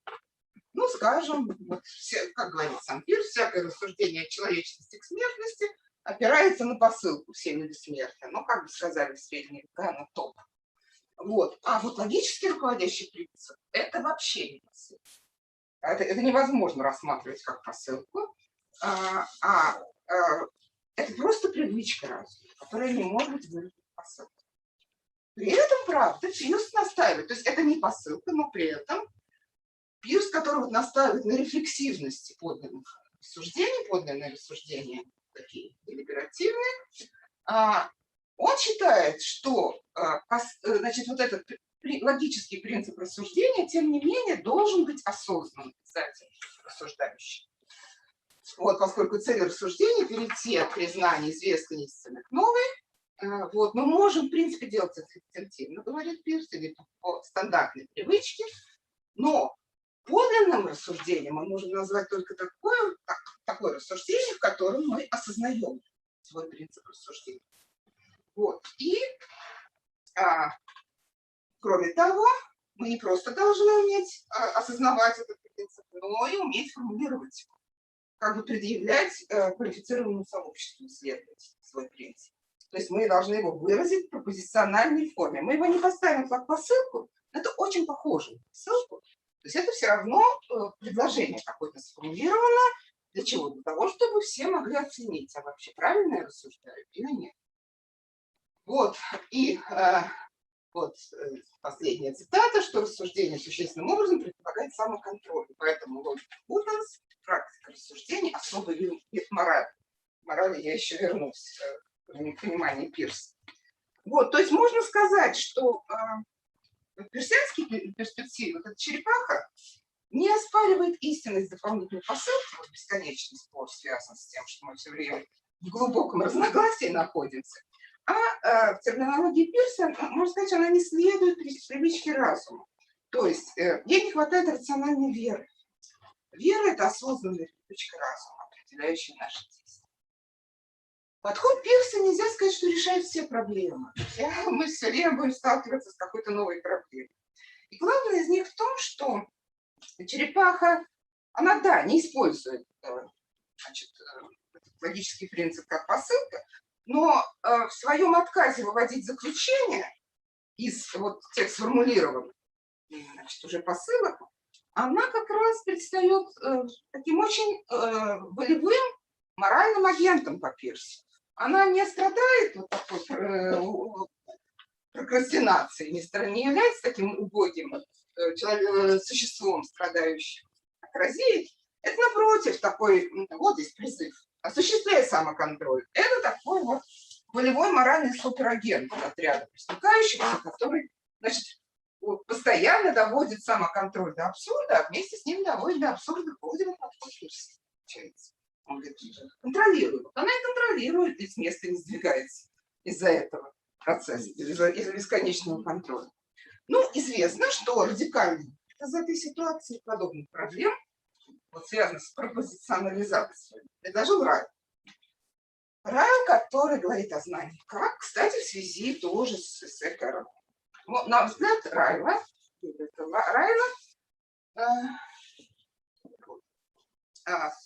значит, эссе Карла показывает, значит, что знание необходимо для логического вывода. Это не знание что, а знание как. Знание как по Райлу состоит из диспозиций, предрасположенностей, которые реализуются в рассуждении. И предполагает не пропозициональное схватывание вот этого правила, а просто следование привычки. Опять вроде пирсианский термин привычка, но в отличие от Пирса, Райл считает, что регресс как раз порождается вот этим рефлексивным представлением правил. То есть тем, что Пирс является вообще как бы моральным долгом рассуждающего агента. А Райл говорит, нет, вот отсюда весь регресс, отсюда вся проблема. Ну вот это знаменитое рассуждение Райла об интеллектуалистской легенде. Вот, он говорит, интеллектуалистская легенда, которая состоит в том, что любое рациональное действие должно предваряться осознанием критериев правила этой деятельности. То есть действующий субъект должен проинструктировать себя, прежде чем он начнет практику, он должен предсказать самому себе рецепты, ну, тут другие замечательные примеры, не буду их читать. Ну вот суть в чем, что делать что-то, думая над тем, что делаешь, означает, согласно данной легенде, всегда делать две вещи. Во-первых, принимать во внимание определенные соответствующие сути дела утверждения или предписания, во-первых, во-вторых, извините, практически осуществлять то, что включает в себя эти утверждения и предписания. То есть сначала делать теоретический, а потом практический ход. То есть вот, значит, то, чем, собственно, занимается черепаха, так и не переходя к практике. Она все время теоретизирует. По сути, она не рассуждает, как бы, а готовится рассуждать. И вот аргумент Райла, собственно, в том и состоит, что для осуществления, если для осуществления действия необходима рефлексия, то необходима рефлексия по поводу того, как осуществлять разумную рефлексию. Так, до бесконечности. Очередной, значит, регресс. Значит, согласно Райлу, вот агент, который знает модус поненс, он имеет диспозицию совершить выводы в соответствии с этим правилом. Диспозиция не обязана, в отличие от Пирса, подвергаться рефлексии. Разумнее не тормозить подобные черепахи, привычку рефлексии, а как бы позволить привычке действовать самой. Тогда регресса не возникнет. Как не возникает его у школьника, который осуществляет элементарные арифметические операции. Он каждый раз не думает, как он это делает, как он их осуществляет. То есть по Райлу как раз вот эти диспозиции проявляются в поведенческих закономерностях нормального поведения, в нормальном следовании правил. Ага. Тут, конечно, подстерегает критика с парадоксом следования правил и равенства. Потому что, конечно, скепсис критики в отношении арифметических операций прекрасно может быть распространен на логические операции. Если плюс может быть плюсом, а сложение плюсированием, то модус поненс может быть шмодусом квотусом.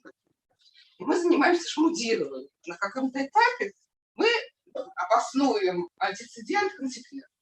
Вот там где-то мы не добрались еще, и с помощью черепахи никогда не доберемся, вот, то, значит, вот там может возникнуть вот этот казус, аналогичный скептическому парадоксу критики.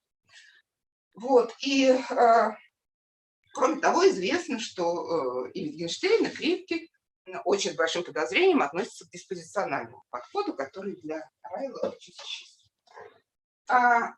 Какой может быть здесь выход из этой ситуации, из вот этих трудностей диспозиционального подхода Райла? Ну, один возможный состоит в том, что не исключать совсем рефлексию, а рассматривать вот, принцип рассуждения не как посылку, а как предпосылку, пресуппозицию вывода. Вот такой подход, это я уже сказала, такой подход предлагал уже Бальцано. Вот здесь цитата из Бальцано, где он в общем рассказывает про черепаху, только без черепахи. уже у Бальцана парадокс, буквально. Я это не буду зачитывать, первое предложение. А вывод, который делает Бальцана, как нам выпутаться вот из этой, значит, ситуации бесконечного регресса, это давайте рассматривать правила вывода не как основание, он говорит, а как предпосылку заключения. Но, правда, что такое предпосылка, он подробно не объясняет. Как это? Что такое предпосылка? У него это, кстати, не ясно. Но мы можем обратиться опять, сегодня, как бы, главный герой у меня – это Пирс. Вот, по Пирсу он тоже говорит о предпосылочности руководящих принципов, логического. И эта предпосылочность состоит в неустранимости из рассуждения руководящего принципа, логического. Мы говорим не о материальных, а логических. Вот Пирс прямо говорит, бессмысленно включать логический руководящий принцип как посылку в рассуждение, потому что он уже там есть как предпосылка, он предполагается в другой форме. Вот. Следующее. Вот. То есть мы, конечно, можем выразить логический руководящий принцип как посылку, добавить ее к рассуждению, но в силу абсолютной максимальной абстрактности логического принципа этот же принцип будет опять руководить нашим новым рассуждением. То есть это бессмысленно, это вот некая предпосылка всегда.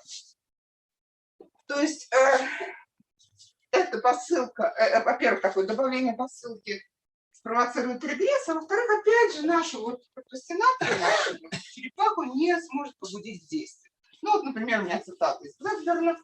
Всегда есть еще что-то, нечто, которое нуждается, которое нужно добавить, чтобы декларативное изложение вообще завершилось детерминацией формы. Что-то еще надо добавить просто к самой формулировке рассуждения. Ну, может быть, это формулировка принципа, мы его сформулируем, но мы видим, что для того, кто не руководствовался этим принципом, эта формулировка ничего не даст. А там, кто руководствовался, она ничего не даст, она будет лишней. Она еще раз и еще раз по Бальцану будет воспроизводиться. А тому, кто не руководствовался, она тоже не сможет, тоже не сможет действовать. Это, собственно, и есть проблема адаптации крипки.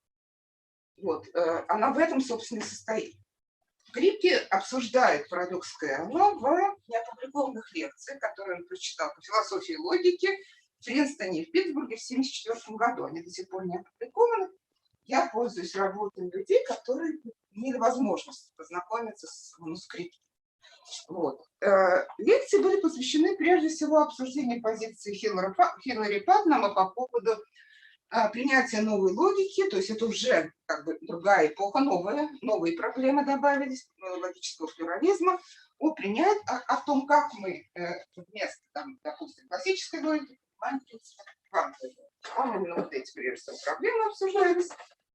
И, собственно, вот обнаруженные благодаря Хеллерам проблемы Крипки называют вот проблемой адаптации, то есть признания. Ну, или просто можно. Не знаю, как переводить. У нас, кстати, это вот я не видела. У нас литература по этому поводу. Но я предлагаю просто адаптации через «о» или проблему признания, как усыновление, признание логического принципа. Значит, суть этой проблемы состоит в том, которую Крипки ставит, что логические принципы не могут быть приняты как руководство выводом в результате некоего такого сознательного когнитивного усилия. Вроде бы говорит, давайте добавим еще усилия и начнем рассуждать. А вот Крипки говорит, это невозможно. Иначе говоря, если рациональный агент уже делает в соответствии с базисными логическими принципами, никакого добавления этих принципов не требуется. Если он не делает таких выводов, то признание базисных логических принципов оказывается невозможным. То есть он не станет строить выводы по новым правилам, если он их не строил раньше. В результате просто простого принятия этих правил. Ну вот, в постановке своей проблемы, так же, как с проблемой исследования правил, Крипки обращается, конечно же, к Wittgensteinu. По Wittgensteinu отношение логического исследования является внутренним отношением. И вот он прямо в трактате говорит, законы вывода, которые должны, как у Фрейда и Рассела, оправдывать выводы, не имеют смысла. Были бы излишни. Что такое внутренние отношения? Ну, я здесь подробно не буду, просто назову. Но, по крайней мере, в трактате. Эйнштейна внутренние отношения – это отношения структур. И, в частности, логическое исследование – это внутренние отношения структур. Внутренние отношения – это операция, потому что операция есть выражение отношений между структурами. И еще у него забавное определение отношения внутренние, если немыслимо, что объекты не находятся в этом отношении друг к другу. Немыслимость здесь не означает такой психологической немыслимости, это значит невозможность совершить определенные действия. Невозможно представлять, что два объекта не находятся во внутреннем отношении, как невозможно говорить на языке, нарушая правила грамматики. Вот в 30-х годах, в начале 30-х годах, Wittgenstein говорит, собственно, те же идеи и прямо формулирует опять парадокс Кэрролла.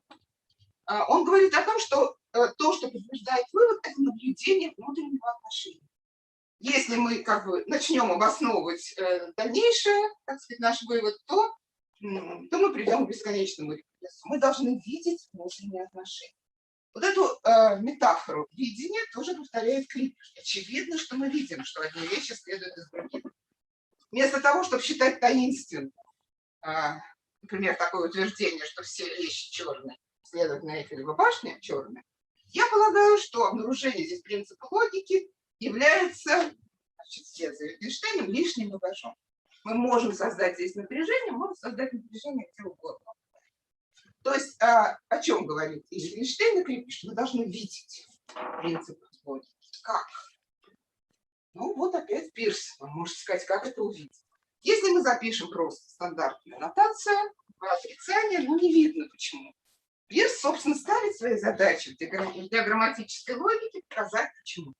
То есть он вот нам геометрически покажет, почему действует закон снятия двойного отрицания. Два раза вырезаем.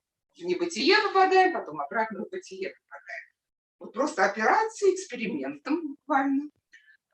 Значит, Пирс показывает, как это можно сделать, как можно сделать видимым логическое отношение и вывод. Действительно, Пирс говорил, что логика похожа на этику, логические правила похожи на нравственные правила, вот, например, цитата из Пирса, но они чем-то и отличаются. Они отличаются тем, что, я вот немножко начинаю спешить, тем, что, поэтому здесь вы можете сами читать, тут красиво у Пирса, но для меня здесь важно, что логическое правило апеллирует к геометрии, к способу данности формы, способу явления формы. То есть, если там в этике нас мучит совесть, то логике нами руководит геометрия. Вот, прямо так. Всякое необходимое рассуждение есть математическое рассуждение. Оно осуществляется путем наблюдения чего-то эквивалентного математической диаграмме. Отлично, мы все видим, все хорошо, выскочили из регресса. Новая проблема. Новая проблема – это плюрализм логических правил, плюрализм геометрии. Если закон исключенного третьего просто наглядно мы видим, что он не может не действовать, то как же тогда интуиционистская логика? Как нам с этим быть? Как быть с многообразием геометрии? Может быть, каждой геометрии соответствует своей логике? Крипки говорит нет. Аналогия между логикой и геометрией не проходит. И та, и другая отказывается от интуиции, апеллирует к формальным системам. Но, скажем, аналогия между неклассической логикой и неевклидовой геометрией, она не может быть использована для пересмотра логических принципов. Почему? Потому что мы как бы должны уже пересматривать логические принципы, опираться на логику. То есть мы не можем отказаться от логики в самих выводах. Нет нейтрального основания, из которого... вот я ее еще не высветила. Это. Нет нейтрального основания, исходя из которого можно было бы обсуждать вывод следующий, независимо от самой логики. Ну, известно, я долго не буду об этом говорить, что Васильеву очень важно было аналогия его логики и неевклидовой геометрии. Можно сказать, что он спорит, скрипки нет, не спорят, потому что у него два уровня. Уровень объекта и уровень метауровень у Васильева. По аналогии с неевклидовой геометрией он пересматривает объекты. Там возникает воображаемая логика, которая разрешает противоречия. Но на метауровне по Васильеву мы должны сохранять закон запрещения противоречия. Нельзя мыслить а и не за раз. Вот, потому что иначе мы просто разрушим мышление. Это приблизительно то же, что говорит Крипке. То есть онтологически мы меняем, может быть, законы, но не законы нашего собственного рассуждения. Можно ли вообще обосновать в таком случае логические принципы? Ну, вот здесь просто я тогда проскочу. Фрейди говорит, нельзя. Аристотель говорит, нельзя. Потому что начнете все обосновывать, это просто неразумно. Упретесь в бесконечный регресс. Wittgenstein говорит, нельзя. Ваше обоснование упрется в лопату, которую вы копаете, упрется в грунт. То есть нельзя. Дальше. Дальше, вот у меня дальше идет Уайн. Уайн, как известно, критиковал принцип толерантности за то, что логические принципы принимаются конвенционально. Значит, по Уайну невозможно конвенционально принять логические принципы, потому что конвенция всегда формулируется в общей форме, и извлекать из нее частные случаи мы должны по правилам логики.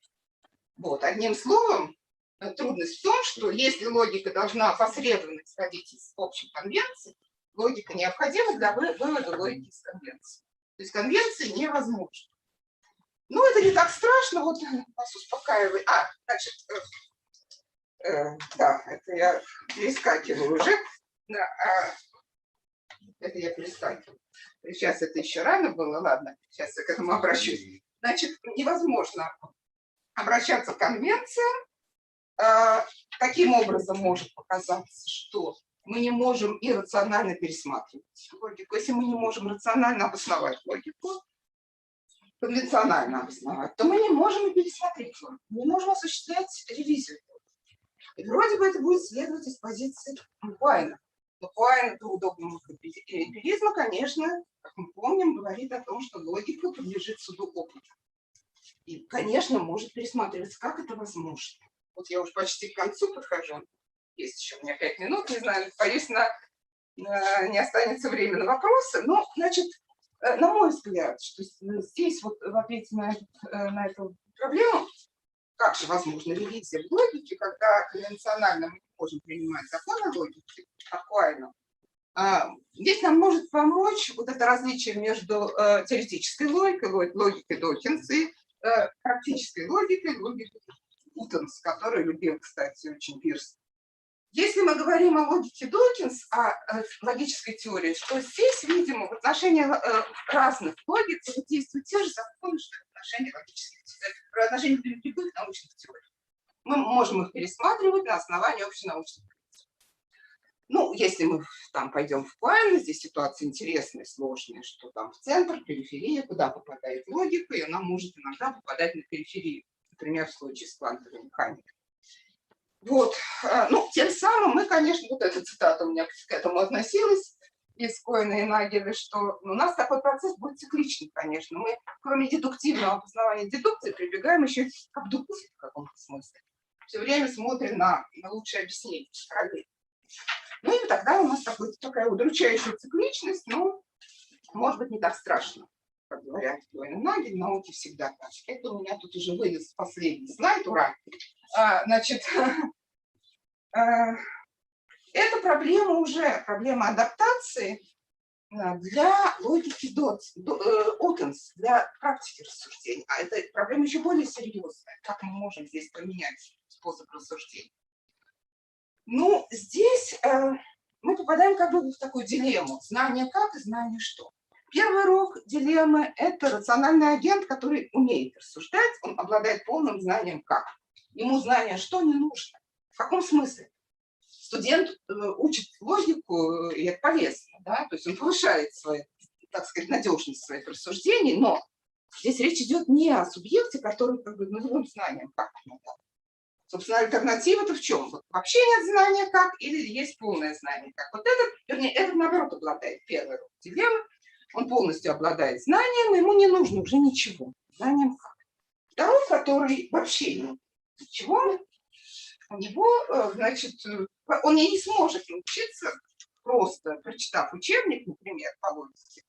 Студент, который не обладает никаким знанием как, вот он прочитал, возможно, он набрал какие-то знания что, Но он не сдаст экзамен, потому что он не умеет решать задачи. Как повар прочитал кулинарную книгу, и без тренинга у него ничего не получится. Это кажется убедительным, но вот собственно, мое предложение здесь, как разрешить для логики Утанс вот эту дилемму, оно такое, методическое скорее, не чисто логическое, состоит в том, что вот на самом деле мне кажется, что это немножко искусственная постановка проблемы. И, собственно, сам Липки говорит, что это вы можете создать напряжение где угодно. Мы противопоставляем абсолютное знание как абсолютному незнанию как. Вот у нас такая идеальная ситуация, которая, на мой взгляд, проистекает из статической концепции вообще знания. Если мы рассматриваем диалогическую, динамическую модель, которая включает много субъектов, у нас просто не возникает такой ситуации. Мы не должны начинать с момента, когда он ничего не знает как. Вот такого как бы в жизни не бывает. А мы говорим сейчас не о теории, мы говорим именно о логике Утанс. Вот. И последний, это пример, вот, обращаюсь к источнику вдохновения, Крипки Wittgenstein. Пример Wittgenstein обучение чтению. Wittgenstein был очень этим озабочен, наверное, из-за своей дислексии. Вот. Он говорит, что мы вообще не должны говорить о том, что ученик в какой-то момент научился читать. Потому что нет такого момента. Здесь нами управляет иллюзия, что мы находимся в каком-то ментальном особом состоянии, когда бац, я могу сказать, вот сейчас я умею читать. А что общего? Языковые игры. Читаю про себя, читаю, перевожу с иностранного языка, читаю механически, думая о другом, читаю, декламирую. Это все разные виды чтения. И нельзя говорить о том моменте волшебном, когда я начал читать. Когда говорит студент, что я теперь умею читать, я теперь умею делать выводы, он не описывает особое ментальное состояние. Как мы обнаружим вообще, что он делает, посмотрев игру обучения, ту игру, которая состоит в обучении. И обучение по Wittgensteinu основано на соглашении, но это не согласие, которое только что критиковал Куайн. Это согласованность с привычками, языковой тренировкой, и Wittgenstein даже использует здесь термин дрессировку собак. Среди метафор, которые, собственно, Wittgenstein использует для языковой игры, есть метафора ящика с инструментами. Вот мы сегодня этим начинали, про инструменты. Вот я как раз этим и хочу закончить, что логическая норма, это этимологически, это треугольник просто для вычерчивания перпендикуляров. И вот логическая норма, она обнаруживается именно среди инструментов. Но движет наше рассуждение не инструменты, не логические нормы, не логические правила. Движет ими цели. Здесь мы уже выходим за пределы, темы почему, что, как, теме зачем, которая, конечно, ключевая. Но если мы продолжим, то мы рискуем, с черепахой остаться тут навсегда. Вот.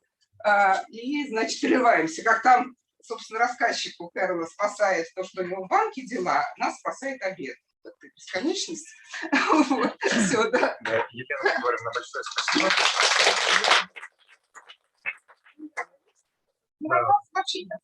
Я точно уложилась в много вопросов. Вы точно уложились. Времени на вопрос действительно не осталось. Я здесь, еще раз что, пожалуйста, да, вопросы, я думаю, можно будет задать. Да, пожалуйста, да. В порядке. Сейчас небольшое объявление. Значит, у нас обед в программе. Через час все возобновится. В параллельном режиме будет у нас очная секция и будет онлайн-секция, которая полностью будет на английском языке. Вот. И кроме того, еще такое объявление. Вечером у нас есть, во-первых, культурная программа, за которую вот Юрий Юрьевич отвечает у нас. Если хотите сходить в театр, можете у него спросить, что там планируется, как на это можно попасть.